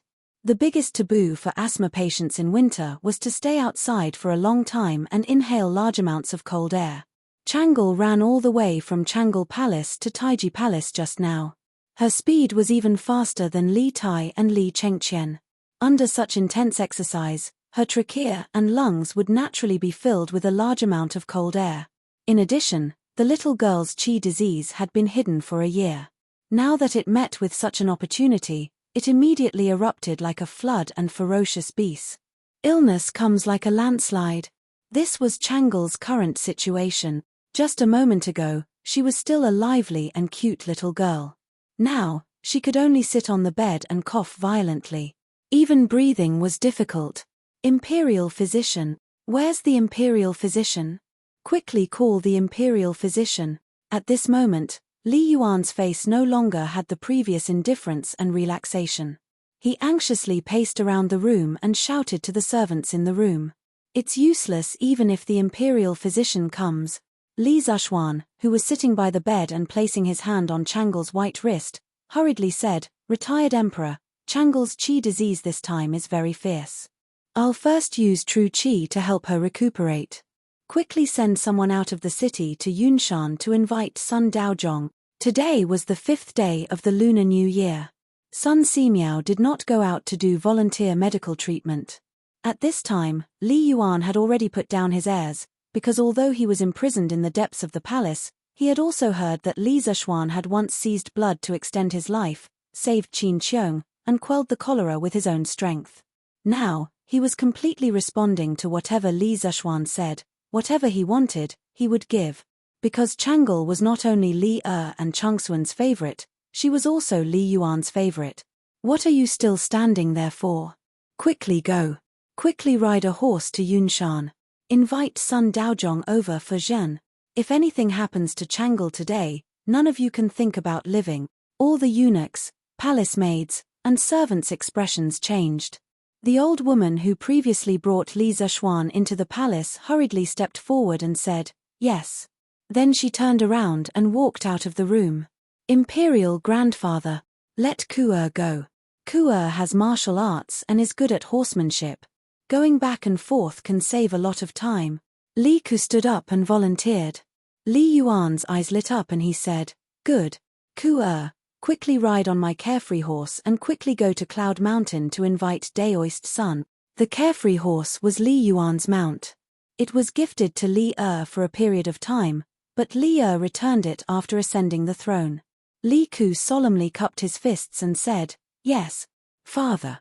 After saying that, Li Ku rushed out of the house in a flash.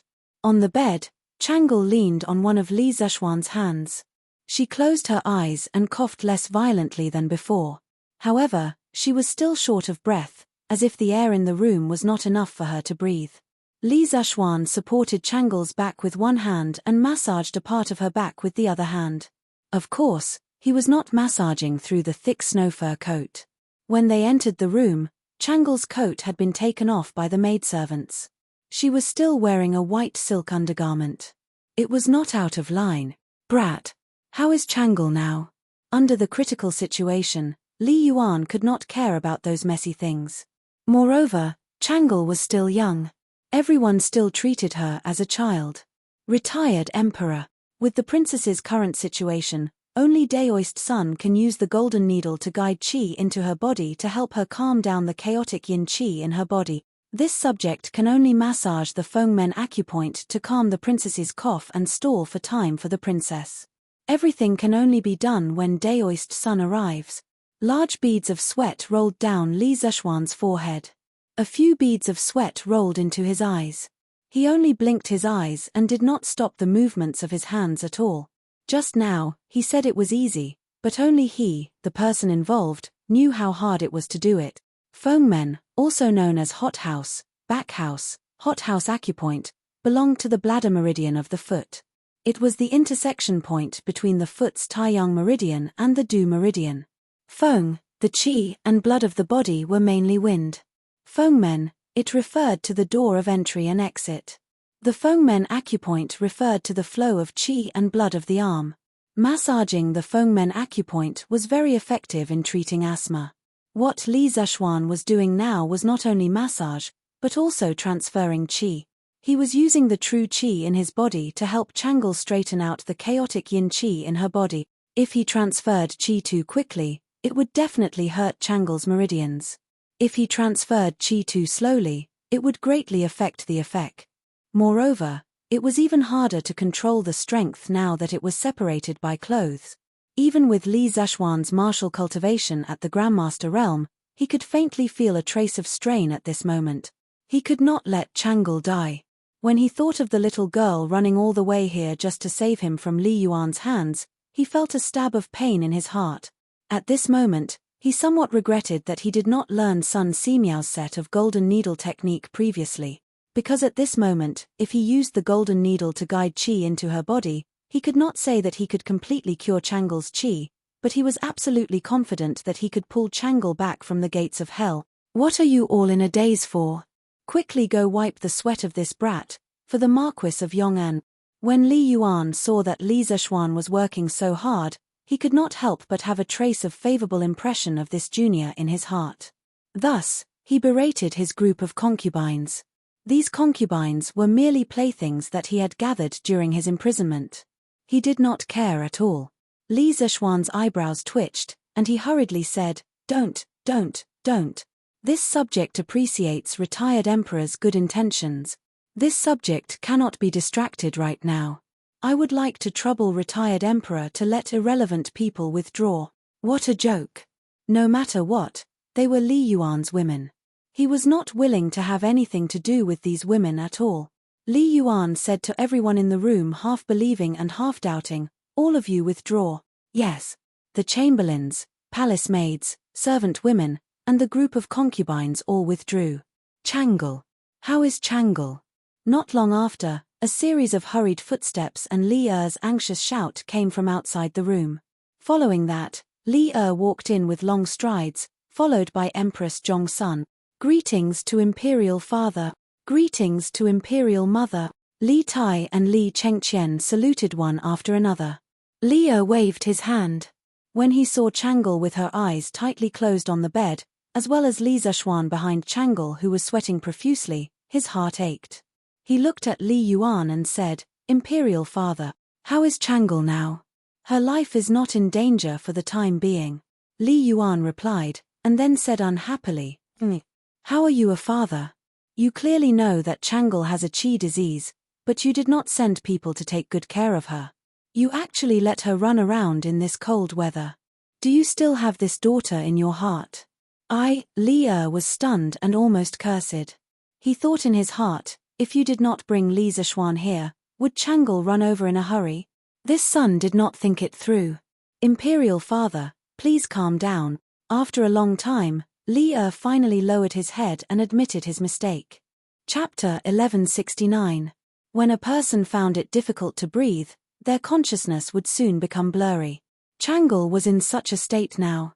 She felt that the air around her had solidified. It was difficult for her to take in a breath of fresh air. Her consciousness gradually became blurry, but the only thing that made her feel comfortable was the warm hands on her back. She could vaguely feel that the hands were sending waves of invisible energy to her, helping her to absorb the air in the room. A glimmer of hope suddenly appeared in the crisis of certain death. She didn't want to die. She vaguely remembered that she was carried in by that man. His chest was so warm, and his breath intoxicated her. She hadn't had enough, so she didn't want to die like this. She wanted to live. She wanted to live. Don't sleep. I don't want to die. If I die, I won't be able to see him again. I don't want to die. A strong desire to live suddenly erupted in this delicate body. Along with the waves of invisible energy, Changle breathed desperately trying to absorb the vitality between heaven and earth. Her weak pulse and heartbeat were suddenly fed back to Li Zexuan's hands with great strength. Changle, don't give up. As long as you don't give up, no one in this world can take you away from me. Not even the King of Hell can. While she was in a daze, Changle heard a familiar voice by her ear. That voice sounded so gentle, yet so confident and resolute. Yes. Using all her strength, Changle responded to Li Zexuan's encouragement with a soft hum. Your Majesty, Changle is awake. I just heard her voice. Zhong Sun, who was guarding at the side, held Li Er's hands excitedly. It had been nearly an hour since Changle's accident. For a moment, they saw Li Zexuan's face become very ugly. Without asking, they knew that Changle's situation had worsened. However, Li Zexuan did not give up. He continued to massage Changle's Fengmen acupoint repeatedly and continuously transferred qi to her. At this moment, Li Zexuan's face was extremely pale, but there was a trace of joy between his brows. Obviously, Changle had been saved from the most dangerous situation. Where is Ku Er? Has Ku Er returned to the city? Li Er patted Zhang Xuan's shoulder, but the worry between his brows did not fade away. He knew that Changle was only temporarily out of danger. If she wanted to be completely cured, Sun Simiao had to come over. Your Majesty, it would take at least 6/4 of an hour to travel from Chang'an to Yun Mountain, even on a fast horse. His Highness King of Han shouldn't have reached Chang'an yet. Zhao Song stepped forward and cupped his fists. 60 minutes. Li Er's face sank, his expression filled with anxiety. He looked at Zhao Song and whispered, in your opinion, how much longer can the Marquis of Yong'an hold on? Zhao Song looked troubled. He looked at Li Zexuan, gritted his teeth, and said, Your Majesty, actually, with the Marquis of Yong'an middle stage strength, it is reasonable to say that he can't hold on after such a great loss. This old servant thinks that he should be holding on with his mind at this moment. Hearing this, Li Er's expression changed slightly. When the Turkic army came to Chang'an, he was not anxious. At this moment, beads of sweat appeared on his forehead from anxiety. At this moment, he caught a glimpse of Li Yuanchang, who was standing in the corner and pretending to be an invisible person without saying a word. A trace of killing intent suddenly appeared in his eyes. The root of all today's problems was this brat. Li Er had just finished the morning court today when he learned that Li Zexuan had been invited from Yunshan to the palace by the people sent by Li Yuan. He thought for a moment and understood that it must be Li Yuanchang behind this. After all, he was also present at the conflict at the foot of Yunshan on New Year's Eve. After guessing the cause and effect of this matter, Li Er did not take it to heart. Because in his opinion, Li Yuan would at most admonish Li Zexuan, and he was too lazy to come over and do something unnecessary. If things went wrong, he might even be ridiculed by Li Yuan, but who knew that in the end, it would cause such a big mess. His most beloved pearl in his palm almost lost her life because of this. And all this was because Li Yuanchang was stirring up trouble. Feeling Li Er's gaze, which was as though he wanted to eat him alive, Li Yuanchang's forehead started to sweat profusely. His little face turned pale in an instant and at the same time, his legs started to tremble non-stop. Suddenly, a foul stench came from within the house. It was Li Yuanchang who had wet his pants again. Cough, cough. Li Yuan glanced at Li then looked at Li Yuanchang with a complicated gaze. He scolded in a low voice, "Get out." Letting him out was both an exile and protection. "Yes, father." As if he had been granted amnesty, Li Yuanchang did not even have the courage to look at Li and went out dejectedly. "Your Majesty, Your Majesty, the King of Han and Dr. Sun have entered the city." At this moment, a chamberlain ran in from outside the room and bowed to Li with a face full of joy. "They're here. They're finally here. Hurry. Order people to open all the gates of the palace and give special permission for the King of Han and Dr. Sun to ride horses in the palace today. All guards are not allowed to stop the two of them. Violators will be beheaded." Li was shocked and said with unusual joy, "Yes, sir." The chamberlain hurriedly went out to pass on the decree. Bam! "Marquis Yong'an! Marquis Yong'an! Guards! Hurry! Help Marquis Yong'an to rest. Hurry and call the imperial physician." At the same time, Zhang Xuan's anxious shout came from behind Li. Li turned around and saw that Li Zishuan had fainted on the bed, and Chang'e had fallen onto Li Zishuan due to inertia. It turned out that when he heard the chamberlain outside the door saying that Li Zishuan and Sun Simiao had entered the city, Li Zishuan finally heaved a huge sigh of relief. However, what followed was a deep sense of exhaustion. He had never been as tired as he was now, and finally, he could not help but faint. "Hurry! Help Marquis Yong'an to the side hall to rest." Li instructed Zhao Song. "Yes, Your Majesty." On the other side, Zhong Sun helped Chang'e up from Li Zishuan's body. Zhao Song walked over and carried Li Zishuan on his back, then walked toward a side room. "Grandfather, Dr. Sun is here." "Father, you're here too."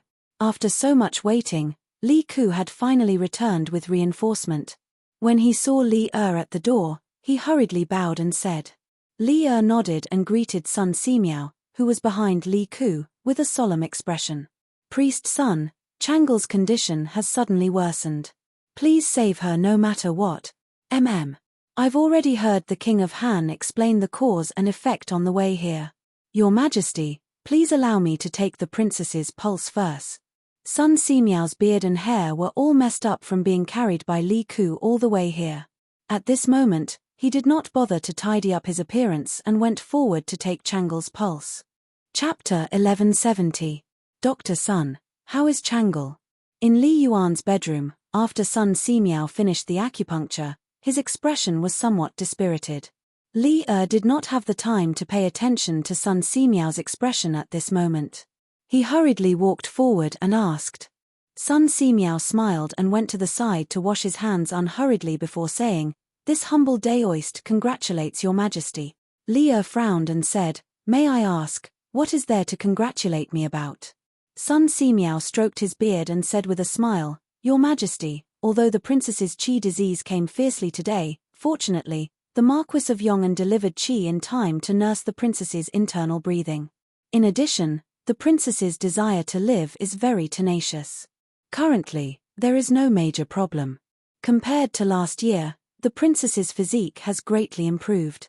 When this humble daoist was performing acupuncture just now, I actually felt a trace of extremely weak daoist true qi in her body. If this humble daoist had not practiced medicine for decades and was extremely sensitive to qi, I'm afraid I would not have been able to detect the existence of this trace of true qi." "What?" Li's eyes widened in shock and said incredulously, "There is daoist true qi in Chang'e's body? Could it be the Marquis of Yong'an's true qi?"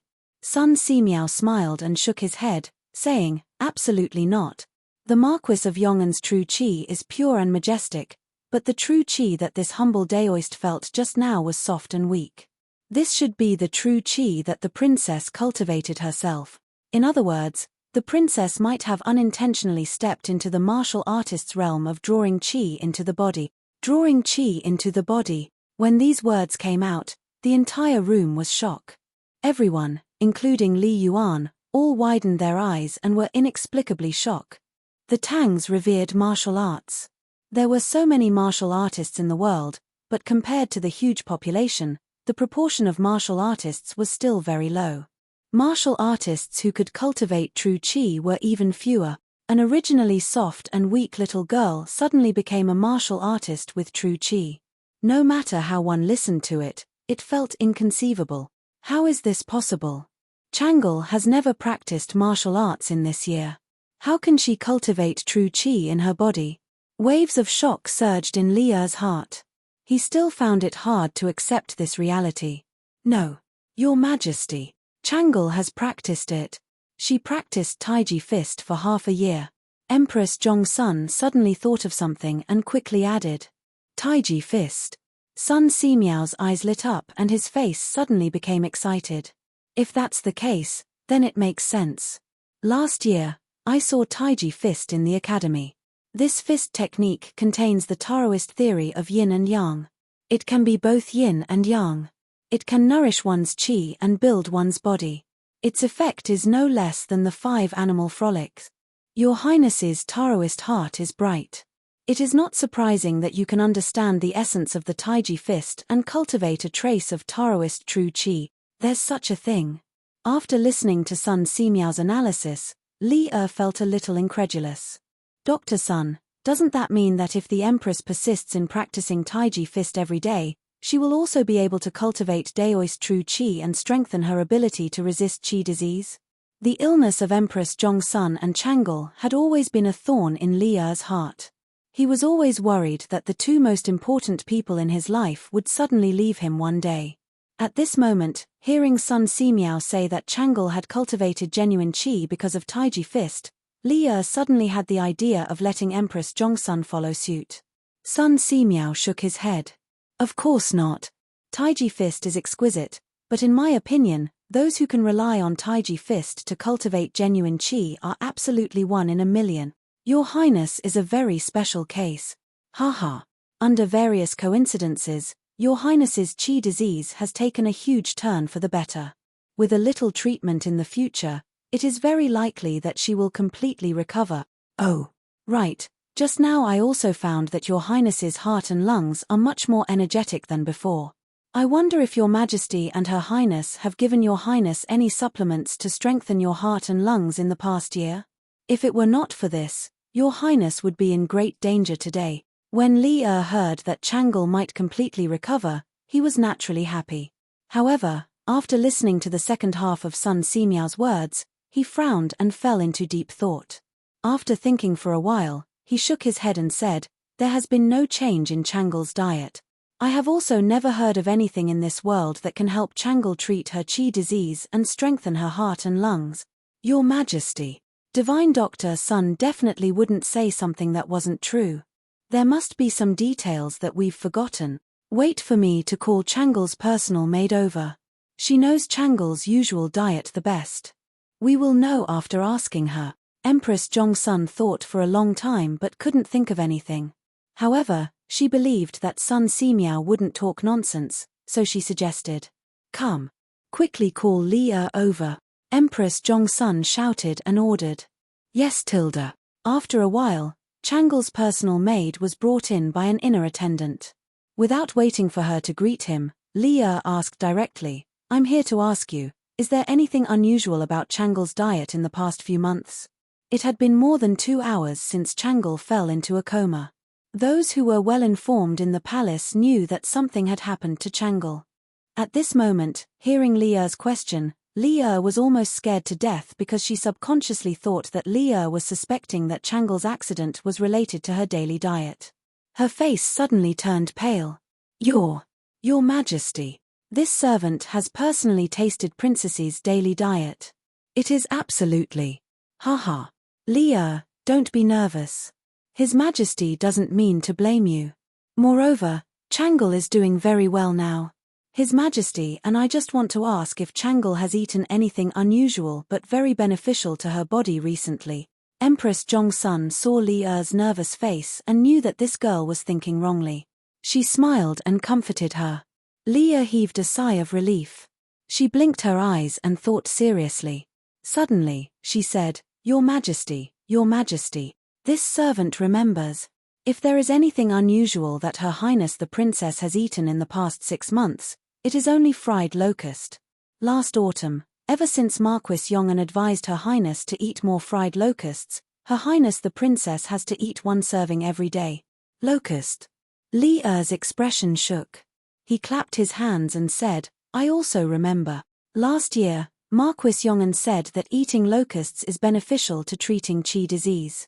Dr. Sun, I wonder if there is such a saying tilde. Sun Simiao frowned. He closed his eyes and pondered for a while with a serious expression.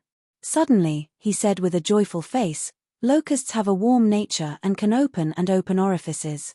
It is indeed a good medicine to treat qi disease. Why didn't I think of it in the past? Marquis Yong'an is really a medical prodigy.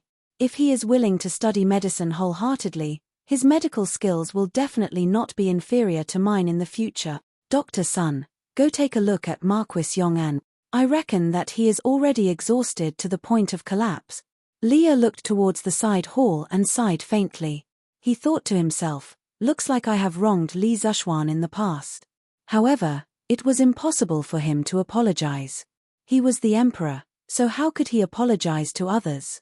At most, he would give Li Zhuan more compensation in other aspects in the future. Chapter 1171. Sun Simiao was right. It was indeed 1 in a million to be able to sense qi with Taiji fist alone. Chang'e was able to create miracles mainly because she didn't want to die. Moreover, she worshipped Li Zhuan unconditionally. Since Li Zhuan said that Taiji fist was beneficial to resisting qi disease, she naturally had to practice it seriously every day. She never had any doubts in her heart. All she needed to think about was practicing hard every day. She couldn't relax for even a day. Perhaps it was because of this pure worship and persistent pursuit that she could become the lucky 1 in a million, and also give her the opportunity to completely get rid of qi disease. Even in the 21st century, with the advanced medical conditions, she was considered a miracle in the medical field. Why hasn't my husband come back yet? Did something happen in the palace? I heard that my husband injured King of Lu's guard. This time, the retired emperor suddenly summoned my husband. Is he deliberately making things difficult for my husband to vent his anger for King of Lu? In the Yunshan residence, it was almost noon. Han Yushi still hadn't seen Li Zhuan return. She became more and more worried. Thinking of the conflict between Li Zhuan and Li Yuanchang, Han Yushi's heart gradually sank. Yushi. What did Xian go to Chang'an for? Why hasn't he come back yet? Mrs. Li felt that Han Yushi's expression was a little abnormal, so she asked. Mother, my husband just went to Chang'an to explain some things to the members of the Chamber of Commerce. He should be back in the afternoon. Let's eat first. It won't be good if it gets cold. Han Yushi said hurriedly. This was also what Li Zhuan told her before he left. The purpose was to not let the family worry. Oh, in that case, let's eat first. Mrs. Li replied suspiciously. Yi Guozhong's eyes flashed. He said thoughtfully, Xiaoxian is now grounded. How could he leave Yunshan? Yushi, tell me honestly, did something happen to Xiaoxian? Tell us and we can help him together. Indeed, the older the ginger, the spicier it was. Yi Guozhong instantly noticed the loophole in Han Yushi's words. As soon as she finished speaking, everyone in the family turned to look at Han Yushi. Han Yushi immediately felt as if she was sitting on pins and needles. She hesitated for a moment before telling the truth. Father, mother, grandfather, grandmother, hubby today. As Han Yushi spoke, the expressions of Yi Guozhong, Li Jingmo, and the others gradually turned solemn. In the end, Yi Guozhong said, there's no need to overthink it. It's definitely the retired emperor who was instigated by His Highness King Lu to summon little Xian into the palace for revenge. Mrs. Li suddenly panicked and hurriedly asked, Father, in that case, what should he do? We have to think of a way to save Xian. Yi Guozhong heaved a sigh and shook his head. The palace is heavily guarded. How can ordinary citizens like us enter the palace to save little Xian? Seeing Mrs. Li's gloomy face, Yi Guozhong couldn't bear to say, Yuzhu, you and Jingmo don't have to worry too much. Although the retired emperor can decide the life and death of anyone, now that His Majesty is in power and little Xian is deeply favored by His Majesty, it's impossible for His Majesty to not know about him entering the palace. When the time comes, he will definitely not sit idly by. Hearing this, Everyone was slightly relieved. Suddenly, Lana said, "Father, Mother." Lana saw Brother Xiaoke riding down the mountain with Grandpa Sun in the morning. "Is someone sick?" Brother and Dr. Sun went to see a doctor. What? Priest Sun was also invited into the palace? Yi Guozhong frowned. If that was the case, the situation would be even more complicated. Li Zishuan had a dream. It was a very long dream. In the dream, he returned to the modern era. But with him, he returned to the modern era with his martial arts, his family, friends, and Li Er. In the dream, he brought a group of ancient people to the modern era to go shopping, sit in the car, watch television, play games, and have a lot of fun. This dream seemed to have no end. Time passed quickly in the dream. 1 year, 2 years, 3 years, until a few decades later. At that time, the group of Tang Dynasty people that he brought to the modern era all told him that they wanted to go back to the Tang Dynasty. Because although the Tang Dynasty was more backward than the modern era, it was still their Tang Dynasty. Their Tang Dynasty. In the end, everyone went back, and he was the only one left in the modern world. Loneliness, helplessness, coldness, loneliness, all kinds of negative emotions lingered in his heart. Even though he was dreaming, his expression was still full of sadness. "I want to go back too. That is also my Tang Dynasty." Li Zishuan in the dream suddenly said firmly, "Little Xian, little Xian." Li Zishuan, who was sleeping, suddenly heard a familiar call. Gradually, he opened his eyes with great effort and saw a white-bearded old Taoist sitting by the bed, looking at him with a smile. Who else could it be other than Sun Simiao? "Little Xian, you're finally awake." Sun Simiao smiled gently. Li Zishuan suddenly realized that everything seemed to have returned to the beginning. Last spring, when he first came to this world, the first person he saw when he opened his eyes was also Sun Simiao. And at that time, Sun Simiao was also treating him. Everything was so similar. "Taoist Sun, thank you so much. You've saved my life again." Li Zishuan struggled to pull his hands out and saluted Sun Simiao. His voice was very weak. Sun Simiao made a rare joke and said, okay. You don't have to be so polite with me. Take care of yourself first. Otherwise, who will help me build the Tang Dynasty Joint Medical Center?" Li Zishuan smiled and said, "Oh right. Taoist priest, is Chang'e out of danger?" Of course, he had confidence in Sun Simiao's golden needle technique. This was just a casual question. Sun Simiao smiled and said, "She's out of danger. Little Xian, I'll tell you a piece of good news. This time, I'm very confident that the princess's qi will be completely cured." How is this possible? Li Zishuan found it hard to believe. After all, even in modern times, it was impossible to completely cure asthma. Haha. I never lie. Little Xian, take care of yourself for a while. I'll go back to Yunshan after prescribing a medicine for the princess. Sun Simiao said casually. Not long after, Old Man Sun left, but Li Yuan came. He walked straight to the side of Li Zishuan's bed and laughed loudly. "Yo, you're awake. Haha. Not bad, not bad. Good job. Luckily, you're here today. Otherwise, I'm afraid that I'll lose Chang'e forever. Even if Erlang doesn't reward you, I'll reward you. Say it, what do you want? As long as I have it, I'll reward you." Chapter 1172. Taiji Palace, Li Yuan's bedroom.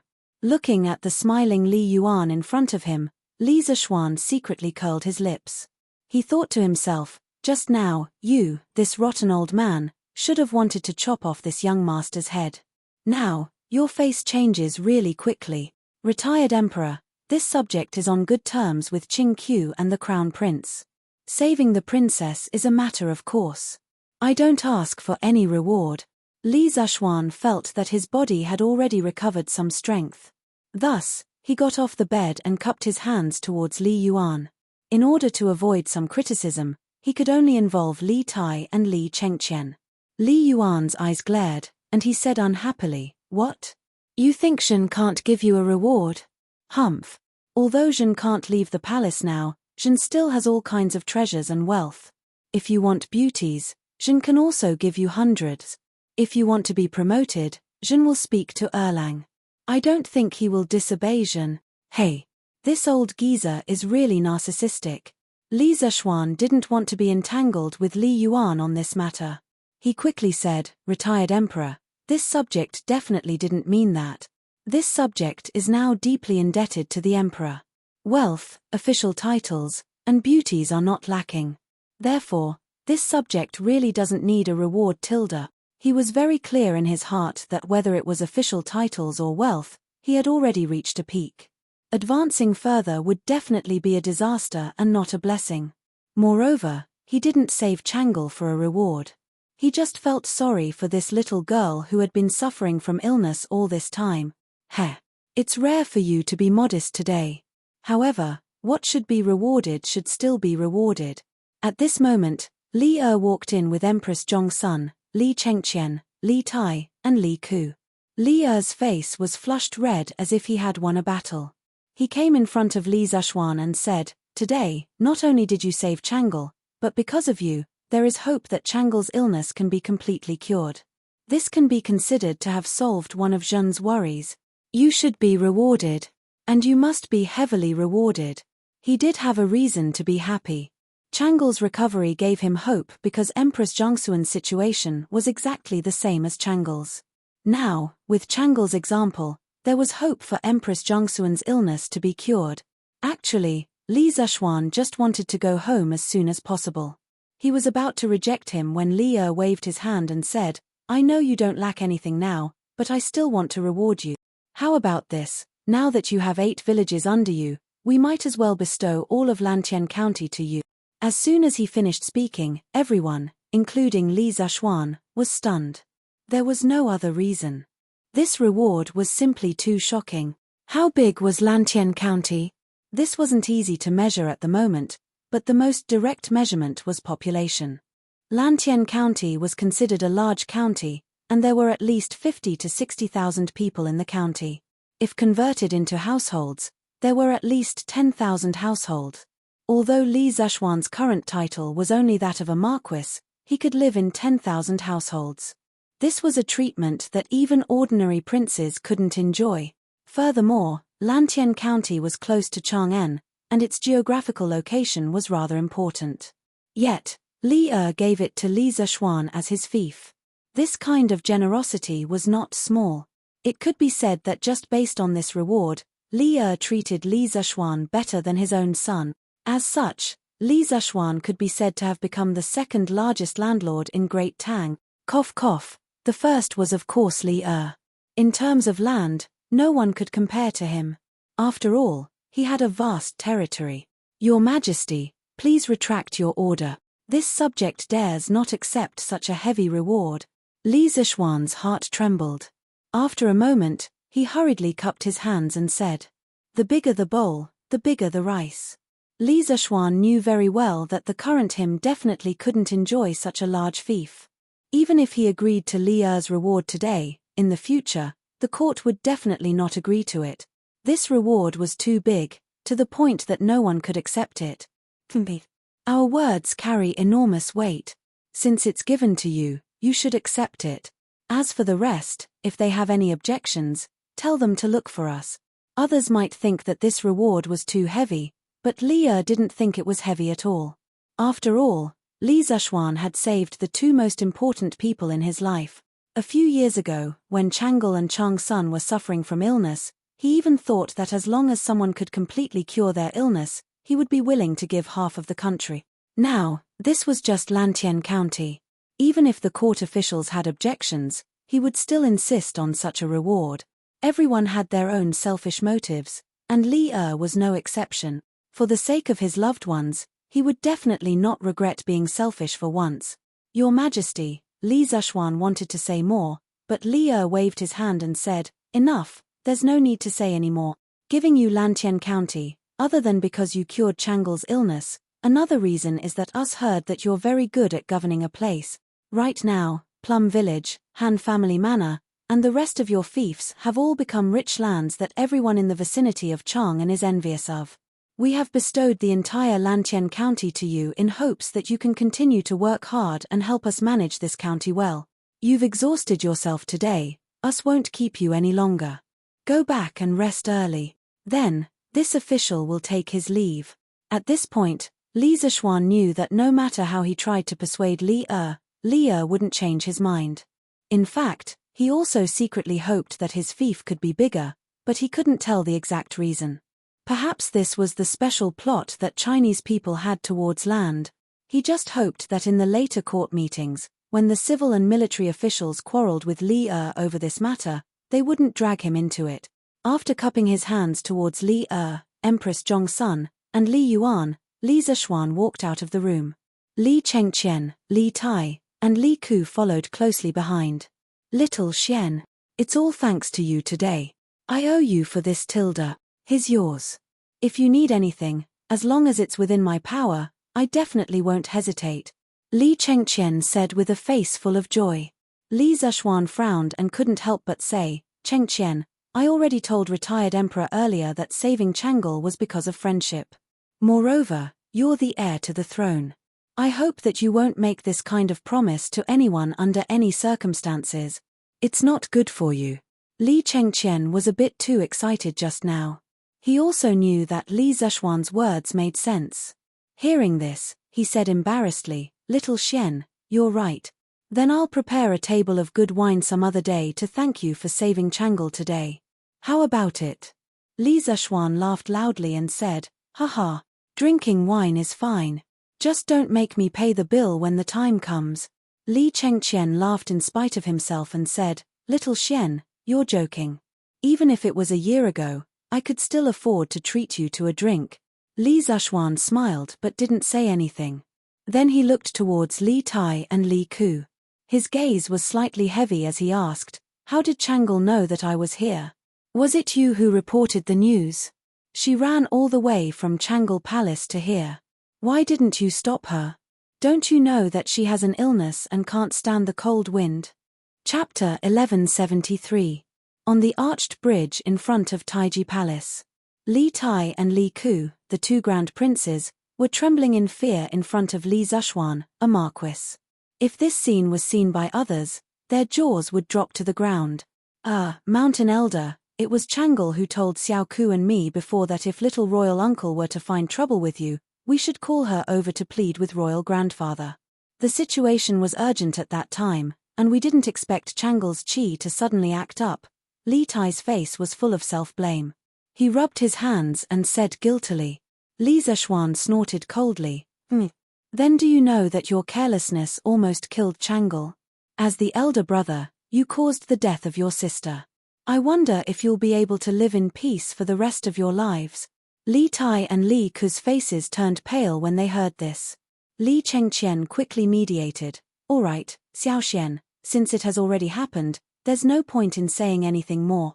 Fortunately, Chang'e now has a blessing in disguise. She has a chance to completely cure her qi. Priest Sun said before that there can be no construction without destruction. No one expected her qi to flare up this time, but the end result is still good. Seeing that Li Chengqian took the initiative to speak up for Li Tai and Li Ku, Li Zishuan was secretly relieved. These brothers were finally acting like brothers, and no longer schemed against each other all the time. Haha. When Dr. Sun said that Chang'e used Taiji Fist to cultivate true qi, I was shocked. Xiaoxian, I didn't expect the Taiji Fist you taught to the students of the academy to be so magical. If the common people or the people of Jianghu knew about this, they would definitely go to the academy to learn it, Li Chengqian said with a smile. What? Chang'e used Taiji Fist to cultivate qi? Li Zishuan's eyeballs almost fell to the ground. When he taught Chang'e Taiji Fist to the students, he only wanted them to strengthen their bodies. He didn't expect that someone could cultivate qi. After all, for ordinary people, the profound meaning of Taiji Fist was too profound. If they did not understand the fist intent and only understood the fist form, it was impossible for them to reach a higher level. Therefore, Li Zishuan was surprised that Chang'e could use Taiji Fist to cultivate true qi. Just think about it, a delicate and weak little girl suddenly became a martial artist with true qi. No matter how one listened to it, it felt unreal. Perhaps this was the only way to describe Chang'e's talent in martial art. Yes. I'm ashamed to say that I came into contact with Taiji Fist earlier than Changle, but I neglected to practice it. My progress is not even 1,000th of Changle's. Li Chengqian nodded with a face full of regret. With Changle as a living example, the Li family no longer dared to underestimate Taiji Fist. They believed that after today, there would be a craze for Taiji Fist in the palace. Li Tai scratched his head and said embarrassedly, "Ahem. I'm going to start practicing Tai Chi next semester. Maybe in a few years, I can become a martial arts expert like Yamacho." Hey. Li Zishuan rolled his eyes and couldn't be bothered with this little fatty. Was it so easy to become a martial arts expert? Let's not talk about it now. We'll talk another day. Li Zishuan waved his hand and prepared to go home. He had stayed in the palace for so long that his family must be worried sick. Yamacho, Chinkyu, and I are going back to Yunshan too. Why don't we take a carriage back to Yunshan together? Li Ke's eyes flashed with worry as he hurriedly said. He was mainly worried that Li Zishuan would get into trouble while riding a horse in his current condition. That was why he suggested it in a roundabout way. Yes. All right then. Li Zishuan thought about it and accepted Li Ke's kindness. Riding a horse in such cold weather was indeed not a pleasant thing, especially in the north. The wind was like knives on the face. No matter how good one's martial arts were, it would not feel good. Husband, you're finally back. As evening approached, he finally returned to the residence. Han Yushi was waiting at the door. Seeing Li Zishuan return, she hurriedly got up and greeted him. Xian did the retired emperor make things difficult for you? Madame Li asked Li Zishuan as she stood up. Mother, it's nothing. It's mainly because something happened in the palace, so I was delayed for a while. Li Zishuan replied with a relaxed expression. Madame Li smiled as if relieved of a burden. Half an hour ago, Daoist's son returned from Chang'an. Mother heard from Daoist's son that Princess Changle had a relapse. You were in the palace helping to treat her. How is Her Highness now? She's fine. According to Divine Doctor Sun, it's very likely that she'll recover in the future. Li Zishuan avoided the topic. Naturally, he could not tell his family that he had fainted because he had transferred qi to Changle in the palace. That's great. Her Highness is cute and kind. To be safe and healthy is truly a blessing to my great Tang. Madame Li sighed with joy. She had seen Changle when she came to the Li household. Moreover, she liked this little girl from the bottom of her heart. Now that she heard that the little girl's illness that had troubled her for several years could be cured, she naturally felt happy. Father, mother, grandfather, grandmother, please continue chatting. I'm a bit tired. I'll go in and rest for a while. Li Zishuan's body couldn't help but sway. He hurriedly regained his footing and said a few words to the elders in the room before heading to his bedroom. This time, his body had truly been hollowed out. At the very least, he would need to recuperate for several days before he could fully recover. Mother, then I'll go see husband. Han Yushi looked worriedly at Li Zishuan's back. She turned her head and said a few words before following after him. 2 days later. The civil and military officials who had taken 7 days of New Year's Eve finally returned to work in the imperial court. The first day of work after the New Year's Eve was unusually busy. Every department in the 3 provinces and 6 ministries had to report the backlog of problems to Li one by one. The morning court session lasted until noon, and it still hadn't ended. At this time, many officials' stomachs were already growling from hunger. Unexpectedly, Li released a shocking piece of news at this time. 2 days ago, Changle's illness suddenly flared up. The Duke of Yong'an stabilized Changle's condition with his own efforts and used an ingenious prescription. There is hope that Changle's illness can be completely cured. All these years, Changle's illness has always been a sore point for me. Now that the Duke of Yong'an has completely cured it, I am very happy. Therefore, I have decided to bestow the entire Lantian County to the Duke of Yong'an as his fief. What do you think, Tilda? Boom, Tilda. Bestow the entire Lantian County to Li Zishuan? The moment he said that, the officials were in an uproar. Your Majesty, I don't think so. Although the Duke of Yong'an has made great contributions, it's too much to bestow the entire Lantian County to him. Please retract your order, Your Majesty. Wei Zheng frowned. He felt that Li was completely acting on impulse. Thus, he took a step forward and spoke righteously. Chapter 1174. Echem. Why is the reward too excessive? Changle is the apple of our eye. We have said before that if anyone can cure Changle's illness, we will give them half of the country. Right now, it is only a small Lantien county. Wei is watching. Are you looking down on us or Changle by saying that the reward is too excessive? Within the Taiji Palace, Li saw that Wei Zheng was the first to jump out to oppose and frowned. He paused and snorted with displeasure. But how could Wei Zheng retreat because of Li's displeasure? This fellow was the most typical thorn in the imperial court during the Zhongguan era. Opposing Li had already become a common occurrence for him. Your Majesty, this old subject is not looking down on anyone, but if all the citizens of Lantien County are enfeoffed to Marquis Yong'an, how is that different from Western Jew's enfeoffment system? Could it be that Your Majesty wants to restore the Jew system? Enfeoffment system. Hearing this sensitive word, the faces of all the officials in the palace turned serious. In the history of ancient China, ever since the Qin dynasty unified the 6 states, the biggest problem that the founding emperors of each dynasty faced was which system to adopt to manage the country and ensure that the country would always remain in the hands of their own people. Regarding this, the Qin first emperor thought of a way to abolish the enfeoffment system and change it to a county system. As for the county magistrates, they were personally appointed by the emperor to govern the region. However, the Qin dynasty only existed for 15 years before disappearing. Later on, many founding emperors used the Qin dynasty's disappearance as a lesson and implemented the enfeoffment system. During the implementation of the enfeoffment system, because the emperor's relatives were watching over the country, they had a very close relationship. Thus, the citizens lived very well and there were very few disturbances. However, this could only be done when the founding emperor was on the throne.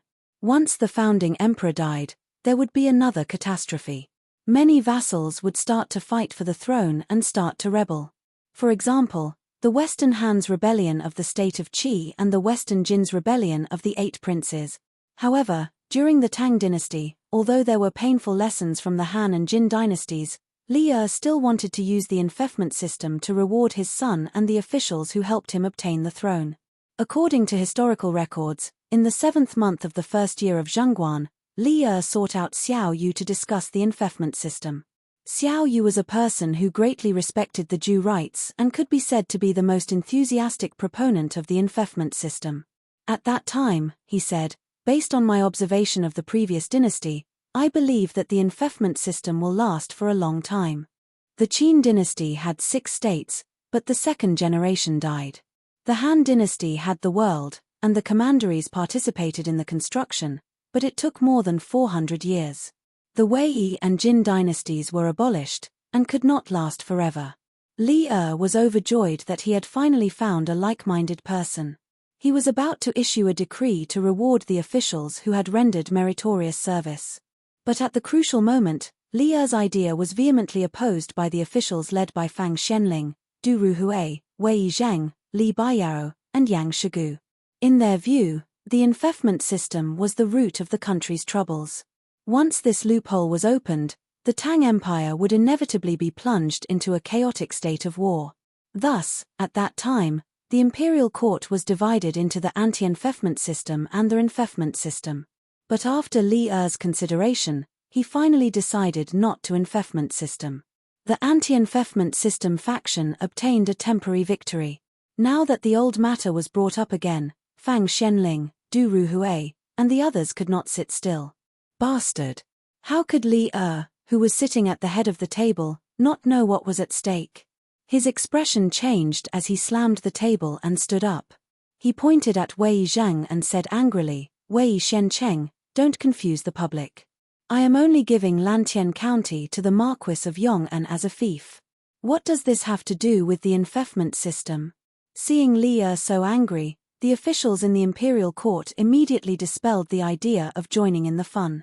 Now that Li had ascended the throne for a long time, he had accumulated more and more power. Many officials were still afraid of him getting angry. Fang Xianling and Du Ruhui looked at each other. Finally, The two of them looked at Zhongsun Wuji at the same time. But the latter actually closed his eyes and crossed his arms, standing on the spot as if he was asleep. What a joke! Chang'e was Zhongsun Wuji's niece. Now that Li Zexuan had saved Chang'e, no matter what, Zhongsun Wuji, as her uncle, had to accept this favor. On this matter, even if he did not support it, he could not oppose it. Besides, in his heart, he also felt that Wei Zheng was making a big fuss over a minor issue. It was just a county in Lantian County. Although it was a little out of bounds compared to Li Zexuan's title, forcefully connecting it to the feudal system was a little too far-fetched. After reading Zhongsun Wuji's attitude, Fang Xianling and Du Ruhui looked at each other and shook their heads. In the end, they did not go out to stand up for Wei Zheng. The pitiful Wei Zheng suddenly became a lonely warrior, facing Li Er's anger with his own strength. But the reason why a troublemaker was called a troublemaker was because he was not afraid of difficulties and faced them head-on. Wei Zheng was never afraid of difficulties. He took a step forward and said aggressively, "Your Majesty." As the saying goes, a small clue reveals the whole picture. Although a county cannot be compared to the enfeoffment system of the Western Zhou dynasty, once this example is made, I fear that our Tang Empire will repeat the mistakes of the Han and Jin dynasties. Speaking of which, this fellow was really stubborn and dared to say anything. If it was in the Ming and Qing dynasties, just based on his words, the emperor would chop off his head and even exterminate his entire family. However, even though Zhengguan's words were more liberal, when Li Er heard this disgraceful sentence, he could not help but spit fire from his eyes. He pointed at Wei Zheng and said in exasperation, "Good, good, good. Good for you, Wei Xiancheng. Do you really think that the tolerance I gave you is indulgence? How presumptuous. Men, drag Wei Zheng out and flog him 100 times. As soon as these words came out, everyone in the hall was shocked. Ever since the Qin and Han dynasties, especially during the Sui and Tang dynasties, the monarchs had always treated their ministers with respect. It was extremely rare for them to use torture on their ministers. It was only after the Ming dynasty that it gradually became more common to use caning on ministers. What I say is for the sake of the country. I am worthy of the heavens and the earth. Today, if your Majesty wants to be like King Zhu of Shang, I am willing to do it." Wei Zheng's temper also rose at this time. He straightened his neck and looked directly at Li Er, tit for tat. "Presumptuous. Men. Drag him out and flog him 200 times. Hurry." When Li Er heard this, he was so angry that he almost flipped the table. He roared out of the hall. Suddenly, 2 silver-armored generals came in and walked in the direction of Wei Zheng. At this moment, Fang Xianling could no longer sit still. If these 200 flogs were to be flogged, wouldn't Wei Zheng die directly? He quickly stepped forward and said, "Your Majesty, please calm down. Your Majesty, please calm down." Wei's watching is straightforward and outspoken. Although his words were a bit extreme, I hope that your Majesty can forgive him on account of his dedication to the country. Chapter 1175. Forgive. How do you want me to forgive? It is because I have forgiven him time and time again that he is so unbridled now. Li Er's angry voice roared in every corner of the Taiji Palace. Only now did people see Li Er's determination to reward Li Zexuan. "Your Majesty, Minister Wei's words are indeed inappropriate, but it is not enough to warrant punishment. Your Majesty, please reconsider." Zhongsun Wuji also stood out. These were 2 separate matters. He indeed did not support Wei Zheng's words, but seeing that Li Er was about to punish the minister, he still had to step forward to stop it. This example could not be set. "Your Majesty, please reconsider." Since Zhongsun Wuji had stood out to plead for leniency, the other ministers could not remain indifferent. Instantly, a large group of people bowed. When Li Er saw this, he was so angry that he did not know what to say. At this moment, Wei Zheng recklessly said, "This old minister's life and death are not important, but as your Majesty's minister, this minister should think for your Majesty's country. Giving Lantian County to the Marquis of Yong'an is against the law, and this minister believes that the Marquis of Yong'an will not agree. The people of Lantian County will also not agree." Li Er was so angry that he laughed. "Good. Since Wei Xiancheng is so confident, Then do you dare to make a bet with me? Wei Zheng said without hesitation. Why wouldn't I dare? But how does your majesty want to bet? Li Er said with his hands behind his back. Let's bet on my decision. Whether Li Zishuan agrees or not, whether the people of Lantian County agree or not. With 2 days as the limit, I hope that after 2 days, you, Wei Xiancheng, can still be so unyielding. Court dismiss. Without giving Wei Zheng a chance to refuse, Li Er flicked his sleeves and announced the dismissal of the court session. Hey! Wei Xiancheng, don't you have nothing better to do? Your Majesty wants to give little Xian some land, what does that have to do with you? Jumping out in such a hurry to object, isn't this just finding trouble for yourself? The officials had been hungry all morning and wanted to go home to eat. When Li Er announced the end of the court session, the officials went back to their homes. Cheng Yarojin walked to Wei Zheng's side and patted his arm. As one of Li Zishuan's elders, he naturally stood on Li Zishuan's side in this matter. However, Li Zishuan's temper was too big in the morning assembly, so he didn't want to add fuel to the fire. He could only mock Wei Zheng after the assembly ended. Lu Guogong, this old man is wholeheartedly devoted to the public. I only care about the matter, not the person. No matter who is involved in this matter today, this old man will come out and stop His Majesty from acting willfully. Wei Zheng rolled his eyes and snorted at Cheng Yarojin. Hey! What a stubborn old man. Just you wait. Old Cheng, don't even need to look to know that you're going to lose this bet with His Majesty. Don't cry when the time comes. Haha. Cheng Yarojin waved his hand, not willing to waste any more time with a one-track-minded person like Wei Zheng. He left Taiji Palace and returned home. Damn it. This Wei Xiancheng has repeatedly contradicted me. It's really hateful. It seems that I have been too lenient with him in the past. After the assembly, Li Er came to the Sweet Dew Hall. Recalling everything that had happened in the morning assembly, he became angrier and angrier. In the end, he pushed away the memorials on the table and roared angrily. Your Majesty, please calm down. Don't be angry. At this time, Empress Zhongsun happened to walk in from outside the hall. Her complexion seemed to be much better than 2 days ago. Guanyin maid. Come and sit. When Li Er saw that it was Empress Zhongsun, he quickly restrained the anger on his face. After Zhongsun sat beside him, he asked with concern, how is Chang'e recovering? Empress Zhongsun smiled and said, Your Majesty, Chang'e has completely recovered after 2 days of recuperation by Dr. Sunday. This morning, this concubine followed Chang'e and practiced Taiji fist twice. Li Er immediately forgot some of the unpleasantness in the assembly and said with a smile, Good. Guanyin maid, you have to practice Taiji fist every day in the future. If I have time, I will practice with you.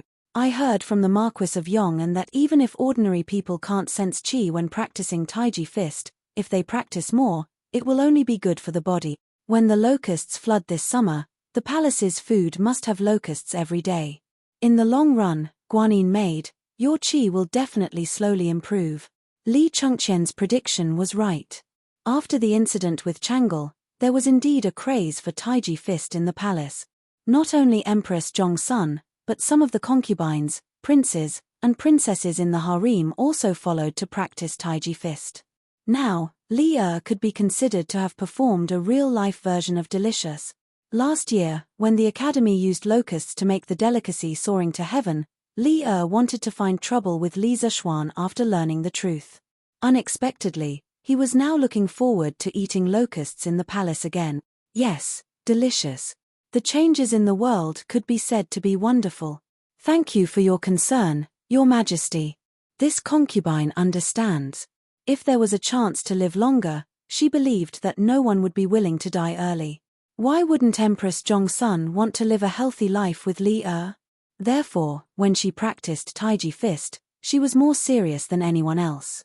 At this time, she looked at the scattered memorials on the ground and bent down to pick them up while smiling softly. On the way here, this concubine heard that Wei Zhucheng contradicted Your Majesty in the morning court. I think Your Majesty should be worried about this matter just now. Humph. That stubborn old man. When Wei Zhang was mentioned, Li immediately became angry. He briefly recounted what had happened in the morning to Empress Zhongsun. At the end, he couldn't help but add, Guanyin maid, do you think this Wei Zhang is arrogant because he is pampered? He completely took our previous tolerance for him as indulgence. He actually compared me to King Ju of Shang and compared himself to Shonggan? Humph. If I were King Ju of Shang, Wei Zhang would have died who knows how many times. In fact, the reason why Li was so angry today, other than Wei Zhang's attitude being a bit reckless, was that he had already promised to bestow Lantian County to Li Zishuan yesterday. Moreover, his father Li Yuan was still present at that time. In this way, if he really couldn't fulfill his promise because of Wei Zhang, not only would he lose his prestige, he would also become a joke in Li Yuan's eyes. This was absolutely not allowed to happen. Li had a very deep obsession in his heart, and that was to be an emperor for all eternity. No matter how bad it was, he had to be better than Li Yuan. He wanted to prove to his father that no one was more suitable to sit on the throne than him. Haha. Your Majesty, please calm down. That last bet of yours has caused Wei's watching to suffer miserably this time. I don't know if someone will throw stones at Wei's watching's house in the next 2 days. Phut tilde. Empress Zhongsun softly comforted, then thought of something and couldn't help but cover her mouth and laugh. Chapter 1176. It was almost evening, in the Yunshan residence. Li Zishuan looked at the golden silk in his hand and helplessly revealed a trace of a bitter smile. He could only hear himself muttering to himself, Wei Zhang, this time it's not me who wants to make things difficult for you. It's His Majesty and the people. After that, he picked up the pen and paper on the table and scribbled a few lines of words. Then, he put it in an envelope and left the study. He called Pang Feiji and said, Feiji, quickly send this letter to the workshop and give it to Ma Ju. It was already the 7th day of the Lunar New Year, and the workshop had already resumed production. Correspondingly, the editorial department of that daily had already started work 2 days ago. Therefore, some of the people in Chang'an who had been away for work all year round had taken advantage of these 2 days to enjoy the freshly baked that daily, which was still emitting the fragrance of ink. Yes. Marquis. Pang Feiji bowed and accepted the order. Mr. Marquis asked me to give this to you. In the new workshop, in the editorial department of that daily. After Song Xiaxi's report, Pang Feiji met Ma Ju and handed over the letter from Li Zishuan. At this moment, Ma Ju was writing the application materials for the evaluation of professors. After the Lantern Festival this year, the teachers of the academy would start school early. The first thing in the new semester would be the evaluation of teachers' titles. A few days ago, Li Zishuan had asked Ma Ju to start preparing. At this time, he took the letter and opened it. He was stunned. If not for the fact that the handwriting on the letter was exactly the same as Li Zishuan's, he would have suspected that Pang Feiji was faking Li Zishuan's handwriting. Okay. Please tell Marquis that there is no problem on my side. After putting away the letter, Ma Ju's expression was strange. He then said to Pang Feiji in a muffled voice. Okay. Then I'll take my leave. Pang Feiji was confused. However, he knew that some things could be asked and some things could not be asked. Therefore, he just nodded and left. Sigh. I really don't understand what Marquis is trying to do. After Pang Feiji left, Ma Ju smiled and sighed. The next day, the headline of that daily made Chang'an, which had been bustling for a few days after the Spring Festival, boil again. This subject, Li Zishuan, has heard that Your Majesty wishes to bestow upon this subject the land of Lantian County. This subject is in fear and trepidation. As a marquis, to receive a county as a fief is indeed against the rules. This subject will also be criticized by my colleagues. However, as Your Majesty's subject, I am willing to share Your Majesty's worries and make the following promise: if within 3 years, this subject is unable to ensure that the people of Lantian district can afford to wear clothes, eat meat, and read books, this subject is willing to hand over all my fiefs. I welcome all the people and officials of the Great Tang to supervise this subject. Li Zishuan, 8th day of the 1st month of the 2nd year of Zhengguan. This short announcement was similar to a modern-day inauguration speech.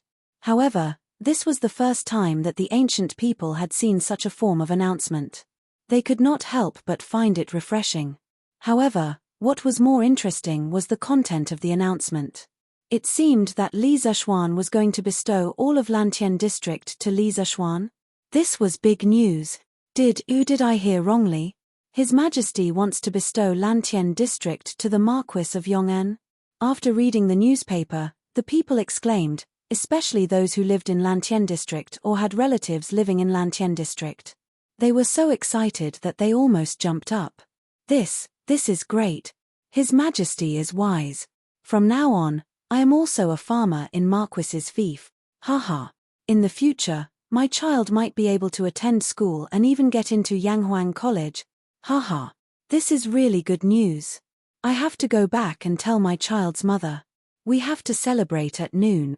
Hey, old Zhong, you guys are really lucky this time. I used to say that you guys were too far away from Marquis's territory and couldn't become Marquis fief. Now, you guys have finally gotten what you wanted. Haha. I have to go to your house to drink some wine later. That's not a problem. Old Yang, whenever you go, there will be wine to drink. As Marquis's farmer, we can't be stingy. Uncle Zhong, there seems to be something wrong with this headline. Yu Daijing, the scholar that was saved by Li Zishuan as the vanguard of the Quidao movement, happened to be in the city to buy books today. He heard that Chitsu Culture was doing some discount promotion recently. Buying books would be much cheaper than usual. On the way, he heard people talking about the headline in the newspaper. He simply bought a copy of the newspaper and then read the contents of the newspaper to his fellow villagers. When the villagers heard the contents of the newspaper, they could not help but be happy. However, he could not help but frown. What's wrong? Little Jing? Isn't this a good thing? What's wrong? Yu family manners Li Jing, who was also the Uncle Zhong that Yu Daijing mentioned, was puzzled. That's right. Elementary scholar Yu, you're well read. Can you help us analyze what's wrong? The people of the same village all looked at Yu Daijing and talked at once. It could be seen that this scholar was very respected in their village. Uncle Zhong, think about it. If the emperor really gave Lantian County to the Marquis of Yong'an, why hasn't the emperor issued an imperial edict for such a huge matter? Furthermore, the Marquis of Yong'an didn't have to put these words in the newspaper. I think there must be a deeper meaning behind this. Elementary scholar Yu frowned and said in a low voice. Uncle Zhong heard this and fell into deep thought. After a while, he nodded and said, Oh, little Jing, what you said makes sense. There's something wrong with this. But no matter what, our village is about to be merged into Marquis fief. This is a joyous matter. Yu Daijing shook her head and said, Uncle Zhong, I'm afraid things aren't that simple. You see, Marquis said in the newspaper that as a Marquis, he received a county as his fief. This is against the rules and will cause criticism from his colleagues. Therefore, I'm guessing that there are court officials who are objecting to the emperor giving Lantian County to the Marquis of Yong'an as his fief. What? Someone objected? Who dares to object? Isn't this asking for our lives? We finally have the chance to become Marquis's villager. If we lose it because of them, then when will the people of our Yu family manor be able to eat meat and wear clothes? Uncle Zhong's eyes widened when he heard this and his voice involuntarily increased by an octave, attracting the attention of the passers-by. Uncle Zhong is right. Elementary scholar Yu, who exactly is objecting? This is a joyous matter for our village. We can't let anyone ruin it. The villagers were all filled with righteous indignation. Faced with the happiness that was about to fall into their bowl, no one wanted to watch it slip by. Yu Daijing thought for a while and said, Who exactly wants to stop the emperor from giving Lantian County to the Marquis of Yong'an? Let's split up and find out. Chapter 1177. It wasn't just the people of the Yu family manor. There were nearly 100 villages in Lantian County, and there were more or less villagers who came to Chang'an City today. Even those who didn't enter the city could obtain the news from the newspaper through various channels. When they heard that the entire Lantian County would become Li Zishuan's fiefdom, the commoners were undoubtedly elated. However, as the news spread, more and more people discovered the hidden meaning behind this announcement. Go, go, go. Old 7th Liu, quickly go to Chang'an City. I heard that there are people who don't want Lantien County to become Marquis Yong'an's fiefdom. Let's quickly go to Chang'an City to take a look. What? Didn't Zhao Wazi say that His Majesty had already decreed that Lantien County would become Marquis Yong'an's fiefdom? Why did he change his mind now? Sigh. That's because you didn't read the newspaper carefully.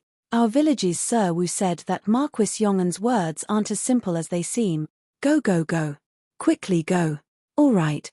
Old Wang, wait.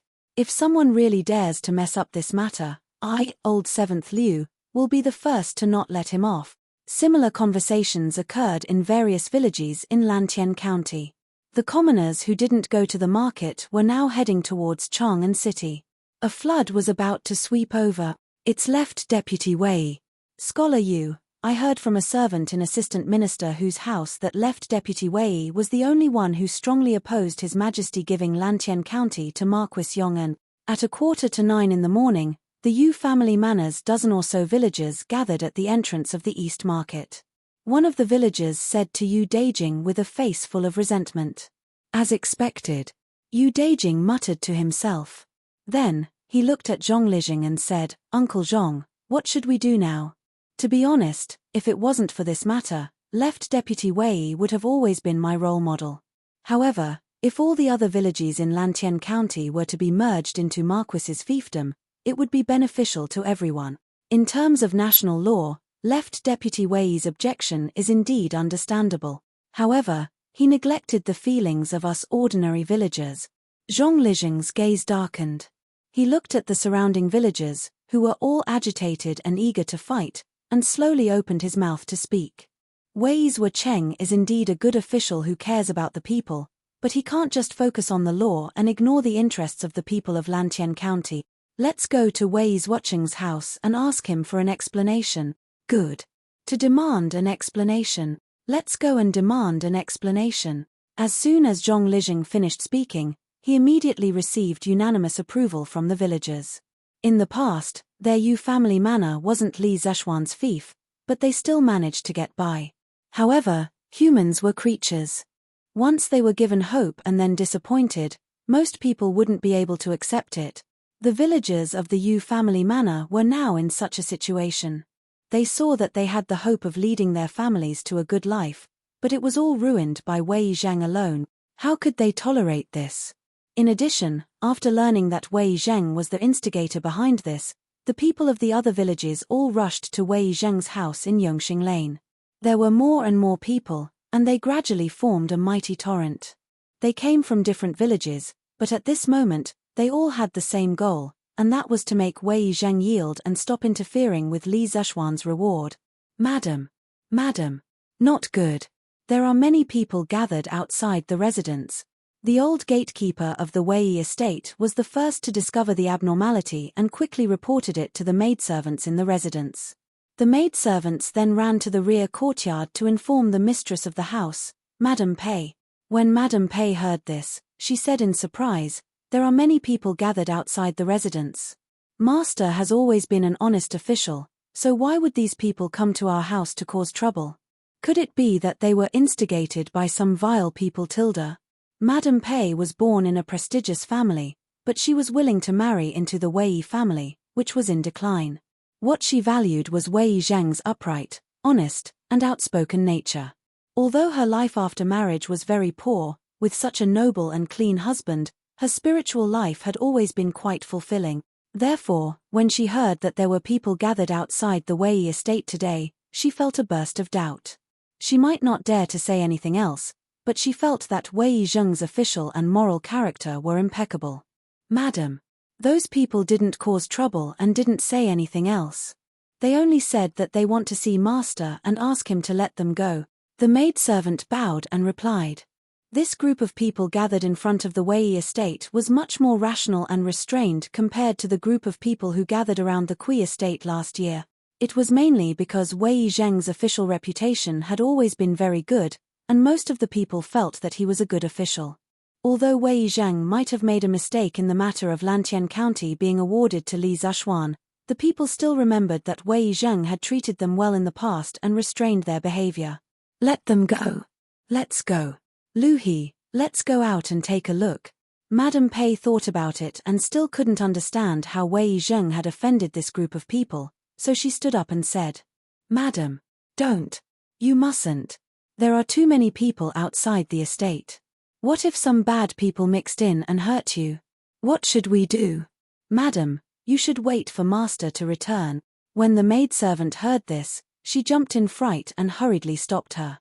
At this time, Wei Zheng should still be in the morning court, so she didn't dare to let Madame Pei go out to investigate the situation. After all, the matter of the Kui estate being destroyed by the angry people more than a month ago was still fresh in the minds of many Chang'an citizens. It's fine. Since these people didn't cause trouble, they definitely won't harm me. Lu He, quickly move aside. Madame Pei insisted. I won't move aside. I can't let Madame go out and take risk. If Madame wants to go out, you have to step over my body. The maidservant did not back down. Left Minister Wei. Left Minister Wei. I beg you to let us go. At this time, a commotion suddenly came from outside. Madame Pei's expression changed as she said, "Master is back. Let's go to the back of the courtyard to take a look." This time, Lu He didn't stop them and followed Madame Pei to the front yard. "Let you go. When have I ever done anything to harm you or restrict your freedom?" In front of the Wei estate, Wei Zheng had just returned from the morning court and saw many citizens gathered in front of the estate from afar. His heart sank and he hurriedly came to the front of the crowd. When he heard the citizens all asking him to let them go, he couldn't help but feel puzzled and asked, "Student Yu Dajing greets Left Minister Wei." Just as Wei Zheng finished speaking, Yu Dajing walked out and cupped her hands towards Wei Zheng. Then she said, "This student comes from the Yu family manor, which is the northernmost manor in Lantien County. Last year, under the management of Marquis, the 8 manors in Lantien County's fief of Marquis Yong'an were all well-fed and well-clothed. Now that we heard that His Majesty wants to bestow the entire Lantien County to the Marquis Yong'an, but Left Minister Wei, you have a different opinion, so we came here to implore Left Minister Wei to change your mind and let His Majesty bestow the entire Lantien County to the Marquis Yong'an." Chapter 1178. Relying on law is not enough to govern, and relying on virtue is not enough to govern. A country has its laws, and a family has its rules. His Majesty's decision to give Lantien County to the Marquis of Yong'an is clearly not in accordance with the country's laws. This is a calamity that will bring chaos to the country. As an important official of the empire, how can this old man sit by and do nothing? In front of the Wei residence, Wei Zheng looked at the aggressive commoners in front of him. There was not the slightest trace of fear on his face as he spoke righteously to Yu Dejin. Hearing this, Yu Dejing frowned and said in a low voice, "Left Minister Wei's words are incorrect. What does Lantien County have to do with Western Jews' enfeoffment system? The Marquis of Yong'an is benevolent, and the commoners of his fief all love and respect him. Now that they hear that the other villages of Lantien County have the opportunity to become the Marquis of Yong'an's fief, countless commoners are overjoyed and scrambling like ducks. This is what the people want. Left Minister Wei, you keep saying that you are doing this for the sake of the country's laws and dignity, but you have disregarded the people's will and harmed the tens of thousands of commoners of Lantien County." Being spoken to like this by a late student, Wei Zheng's old face was somewhat embarrassed. Brushing his sleeves, he angrily said, "Foolish brat. Since the founding of the Great Tang, there have been many restrictions on the enfeoffment of the nobles. This old man has never heard of anyone being able to obtain the fief of tens of thousands of households as a marquis. With this example, I'm afraid that in the future, there will be many vassals in the Great Tang. The rebellion of Prince Qi of the Western Han and the rebellion of the 8 princes of the Western Jin are not far off. This old man will definitely not agree to this kind of politics that brings chaos to the country." His worries were not without reason. According to history, in the 13th year of Zhengguan, Li indeed brought up the old system again. However, at that time, he changed the name to feudalism. The so-called feudalism was like the Western Jews' enfeoffment of vassals, allowing the various princes and meritorious officials to hold a permanent position in a place that could be inherited by their descendants. This matter was clearly a reversal of history. As a result, it was strongly opposed by Fang Xianling, Wei Zheng, Zhongsun Wuji, Ma Ju, Li Baiyao, and Eugenie. Afterwards, under the circumstances where the objections of all the officials were ineffective, it was the already married Princess Changle who personally stepped forward to persuade Li to withdraw the order. The enfeoffment system had its advantages, but it also had its drawbacks. During the Lushan rebellion at the end of the Tang dynasty, it was precisely due to the excessive power of the regional military commanders that caused the Great Tang dynasty to suffer an unprecedented blow. It was difficult for it to return to its former glory, therefore, it was hard to say whether the enfeoffment system was good or bad. At this moment, facing his former spiritual idol, Yu Daijing inexplicably felt a little disappointed. He angrily said, "Left Prime Minister Wei, are you going to ignore the suffering of tens of thousands of people in Lantian County just to insist on your political views? In this way, even if you realize your political ambitions, what's the point?" This student remembers that the Marquis of Yong'an once said that everyone in Yanghuang College should have a heart for the heavens and earth and a life for the people. Your actions today are far inferior to the Marquis of Yong'an tilde. With an ashen face, Wei Zheng said, "Shut up. Since ancient times, only when the country is stable can the people prosper. This old man's political views are to protect the stability of the Great Tang dynasty. This brat only sees the immediate benefits but cannot see the future of the world. He is truly a short-sighted person." At this moment, Yu Daijing no longer cared about being polite. He retorted sarcastically, "Left Prime Minister Wei is truly eloquent. This student does not understand how bestowing Lantian County to the Marquis of Yong'an would affect the stability of the country. What you are worried about is that the Marquis of Yong'an will gradually grow in power like the Dukes of Western Ju. However, Lantian County is close to Chang'an. Rather than doubting the loyalty of the Marquis of Yong'an, why not worry about the lives of the people in the counties surrounding Chang'an? Furthermore, the Marquis of Yong'an had once said that if the people of Lantian County could not afford to eat meat, wear clothes, and study within 3 years, then he would automatically relinquish all of his land. From this, it can be seen that the Marquis of Yong'an only wants to let the people live a good life and not for the sake of fighting for power and profit. As for us villagers, we only want to live a good life under the rule of the Marquis of Yong'an. Firstly, we do not violate the laws of the country. Secondly, we do not harm our personal morals. Why must left Prime Minister Wei force us? Yes. We only want to follow the Marquis of Yong'an and live a good life. We only want to live a good life. We beg left Prime Minister Wei to grant us this wish." Yu Daijing's last sentence could be considered to have spoken the hearts of all the villagers. Immediately, the several hundred villagers in front of the Wei residence all began to talk at once. Humph. Wei Zheng's insistence for many years was completely worthless by Yu Daijing's words. He wanted to say something, but when faced with the knife-like gazes of the people, he could only brush his sleeves and turn around to enter the house. Because at this moment, a trace of confusion appeared in his heart. Thinking about how he, Wei Zheng, had been cautious and conscientious all his life, wasn't it all to let the people live a good life? But now, he had become the target of the people's condemnation. Could it be that he had really done something wrong? "Old master, are you all right?"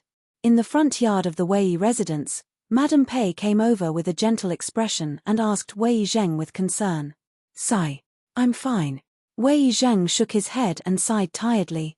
At this moment, he seemed to have aged several years. Madame Pei wanted to say something but hesitated.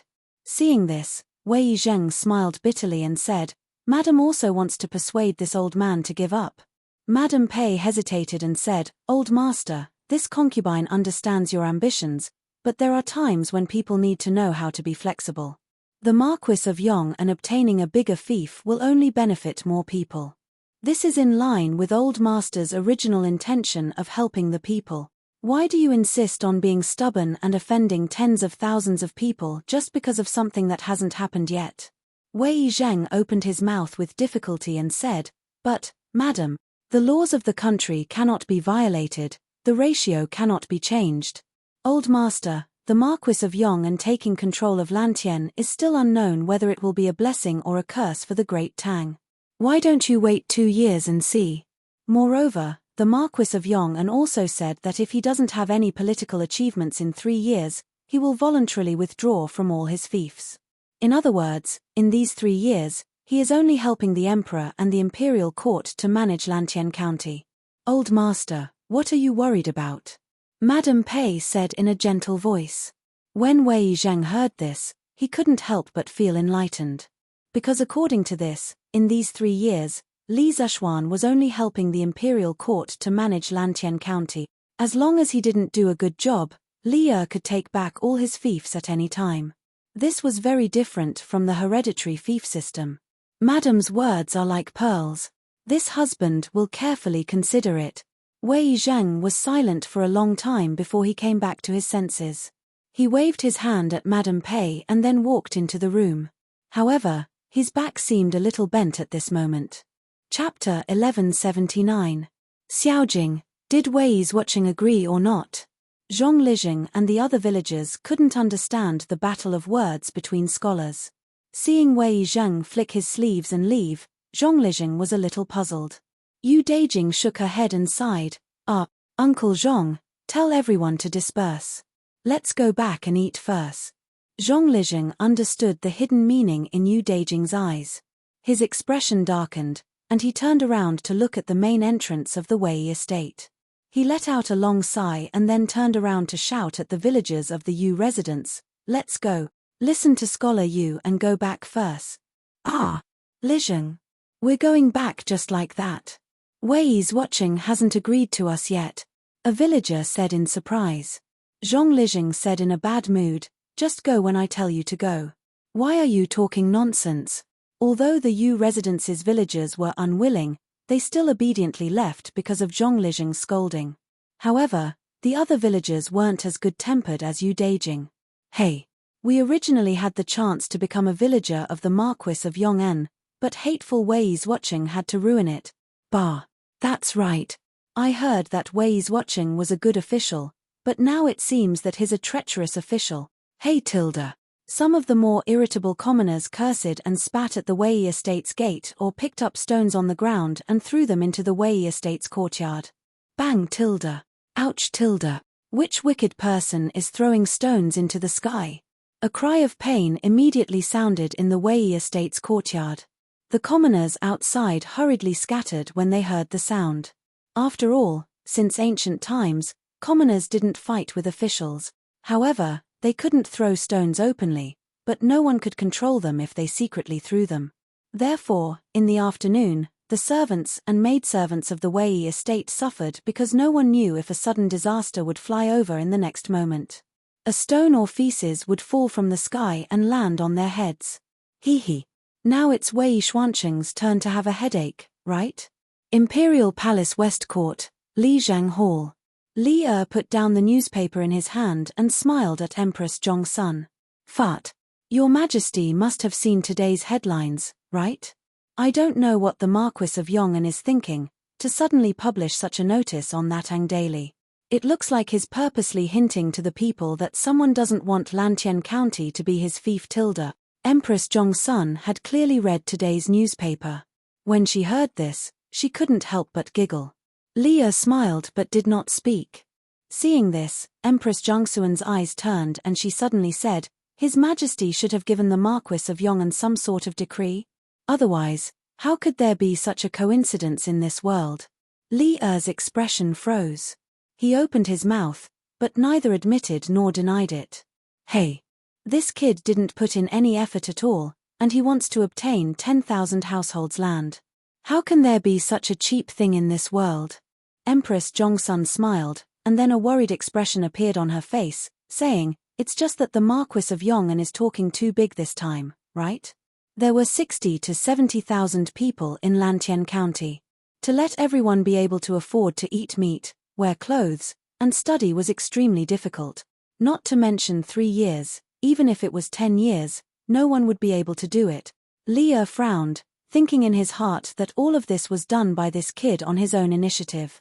This emperor did not ask him to make such a promise, although this was what he thought in his heart, but towards Li Zishuan's ability, Li Er still had a lot of trust.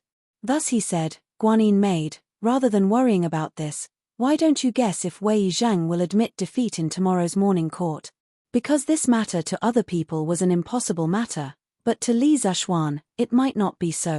And with that kid's character, if he wasn't confident in something, he would definitely not speak rashly. Empress Zhongsun carefully thought about it. It seemed like the awesome that Li Zuxuan had boasted back then had all come true. In comparison, letting the people of the fief have enough to eat and wear wasn't an impossible matter. This concubine heard that when it was close to noon, Wei Zuocheng's house was surrounded by the citizens of Lantian County. However, with Wei Zuocheng's unyielding character, I'm afraid that even if the citizens opposed, he wouldn't easily give up. So I guess that in tomorrow's morning court, Wei Zuocheng will definitely not admit defeat. Li Er's eyes flashed and thoughtfully said, Then let's wait and see. The next day, before the morning court. Under the steps in front of Taiji Palace, the officials gathered in groups of 3 to 5, whispering to each other as they waited for the morning court to begin. Hey, Wei Shencheng, I heard that your house was very lively yesterday. How was it? Did you get hurt? Wei Zheng came later today. The officials stood in front of Taiji Palace for half an hour before he arrived. As soon as he arrived, he was mercilessly mocked by Cheng Yaojin, this old demon. Wei Zheng angrily glared at Cheng Yaojin and replied, This old man is so ruthless. There's no need for Hai Duklu to worry. After saying that, he walked towards the position of Fang Xianling and Du Ruhui. There was no other way. When a scholar met a soldier, there was no way to reason clearly. In terms of shamelessness, he was far from Cheng Yaojin's opponent. Morning court. Fortunately, he didn't come very early today. After standing for a while, a eunuch came over and shouted. The officials lined up and entered Taiji Palace one by one. After the monarch and minister greeted each other, Li Er directly looked at Wei Zheng and said, Minister Wei, the 2 days have passed. Tell me, who won this bet? The officials in the hall all cast their eyes on Wei Zheng, guessing in their hearts how Wei Zheng would answer. However, most people felt that with Wei Zheng's temper, he would definitely not admit defeat. Wei Zheng had already thought about it before leaving this morning. At this moment, he stepped forward, cupped his hands towards Li Er, and bowed. Replying to Your Majesty, this old official lost this bet. As Your Majesty wishes to punish, this old official will not refuse. Everyone, including Li Er, couldn't help but be stunned. The dignified Wei Zheng actually admitted defeat. Was this still the flamethrower Wei who dared to scold Li Er for half a day? Li Er was stunned for a moment. He thought that he would have to waste his breath.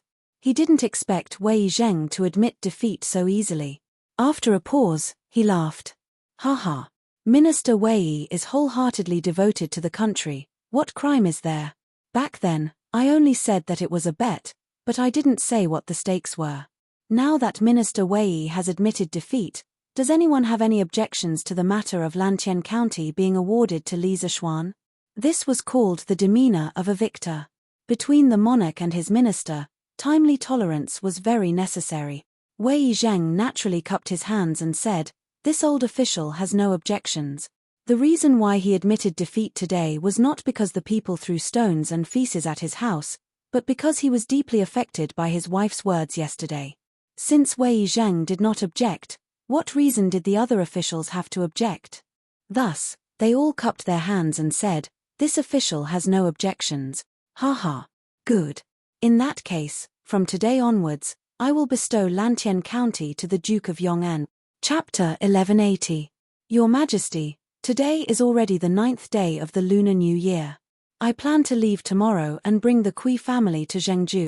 In the Taiji Palace, after Li Er announced that Lantian County was officially under Li Zuocheng's control, Wei Zheng cupped his hands and continued. Li Er was overjoyed. No, his expression turned solemn. He pulled a taut face and said seriously, I'll have to trouble you with the Kui family's matters. In order to prevent any accidents, I will send a team of imperial guards to escort you along the way. When we reach Zhengzhou, I will have all the officials in Henan listen to your orders. Wei Zheng would escort Kui Junchuo to Zhengzhou and thoroughly investigate the corruption of the officials of Henan province. This was originally decided before the new year. Now that Wei Zhang had taken the initiative to leave for Zhengzhou before the Lantern Festival, Li Er naturally had no reason to disagree. He even had some faint expectations in his heart, because his ears could finally be quiet for a while. Cough cough. Although he thought so in his heart, Li Er still looked serious on the surface. The image of a harmonious ruler and his subjects was reflected in the minds of all the officials. Your Majesty, Your Majesty. Wei Zheng bowed and said. After experiencing this incident, Wei Zheng felt that there were still some areas that he needed to improve on in terms of governance. He could use the excuse of going to Zhengzhou to reflect on it. Li Er nodded and announced that the morning assembly would continue. At noon, as the morning assembly ended, Zhao Song rushed out of the palace on a fast horse with an imperial edict in his hand, heading straight for the east city gate of Chang'an. Some of the quick-witted citizens saw the direction Zhao Song was heading in and roughly guessed what was going on. Look! Someone from the palace came out to deliver the imperial edict. It's heading towards the east of the city. Could it be that the bestowment of Lantian County has been decided? Haha. If that's the case, that's great.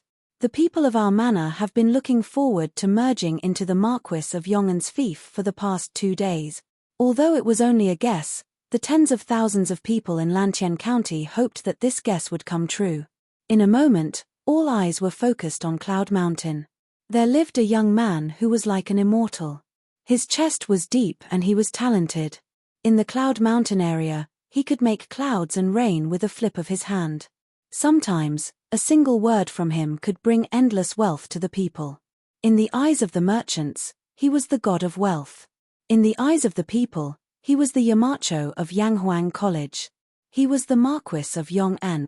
Young master, head steward Zhao was here. The imperial edict is here. In the imperial court, Li Zishuan and Wei Zheng had a battle of wits and courage. It was very lively. On Yunshan Mountain, Li Zishuan had just finished his lunch and was sitting in the small courtyard, watching the flowers bloom and wilt in front of the courtyard, watching the clouds roll and disperse in the sky, quite leisurely. At this moment, Xiao He hurriedly ran over, shouting as she ran. "Oh, I'm coming." Li Zishuan nodded and stood up. It had been 4 days since the incident in the palace. His body had more or less recovered. Not only did his strength not decline, but it had also improved slightly. However, it was only a slight improvement. If he wanted to break through, he would have to wait a few years under normal circumstances. However, Li Zishuan was not in a hurry. After all, he was still young. Moreover, with his talent and understanding, it was still very possible for him to enter the Great Grandmaster realm in his lifetime. Haha. Head Steward Zhao, long time no see. Marquis of Yong'an, long time no see. After a while, Li Zishuan walked out of the house and saw Zhao Song in the front courtyard. The two old acquaintances naturally had to exchange a few pleasantries. After going through the ceremony to receive the imperial edict, they finally got to the main topic. Zhao Song opened the imperial edict and read, "The Emperor of the Tang Empire decrees, all great doctors must calm their nerves and resolve their illnesses. They must have no desires, and must first show great compassion to others. Today, there is the Marquis of Yong'an, who has superb medical skills and miraculous hands, who saved my beloved daughter Changle from danger. I am very happy and specially grant him Lantian County. In addition to his previous fief, he will have a total of 13,527 households to live in. I, Li Zishuan, accept the imperial edict and thank you for your kindness." Li Zishuan heaved a sigh of relief in his heart, then stepped forward to receive the imperial edict.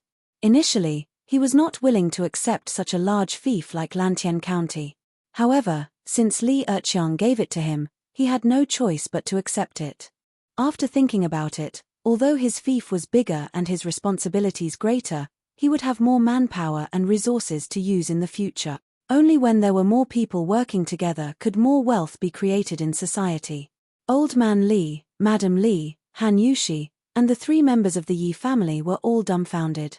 They had seen the announcement on Natang Daily yesterday, but they had thought that as long as Wei Zhang did not yield, the imperial edict would not be issued.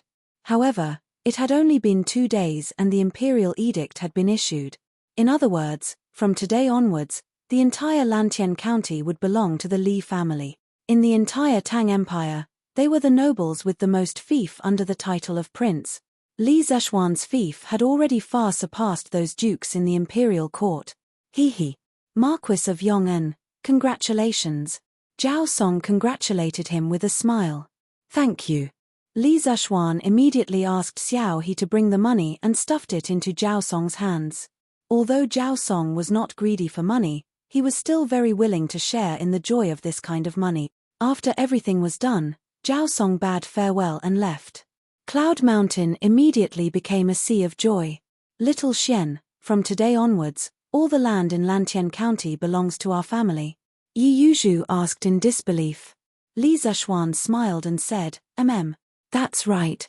Mother, now you don't have to think about buying land in other villages, right?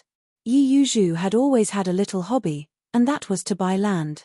Whenever she had spare money, she would buy land. Before Li Zeshuan returned to Chang'an last year, Yi Yuzhu had bought the entire Han family manor. Fat. Child, are you laughing at your mother? Haha. How could I? Mother, you must have misunderstood. Cloud Mountain was full of joy and harmony. The imperial edict has been issued to Cloud Mountain. From today onwards, Lantien County belongs to the Marquis of Yong'an. Haha. That's great. This time, our manor has really become the Marquis's fief. Haha. At the foot of the mountain, as time passed, more and more people knew that Lantien County was going to belong to Li Zeshuan. The commoners ran around to spread the news. In broad daylight, every household set off firecrackers. Standing on Cloud Mountain, Li Zeshuan could hear the firecrackers coming from all around Cloud Mountain. The commoners were treating today as New Year's Eve. It was even livelier than New Year's Eve. Because from today onwards, the commoners in the other villages in Lantien County could be as well fed as the Han village and Plum village. To the commoners, there was suddenly hope for their lives. Of course, it was even livelier than New Year's Eve. Chapter 1181. The next day. A 10-mile pavilion outside Chang'an City. Since the Qin and Han dynasties, there would be a pavilion every 10 miles outside the main city. Later on, there would be a short pavilion every 5 miles for pedestrians and friends to bid farewell to each other. Today, Wei Zheng led the imperial guards and escorted the Kui family to bid farewell to the officials and generals in the imperial court. Although Troll Wei's mouth was usually hated, most people still admired him for his conduct.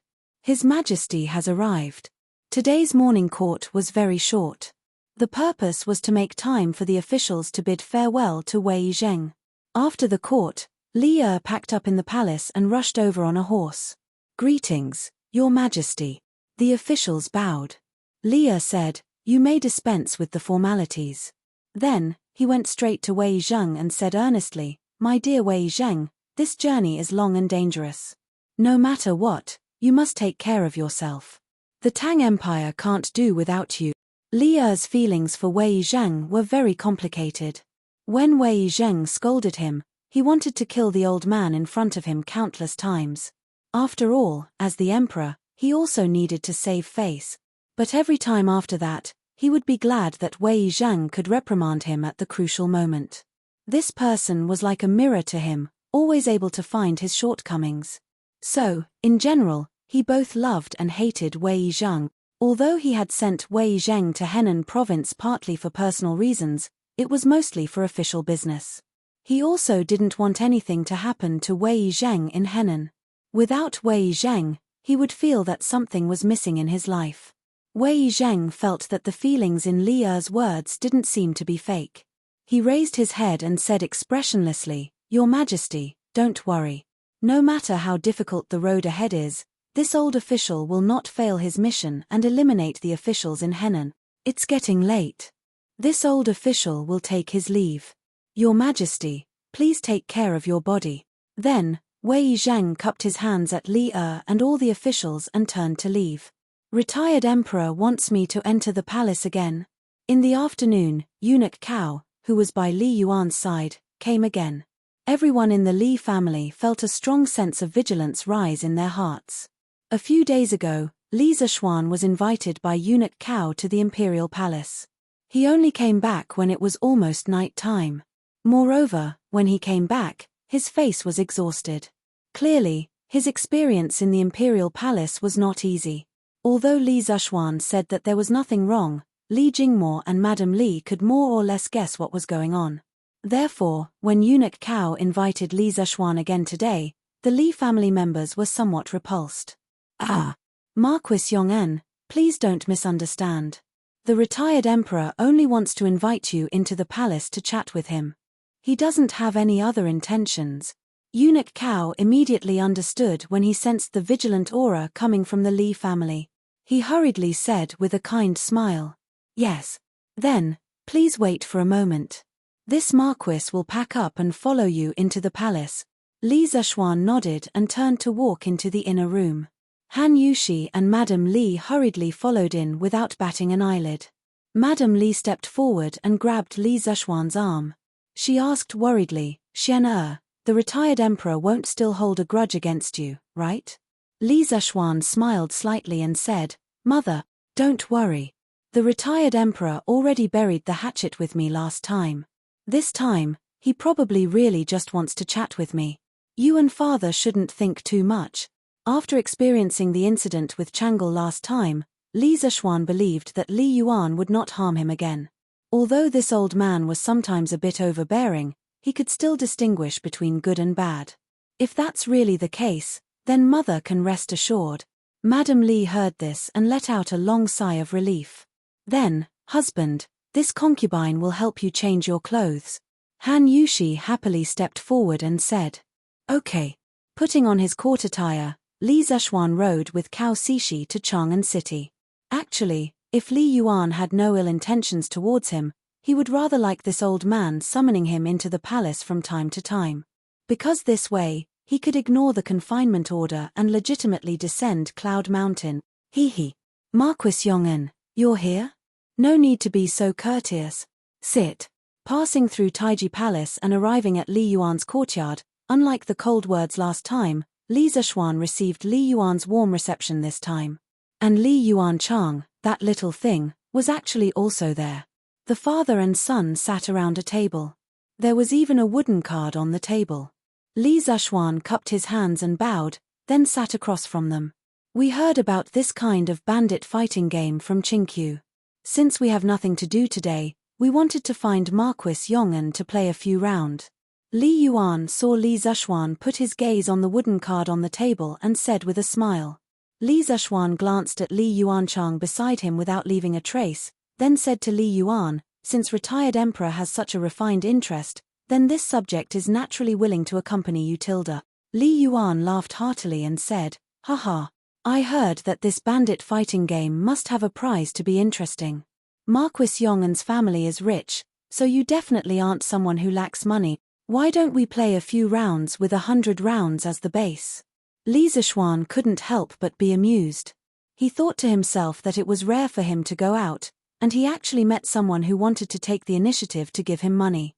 If he didn't agree to this kind of thing, then there was really something wrong with his brain. This subject has no objection. As long as retired emperor has fun, it should be as long as he loses happily, Li Zhuan silently added in his heart.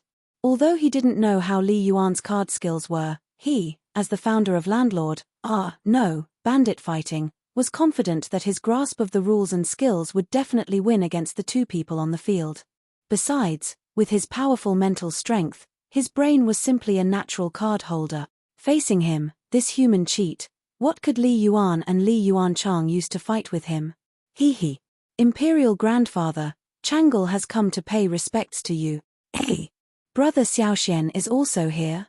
At this moment, Chang'e walked in from the outside, wrapped up tightly. When she saw Li Zhuan sitting in the courtyard, a trace of surprise appeared on her face at just the right moment. What kind of person was Li Yuan? How could he not see through the little scheme in her heart? However, his face still revealed a trace of benevolence. Chang'e has come. Come in quickly. It's cold outside, don't catch a cold. It just so happens that your imperial grandfather wants to play 2 rounds of bandit fighting with the Marquis Yong'en. You can learn from the side. After you learn, come and play with imperial grandfather often. Then Changle will learn well from Imperial Grandfather. Changle responded crisply, then turned her head to glance at Li Zishuan. A complicated emotion flashed through her eyes and disappeared. Brother Xiaoxian, thank you for saving me that day. Otherwise, Changle. Chapter 1182. Call Bandit tilde. Don't call tilde. Don't call tilde. Super double tilde. Taiji Palace. In the palace where Li Yuan was, 3 people were sitting around a table and happily playing Bandit. Changle was at the side holding her chin and blinking her eyes at the changing game on the table. Of course, her little eyes would also glance at Li Zishuan from time to time. It was worth mentioning that there was already a pile of small notes with a red seal in front of Li Zishuan. This thing was something like a banknote that he made on the spot. One note was 100 strings of coins, and it was stamped with Li Yuan's private seal. Each person was given a banknote of 5,000 strings of coins, and they would settle the bill together after the game. After all, silver was not in circulation in this era. Their game was relatively big, and the base bet was 100 strings of coins. Sometimes, they would even raise it if they caught a bomb or something. Just 100 strings of coins could fill a cart. According to their way of playing, even if the room was full of coins, it would not be enough for them to play for half a day. Li Yuanchang, this unlucky child, was in pain and joy at the moment. He was happy because the fun of bandit fighting was far beyond his understanding, and he was completely addicted to it. Of course, he was in pain because he had lost at least 3,000 to 4,000 strings of coins. This was all his private money, and he was not like Li Tai and Li Chengqian who had shares in Strange Interest Pavilion or Strange Interest Culture. He could enjoy dividends of tens of thousands of strings of coins every year. It was not easy for him to get money usually, and these 3,000 to 4,000 strings of coins had already hurt him a little. But if he shrank back and stopped playing at this time, he would feel weak and would be looked down upon by Li Zishuan. Therefore, he was really in pain and joy as he gritted his teeth and persevered. Besides, he still had a trace of luck in his heart, and that was to recoup his losses and even win some money from Li Zishuan. Hey tilde. 3 with a pair, I only have 1 card left. Li Zishuan casually threw out 5 cards, then crossed his legs and looked at Li Yuanchang with a smile that was not a smile. Although he did not care about money, anything that could make the enemy suffer was worth him being happy. This kid deliberately tricked him before, no matter what, he had to make him bleed a lot today. Li Yuanchang opened his mouth, and a sense of helplessness suddenly overwhelmed him. This was all part of Li Zishuan's plan. Now, the remaining cards on the field couldn't control the 3 circles of a pair of 10. I can't afford it. Li Yuanchang sighed helplessly and shook his head. Li Yuan also shook his head. Without any suspense, Li Zishuan won another round and earned 200 strings of cash. Speaking of which, there were probably not many people in the entire Tang dynasty who could earn money faster than him. One round only took 1 or 2 minutes, and if he was lucky, he could earn 1 or 200 strings of cash. His wealth was simply amazing. Haha. This bandit fight was really interesting. Marquis Yong'en, your card skills have also made us look at you in a new light. At the end of the round, Changle acted as the beautiful dealer and helped to shuffle the cards. Li Yuan laughed heartily at this time. Li Zishuan smiled slightly and said, Your Majesty, you flatter me. I just played more and am more familiar with it. In fact, after playing for so long, Li Yuan did not lose much money. Li Zishuan mainly focused his firepower on Li Yuanchang, so relatively speaking, Li Yuan could understand the fun in the card game more. Hee hee. All right. It's getting late. Today's card game will end here. Changle, go back and rest. Li Yuan raised his head and looked at the sky, then said with a smile. Changle nodded. She had watched the card game from the side for the whole afternoon and also saw that Li Yuan had no malice towards Li Zishuan, so she had nothing to worry about at the moment. She got up and said goodbye, then, Imperial Grandfather, Brother Xiaoxian, Changle will go back first. Changle, take care. Li Zishuan nodded and watched Changle leave. Heh. Cixi, come over and calculate how much money should be given to whom for me. If you agree to bet, you must accept defeat. This cannot be sloppy. Li Yuan raised his eyes and looked at eunuch Cao standing beside him and instructed. Li Zishuan shook his head. Actually, there was no need for Cao Cishi to calculate. He already knew the result in his heart. After all, he was a master of mathematics in everyone's eyes. How could he not have this bit of ability? However, although he knew in his heart, he did not say anything to stop it.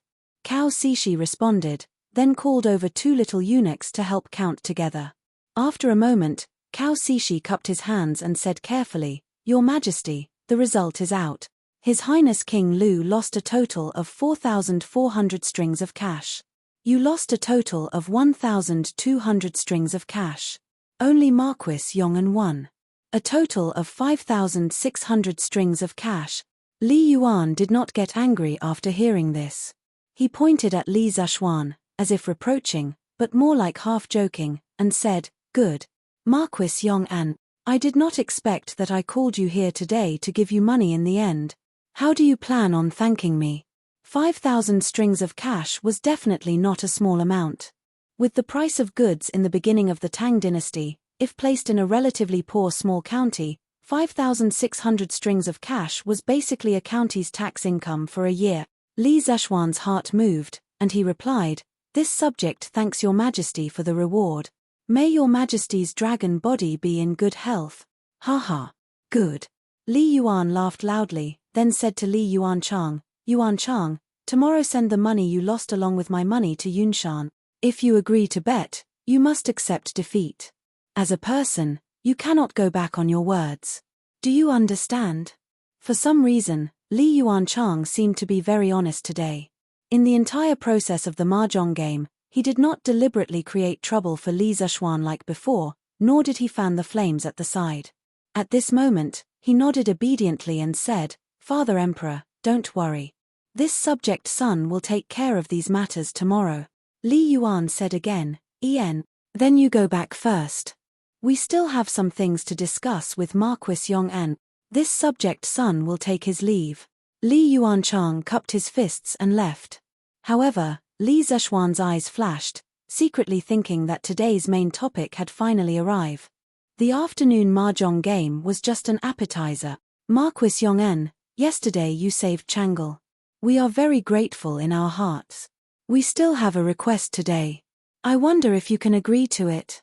As expected, once Li Yuan opened his mouth, nothing good would come out of it. Li Zishuan cupped his fists and said, "Your Majesty's words are too serious. This subject's ability is limited.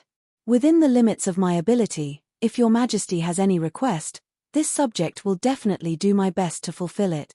When Li Yuan heard that, he sighed helplessly and said, "You really are a slippery fellow. Forget it. We won't beat around the bush with you either. You are very young, and your future is also limitless.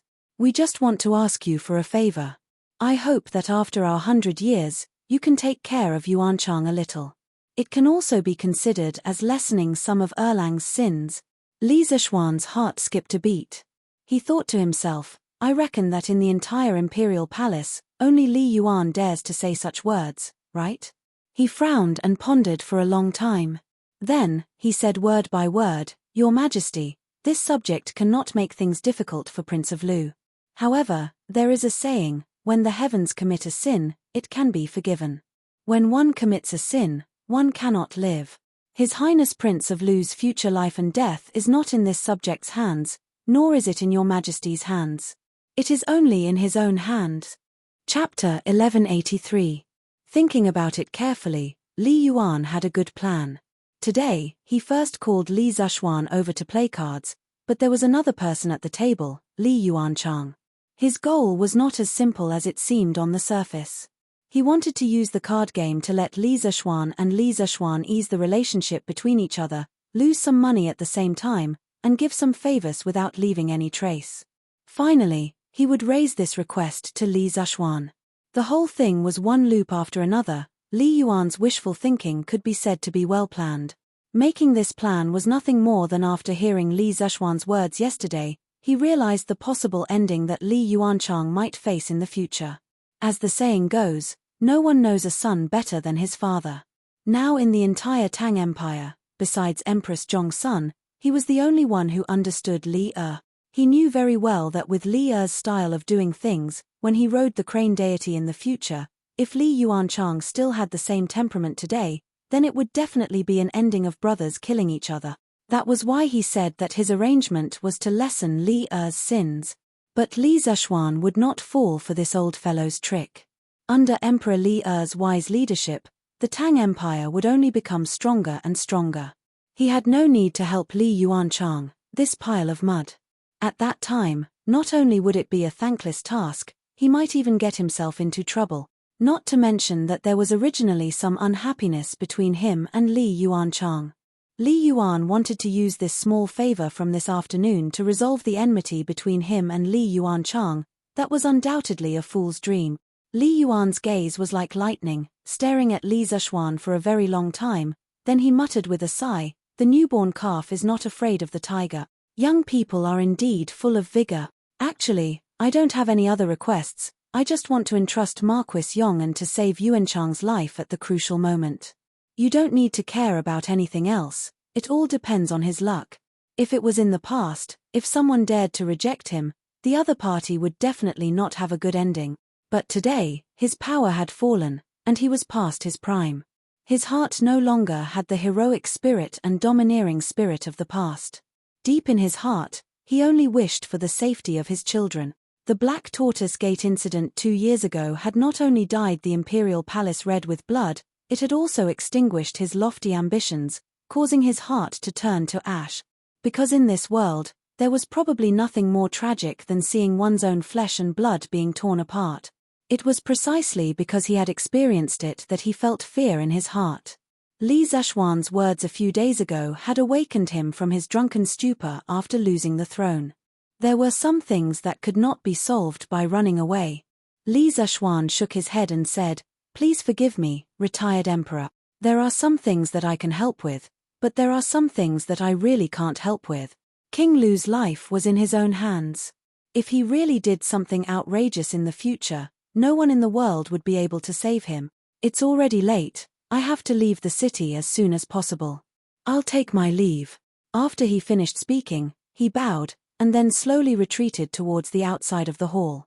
Li Yuan stared at Li Zishuan's back and didn't make a sound to stop him. His expression changed indeterminately, and after a long time, he lightly sighed with emotion. Brothers fighting and killing each other. Could it be that this is the destiny that I, Li Yuan's son, can never walk out of? Your Majesty, that's all. In the Sweet Dew Hall, Zhao Song recounted everything that Li Zishuan had experienced at Li Yuan's place in detail to Li Er. Obviously, Li Er had also planted spies at Li Yuan's place. Hey, this kid actually came to the imperial palace to earn money today, and he even earned more than 5,000 strings of coins. He's really something. After listening to Zhao Song's narration, Li Er scolded with a pained expression. Li Yuan's life in his later years was extremely luxurious. That was all money that he, Li Er, had dug out from under his fingernails. Last year, when the Tang Empire's treasury was at its most difficult, Li Er did not reduce Li Yuan's expenses. Because even though he had seized the throne, Li Yuan was still his father after all. When it came to filial piety, Li Er never dared to be sloppy. Therefore, the money that Li Zishuan had won today could be said to be Li Er's money, because most of Li Yuanchang's money was obtained from Li Yuan. Therefore, in general, it was Li Er's loss. What else did Imperial Father say to Li Zishuan? Shaking his head, Li Er asked again. He valued Li Zishuan very much. Even though he was filial to Li Yuan, he still had a trace of vigilance in his heart. Now that Li Zishuan was getting closer to Li Yuan, it was inevitable that he would be wary. Zhao Song cupped his hands and answered, "Your Majesty, just now before the Marquis of Yong'an left, I spent half an hour alone with him.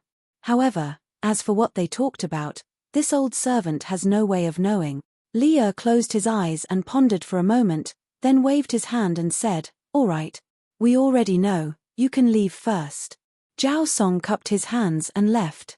The hall fell into silence. Spent half an hour alone with him? Imperial Father, what did you tell Li Zishuan about?" Li Er sat on the dragon bed, his eyes flickering as he muttered softly. On the afternoon of the second day, Li Yuanchang indeed personally brought people to deliver dozens of carriages of copper coins to Li Zishuan. The mighty fleet of carriages looked very spectacular. Han Yushi and Madame Li found out last night that Li Zishuan had accompanied Li Yuan to fight the bandits in the imperial palace and won more than 5,000 strings of coins. Therefore, today, the servants and accountants here were already waiting in formation, waiting for Li Yuanchang to deliver the money. Marquis of Yong'an, this is 5,600 strings of coins. Have someone count it. Li Yuanchang cupped his hands and said. His attitude had long since lost the rebellious attitude he had on New Year's Eve at the foot of the Cloud Mountain. Haha. Then I'll have to trouble your highness. Li Zishuan returned the greeting with a smile, then said, Your Highness King Lu keeps your word, delivering the money so quickly. This Marquis deeply admires you.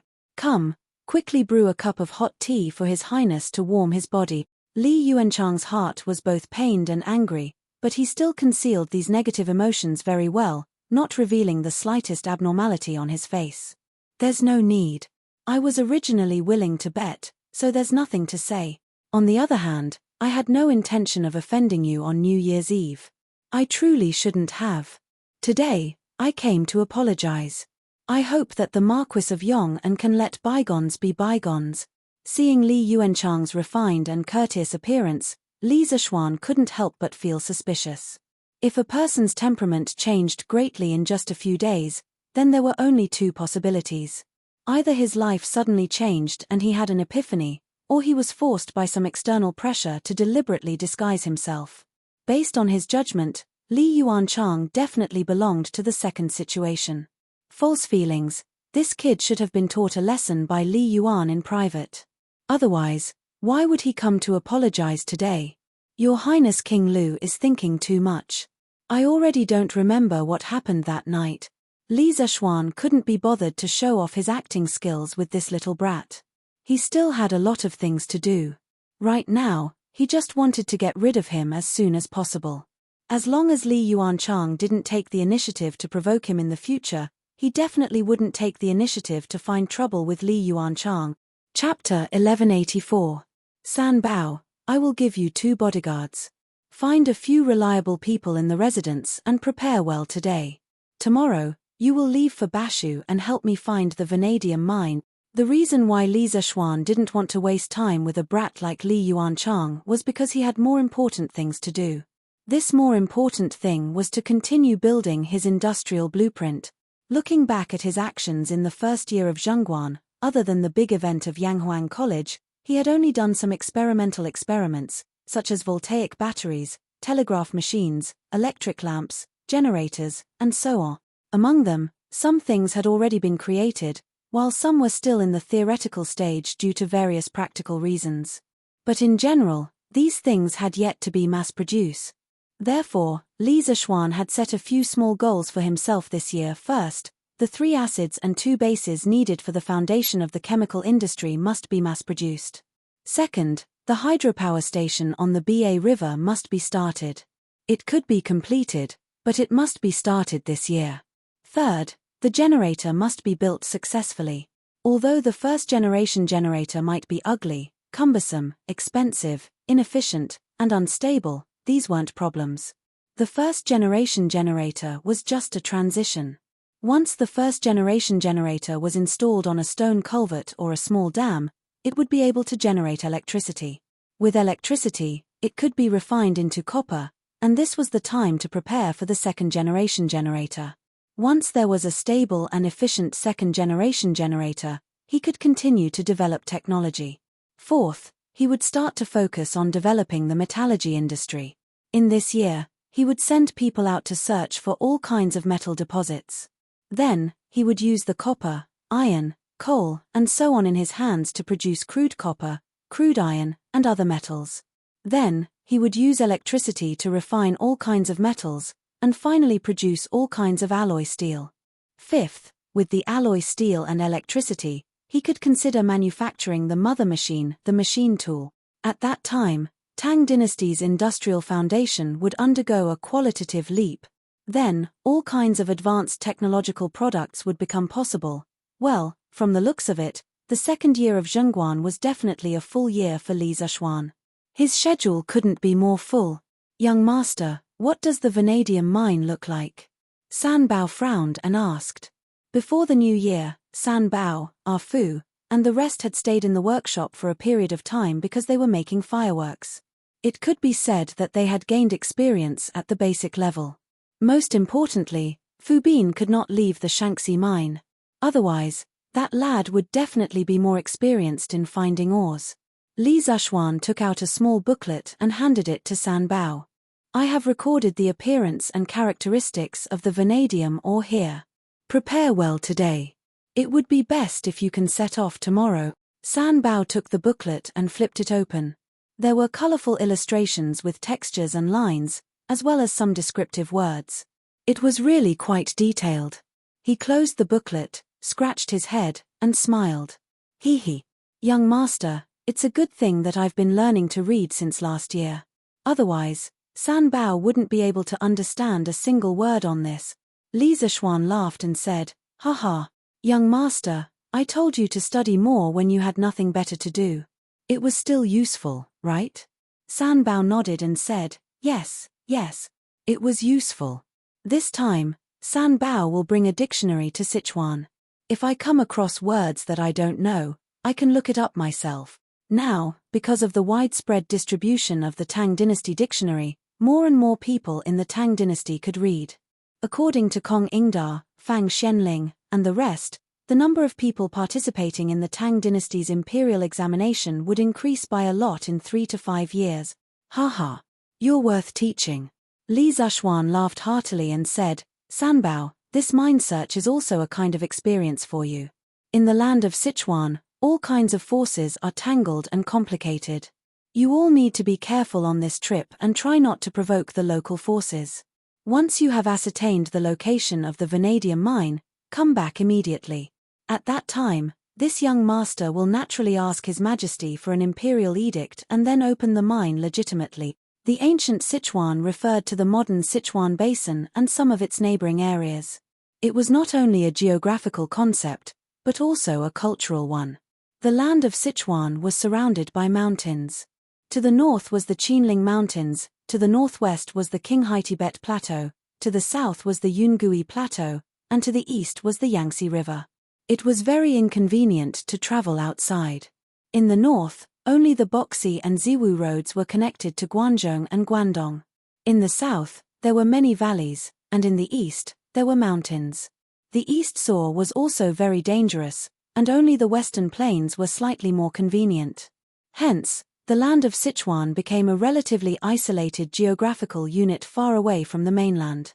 Although the Bashu region had been incorporated into the political system of the Central Dynasty a long time ago, due to the geographical isolation and the distance from the political center, as well as the large number of Di, Qiong, Man, and Liao clans living in Bashu and around the basin, the land of Bashu had actually become the edge of the dynasty. In this place, sometimes, the words of a clan leader might be more useful than those of Li Er. Since the Han dynasty, the Sichuan region had many separatist regimes and large-scale rebellions. Hence, it formed the impression that the people of Sichuan were chaotic. Especially the local powers represented by the Sichuan tribes, which were said to be strong. At the end of the Sui dynasty and the beginning of the Tang dynasty, the world was in turmoil. However, the land of Sichuan was relatively peaceful. However, that was only relative to the outside. Inside, there were many powers. Especially between the various tribes, the relationship between the powers was really complicated. In the future, if a vanadium mine was found in Sichuan, how to mine it peacefully would be a tough problem. San Bao obviously understood the importance of this matter. At this moment, his face was not as happy as before. He nodded and cupped his hands. Young master, don't worry. I will be careful. Li Zishuan patted San Bao's shoulder and encouraged him. San Bao, do well. If you do well, I will be assured to give you more important missions. As for you, you will also be able to enjoy endless wealth. To his own employee, it was necessary to give him some chicken soup for the soul. As expected, San Bao was instantly pumped up.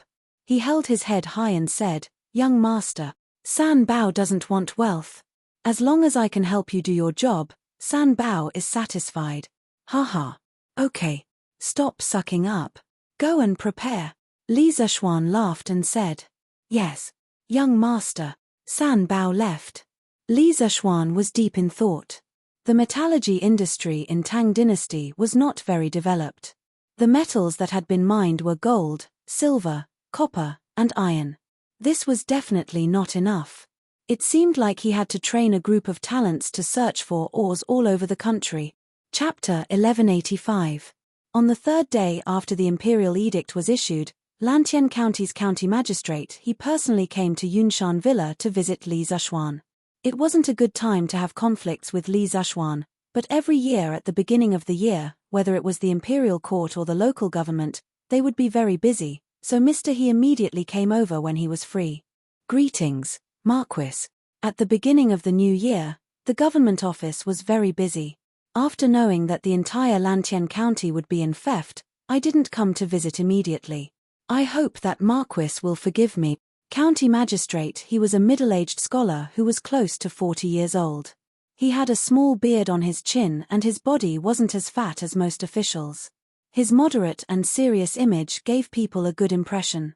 Li Zishuan's initial fief was within the borders of Lantian County, and he had met county magistrate he a few times. The imperial edict for the fief had already been issued 2 days ago, and county magistrate he only came to visit him today. Li Zishuan wasn't angry, and instead, he felt a bit of admiration. He didn't like those officials who only knew how to flatter. His subordinates only needed officials who could do things. Haha. County magistrate he is too polite. Official matters are more important. I'm grounded in Yunshan anyway, so I can't run away even if I want to. County magistrate he smiled and said, haha, Marquis is joking. His Majesty grounded you in Yunshan not to punish you, but to give an explanation to others. Li Zishuan smiled and didn't say anything. He didn't dwell on this issue. He extended his hand and made an inviting gesture and said, there's a lot of wind in the hospital. County magistrate he, please come in and talk. Marquis, please. County magistrate he was obviously very sensible, so he modestly declined. Li Zishuan smiled and took the lead to walk in. After the two entered the house, Li Zishuan asked someone to brew a cup of hot tea for county magistrate he. After the hot tea was served, county magistrate he took out a grey package from behind him and opened it on the table. He then smiled at Li Zishuan and said, Marquis, this is the name list of all the citizens of Lantian County, as well as the tax revenue of Lantian County for the past 3 years, including agricultural tax and business tax. If you have the time, you can take a look at it. If there are any problems, you can send someone to summon me at any time. After the entire Lantian County became Li Zishuan's fiefdom, not only were all the people and officials in the county under the jurisdiction of Li Zishuan, all the taxes collected every year in the county would all belong to Li Zishuan. It was not an exaggeration to call Li Zishuan the local tyrant of Lantian County. That was why county magistrate he handed over the household registration of all the people in Lantian County as well as the annual revenue of the county government to Li Zishuan. This was because from today onwards, Li Zishuan would be the highest-ranking official of Lantian County. Li Zishuan did not look at the name list of the people. He opened the account book at the back and scanned through it. He could not help but frown. Lantian County alone collects about 100,000 dan of agricultural tax and 1,000 strings of business tax every year. County magistrate his eyebrows twitched. He thought that Li Zishuan felt that the taxes collected were too little, so he hurriedly said, Marquis, the tax system used by Lantian County for the past 2 years was issued by the imperial court. In addition to the poor harvest, the people are already suffering. It is not easy to collect so much agricultural tax. I hope that Marquis will not increase the taxes on account of the people's suffering. Li Zishuan did not know whether to laugh or cry as he said, when did I say that I want to increase the taxes? I was just lamenting that Lantian County's agricultural tax is so high, but the business tax is so little. 100,000 dan of grain, according to the current market price, was only 5,000 strings of business tax. But the business tax was only 1,000 strings of business tax. Was this not a joke? In the modern era, even if it was a poor county, the business tax would not be collected so miserably. County magistrate, he heaved a sigh of relief. He then looked at Li Zhuan with a strange gaze and replied, Marquis, Lantian County is adjacent to Chang'an. Merchants usually go to the east and west to do business. Although there are various shops in Lantian County, it is not easy to collect so much business tax in a year. Actually, what county magistrate he said was only one of the reasons. The reason why the business tax was lower than the agricultural tax was because of the business tax system of this era. China's ancient business tax started in the Western Zhou dynasty. It was first collected in the bazaar. It was related to the use of land in the bazaar and measurement equipment. It had nothing to do with the tax on goods. The mountain and lake tax was also collected. But in essence, it was a kind of rent for the use of the country's natural resources. During the spring and autumn period, the various vassal states collected business tax. But in the city tax, other than the occupation of land, registration, and other things, the tax was based on a certain percentage of the trade volume. This was actually quite similar to the modern business tax. At the beginning of the spring and autumn period, the more developed countries started to have tariffs. In the later spring and autumn period, it became more common. Not only were there tariffs at the borders, there were also many checkpoints on the roads in the interior. The normal tax rate for customs and city tax was 2%. During the Warring States period, the business tax was collected as before. Only the state of Qin exempted foreign merchants from customs to attract them and use this to gain the support of the merchants from various countries. After the state of Qin was unified, customs were abolished throughout the country. The Han dynasty followed the state of Qin. During the northern and southern dynasties, the northern regime focused on land rent.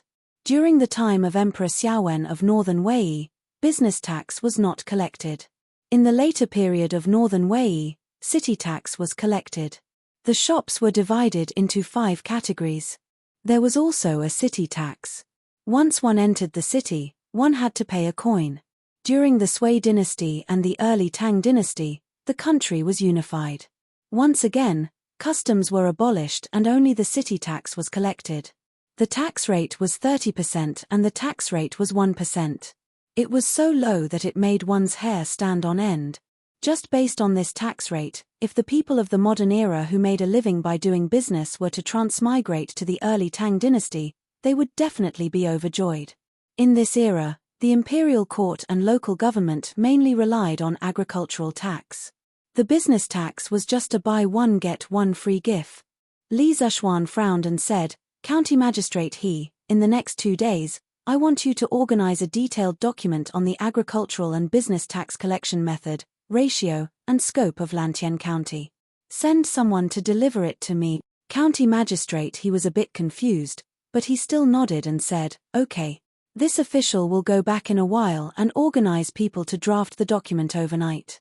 It will be sent over tomorrow. Li Zhuan secretly praised this county magistrate. Not only was he willing to do practical things and care about the people's livelihood, he was also very capable. If his loyalty was not bad, he could be a good assistant in the future. County magistrate, he must have a lot of doubts in your heart. This Marquis will tell you clearly. Regarding the agricultural and business tax, this Marquis feels that the business tax is too light and the agricultural tax is too heavy. In the next 3 years, the agricultural and business tax ratios of Lantian County must be reverse. This is my promise to the people of Lantian County. It is also my hope for all the officials of Lantian County. Li Zhuan looked at county magistrate with a burning gaze. His words did not stop until he was shocked to death. Chapter 1186. Yunshan Courtyard, Li Residence Main Hall. After county magistrate heard Li Zhuan's words, he couldn't help but jump in fright. Reversing the ratio of agricultural tax and business tax, this was something that no one had ever dared to think of since ancient time. China was an agrarian society in ancient times. Every dynasty emphasized agriculture and suppressed business. Of course, this suppression did not refer to levying more business tax, but the various restrictions on the status of merchants. The classes of scholars, farmers, workers, and merchants were divided into classes, directly nailing the merchants to the lowest level of society. However, although the Tang dynasty followed the previous dynasties and stipulated that merchants or ancestors who were merchants could not become officials, and also limited the color of their clothing, in real life, merchants could enter the palace and interact with high officials and nobles. There were even some who could pass the examination to become an official. Compared to the previous dynasties, the status of merchants in society was gradually increasing. Although the laws of the Tang dynasty prohibited the nobles and bureaucrats from competing with the people, but they could not resist the temptation of huge wealth. The nobles and bureaucrats all entered the business world and engaged in business operations.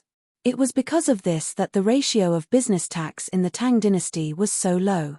This was because the nobles and bureaucrats who had already gained benefits would oppose the rulers competing with the people. Moreover, if the nobles and bureaucrats wanted to avoid paying taxes, it was simply too easy. This directly led to the annual business tax revenue of the imperial court not even being a tenth of the agricultural tax. Over time, the ruler's emphasis on business tax became lower and lower. This problem was not only present in the Tang dynasty, but also in many dynasties before and after the Tang dynasty. Therefore, when county magistrate he heard this, he was so shocked. "Marquis, if you rashly change the ratio of business tax, I'm afraid that all the shops in Lantien County will move away. Moreover, the aristocrats in the city may all oppose it. When that time comes, I'm afraid that the business tax we receive will be even lower." County magistrate he had been an official for so many years, his experience in governance was much richer than Li Zishuan. He almost instantly thought of the consequences of increasing business tax. Li Zishuan smiled and waved his hand, saying, "Let's not talk about this first. In the future, this marquis will naturally have a way to make the merchants in the county voluntarily pay more tax. This marquis will first familiarize himself with the situation in Lantien County before saying anything else. Otherwise, it will really be just an armchair strategist." Hearing this, county magistrate he couldn't help but have a good impression of Li Zishuan. Actually, before he came, he was worried that Li Zishuan would act according to his wishes and arbitrarily implement government orders. If that was the case, he couldn't do anything about it. After all, Lantien County had completely become Li Zishuan's fief. As long as Li Zishuan didn't rebel, no one could control him. Now, it seemed that although Li Zishuan had the intention of reform, he did not force the reform by force. That made him feel a little relieved. Regardless of whether it was in ancient times or modern times, a department was most afraid of a leader who didn't know anything and liked to give orders blindly. "Marquis, you're too modest." Over the next few days, this lowly official and the deputy magistrate of the Yamen will organize the situation of the various villages in Lantien County into a book. When the time comes, I will send it to you, Marquis. County magistrate he cupped his hands and said, "Then I'll have to trouble you." Thinking that he had become the king of Lantien County and could give orders, Li Zishuan couldn't help but feel slightly excited. In his previous life, he had played City Skyline and other similar city simulation games. He felt that being a mayor, planning a city, and giving his citizens a good life was a very satisfying thing. Now, he had directly become the king of a piece of land, controlling the life and death of tens of thousands of people. The excitement in his heart was something that couldn't be compared to in the game. Of course, after the excitement, he felt the heavy responsibility on his shoulders. He wanted to give his fief's citizens a good life. He wanted Lantien County to become the richest county in the entire Tang dynasty, and even the entire world. County magistrate he hurriedly waved his hands, indicating that there was no need to stand on ceremony. Then, he seemed to have thought of something and said, "Right. Marquis, the location of your residence in the county has already been planned. The county Yamen will be recruiting craftsmen to help you renovate the residence. If you have any needs or requests, just send someone to inform this lowly official." Although Li Zishuan had residences in Chang'an and Yunshan, now that he had been granted the entire Lantien County, he had to buy a residence in the county. Firstly, it was to announce his identity as the owner of Lantien County. Secondly, it was to make it easier for the county Yamen officials to report to Li Zishuan. Li Zishuan thought for a while and said, "There's no need for the county Yamen to provide manpower or money. This marquis will send someone to build it myself in a few days. There's no need for county magistrate he to worry about it. County magistrate, he hurriedly said, how can this be? Since marquis has been granted the title of Lantien County, renovating a residence for marquis is the responsibility of the Yamen. How can we let marquis spend money? Li Zishuan waved his hands and said with a smile, that's enough. This marquis doesn't lack that bit of money. If county magistrate he really feels apologetic, take the money that was originally given to this marquis to renovate the residence and give my brothers in the Yamen double their monthly salary. Just treat it as a token of my appreciation. Others would be strict with new officials, but Li Zishuan was giving everyone a piece of candy as soon as he took office. However, his candy wasn't that delicious. In the future, if he discovered that someone in the county Yamen wasn't doing their job well, he wouldn't hesitate to take it back by double. County magistrate, he thought of Li Zishuan's current wealth and couldn't continue to persuade him. He could only cup his hands and say, then this lowly official will represent everyone in the Yamen in thanking marquis. County magistrate, he said his goodbyes after he finished explaining the matter and did a preliminary handover of some affairs in Lantien County. He was very satisfied with the outcome of this negotiation. Li Zishuan did not make things difficult for him, and for the time being, he would not interfere with the county Yamen's personnel structure and government decrees. Lantien County would also not be thrown into chaos because of a sudden arrival of a new master. Time passed quickly, and in the blink of an eye, it was the 15th day of the first lunar month, the Lantern Festival, also known as the Lantern Festival, the lesser first lunar month, the Lantern Festival, or the Lantern Festival. The 15th day of the first lunar month was the first full moon of the year. It was also the night when spring returned to the land. People celebrated it and also celebrated the continuation of the new year. Sima Qian created the Taichu calendar and listed the Lantern Festival as a major holiday. Since the Sui, Tang, and Song dynasties, it had flourished. Fiery trees and silver flowers combine, the iron locks of the star bridge open. And Chen left with the horse, and Mingyu chased after the man. The roaming horsemen all trotted to the Li, and the song ended with the plum blossoms. Gold doesn't stop the night, and jade doesn't rush it. From the Tang people's 15th night of the first lunar month, one could roughly see how the Tang people celebrated the Lantern Festival. Actually, since the 14th night of the first lunar month, Chang'an City had already lifted the curfew. On the 14th, 15th, and 16th, the people in the city could go out to enjoy the lanterns for 3 consecutive nights. It was called night release. Therefore, in these rare 3 nights, from the nobles to the peddlers, everyone went out to enjoy the lanterns.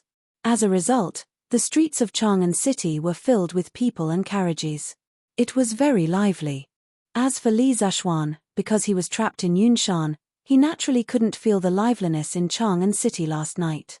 However, early in the morning, someone rushed from Chang'an City to Yunshan. Chapter 1187. Chengqian. Why are you here? That's right, Li Chengqian came to Cloud Mountain near noon. Haha. Little Xian, I'm here today to ask for a favor, Li Chengqian said with a chuckle after entering the main hall.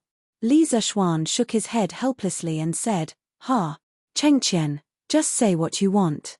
I can't bear such words.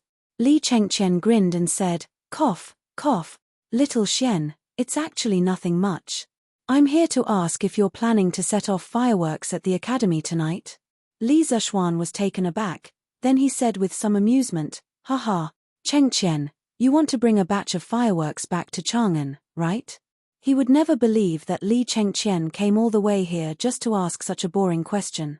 The only possible explanation was that this fellow was here to ask for fireworks. Haha. This.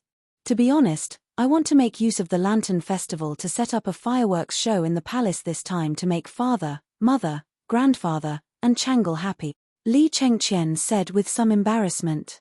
Seriously speaking, this fireworks show was Li Zishuan's original patent. It felt a little strange for him to ask for it at this time.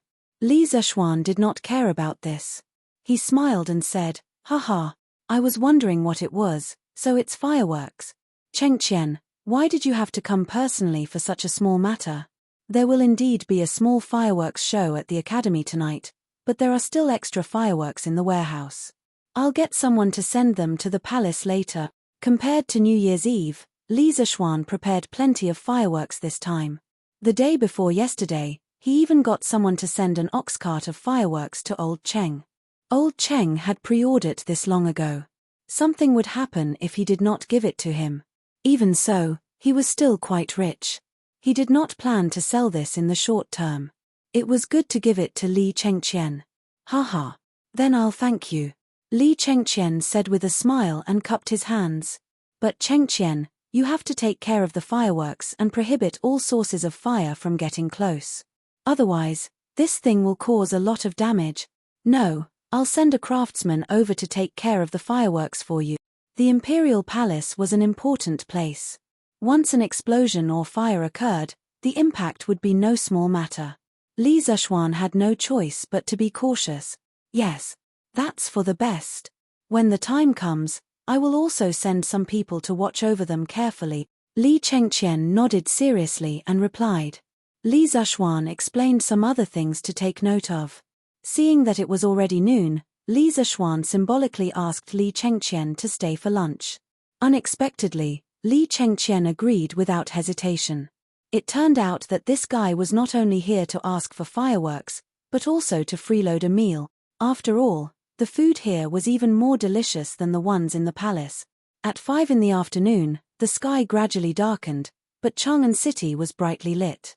Since ancient times, the Lantern Festival was the last festival of all kinds of festivals during the Spring Festival. After this festival, everyone would settle down and do what they needed to do. Therefore, the people also attached great importance to this festival. Before the sky turned dark, every household and every neighborhood hung 2 lanterns in front of their doors. The eastern and western cities did not implement a curfew tonight, and all the big shops were operating as usual. Neat rows of lanterns were hung on both sides of the street. There were many types of lanterns, and each had its own characteristics. There were egrets twirling flowers, yellow dragons spitting water, golden mallards, silver swallows, transient light cave, star-gathering pavilion, and so on. It was dazzling. Such a beautiful display of lanterns naturally attracted all the people, from the emperor to the commoners. When the sky turned dark, the city was immediately filled with carriages and horses. No one cared about the people. The families of the kings and lords made merry on horseback, praising and competing with each other. The scholars all composed poems to record the event. After dinner, most of the commoners in Chang'an City brought their families out to shop. Some restaurants and shops took the opportunity to launch some promotional activities to attract a large number of rich people to spend money in their shops. They all wanted to make a lot of money tonight. Except for the men who would go out, the women also went out tonight. According to records, on the night of the Shangyuan festival, Chang'an City was as bright as day. The mountain shed was more than 100 feet high. After the divine dragon, there were many decorations. Scholars and women all went out at night, and the roads were blocked by carriages and horses. The Lantern Festival was also known as the Valentine's Day in ancient China.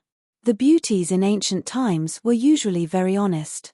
Basically, they lived a monotonous life of not going out of the house, not going out of the house. They were watched too strictly. However, it was different during the Lantern Festival. Not only could they go out of the house, but they could also go out at night. This made the ladies very excited. Therefore, many Tang poems left verses of beauties playing and looking at the lanterns during the Lantern Festival. There are many beauties on the river and bridge, there are many fragrant carriages on the road, the South Mo black silk ride, the East neighbor pink dress, and so on. As a result, the night of the Shangyuan festival was even more lively. Everywhere in Chang'an City could be seen children chasing each other, girls playing, and single men giggling. On Yunshan Mountain, the festive atmosphere was also quite strong. Although the number of lanterns was definitely not as many as those in Chang'an City, the variety was not inferior at all. The entire Yunshan Mountain was decorated and surrounded by lanterns. Looking up from the bottom of the mountain, it was as if there was a dreamy fairy palace on the mountain. Chumo, why don't you go back to Chang'an for the festival? Maybe you can bump into a lady on the street. If you two catch each other's eye, Uncle Cheng will be very gratified. After Li Zuxuan came to the brightly lit academy, he met Cheng Chumo, Li Tai, Sun Zifan, and the others who were fighting bandits on the lawn in front of Guanghua Building. He couldn't help but make fun of them. There was no other way. Cheng Chumo was the only leftover man among them. If he didn't make fun of him, who else could he make fun of? Ah! What lady? Pair of sharp, A, tilde. Cheng Chumo didn't hear too clearly. He saw that Li Tai in addition to a pair of KS and quickly threw out a pair of As. Can't afford it. Li Tai replied subconsciously. Lady. Pair of As. Can't afford it. On the other hand, Li Zuxuan was dumbfounded and almost laughed out loud, because the unintentional conversation between these two guys reminded him of some modern jokes. Cough, cough tilde. He coughed twice and shook off the nonsensical thoughts in his mind. Then, he repeated the words just now to Cheng Chumo. Lady. Forget it. Those ladies from the noble families in Chang'an were all so weak that they couldn't even lift a finger. They were so weak that they couldn't even stand a gust of wind. Fighting bandits is more fun. Come, come, come. 3, 4, 5, 6, 7, straight tilde. Cheng Chumo curled his lips and complained. In the blink of an eye, he continued to join the battle.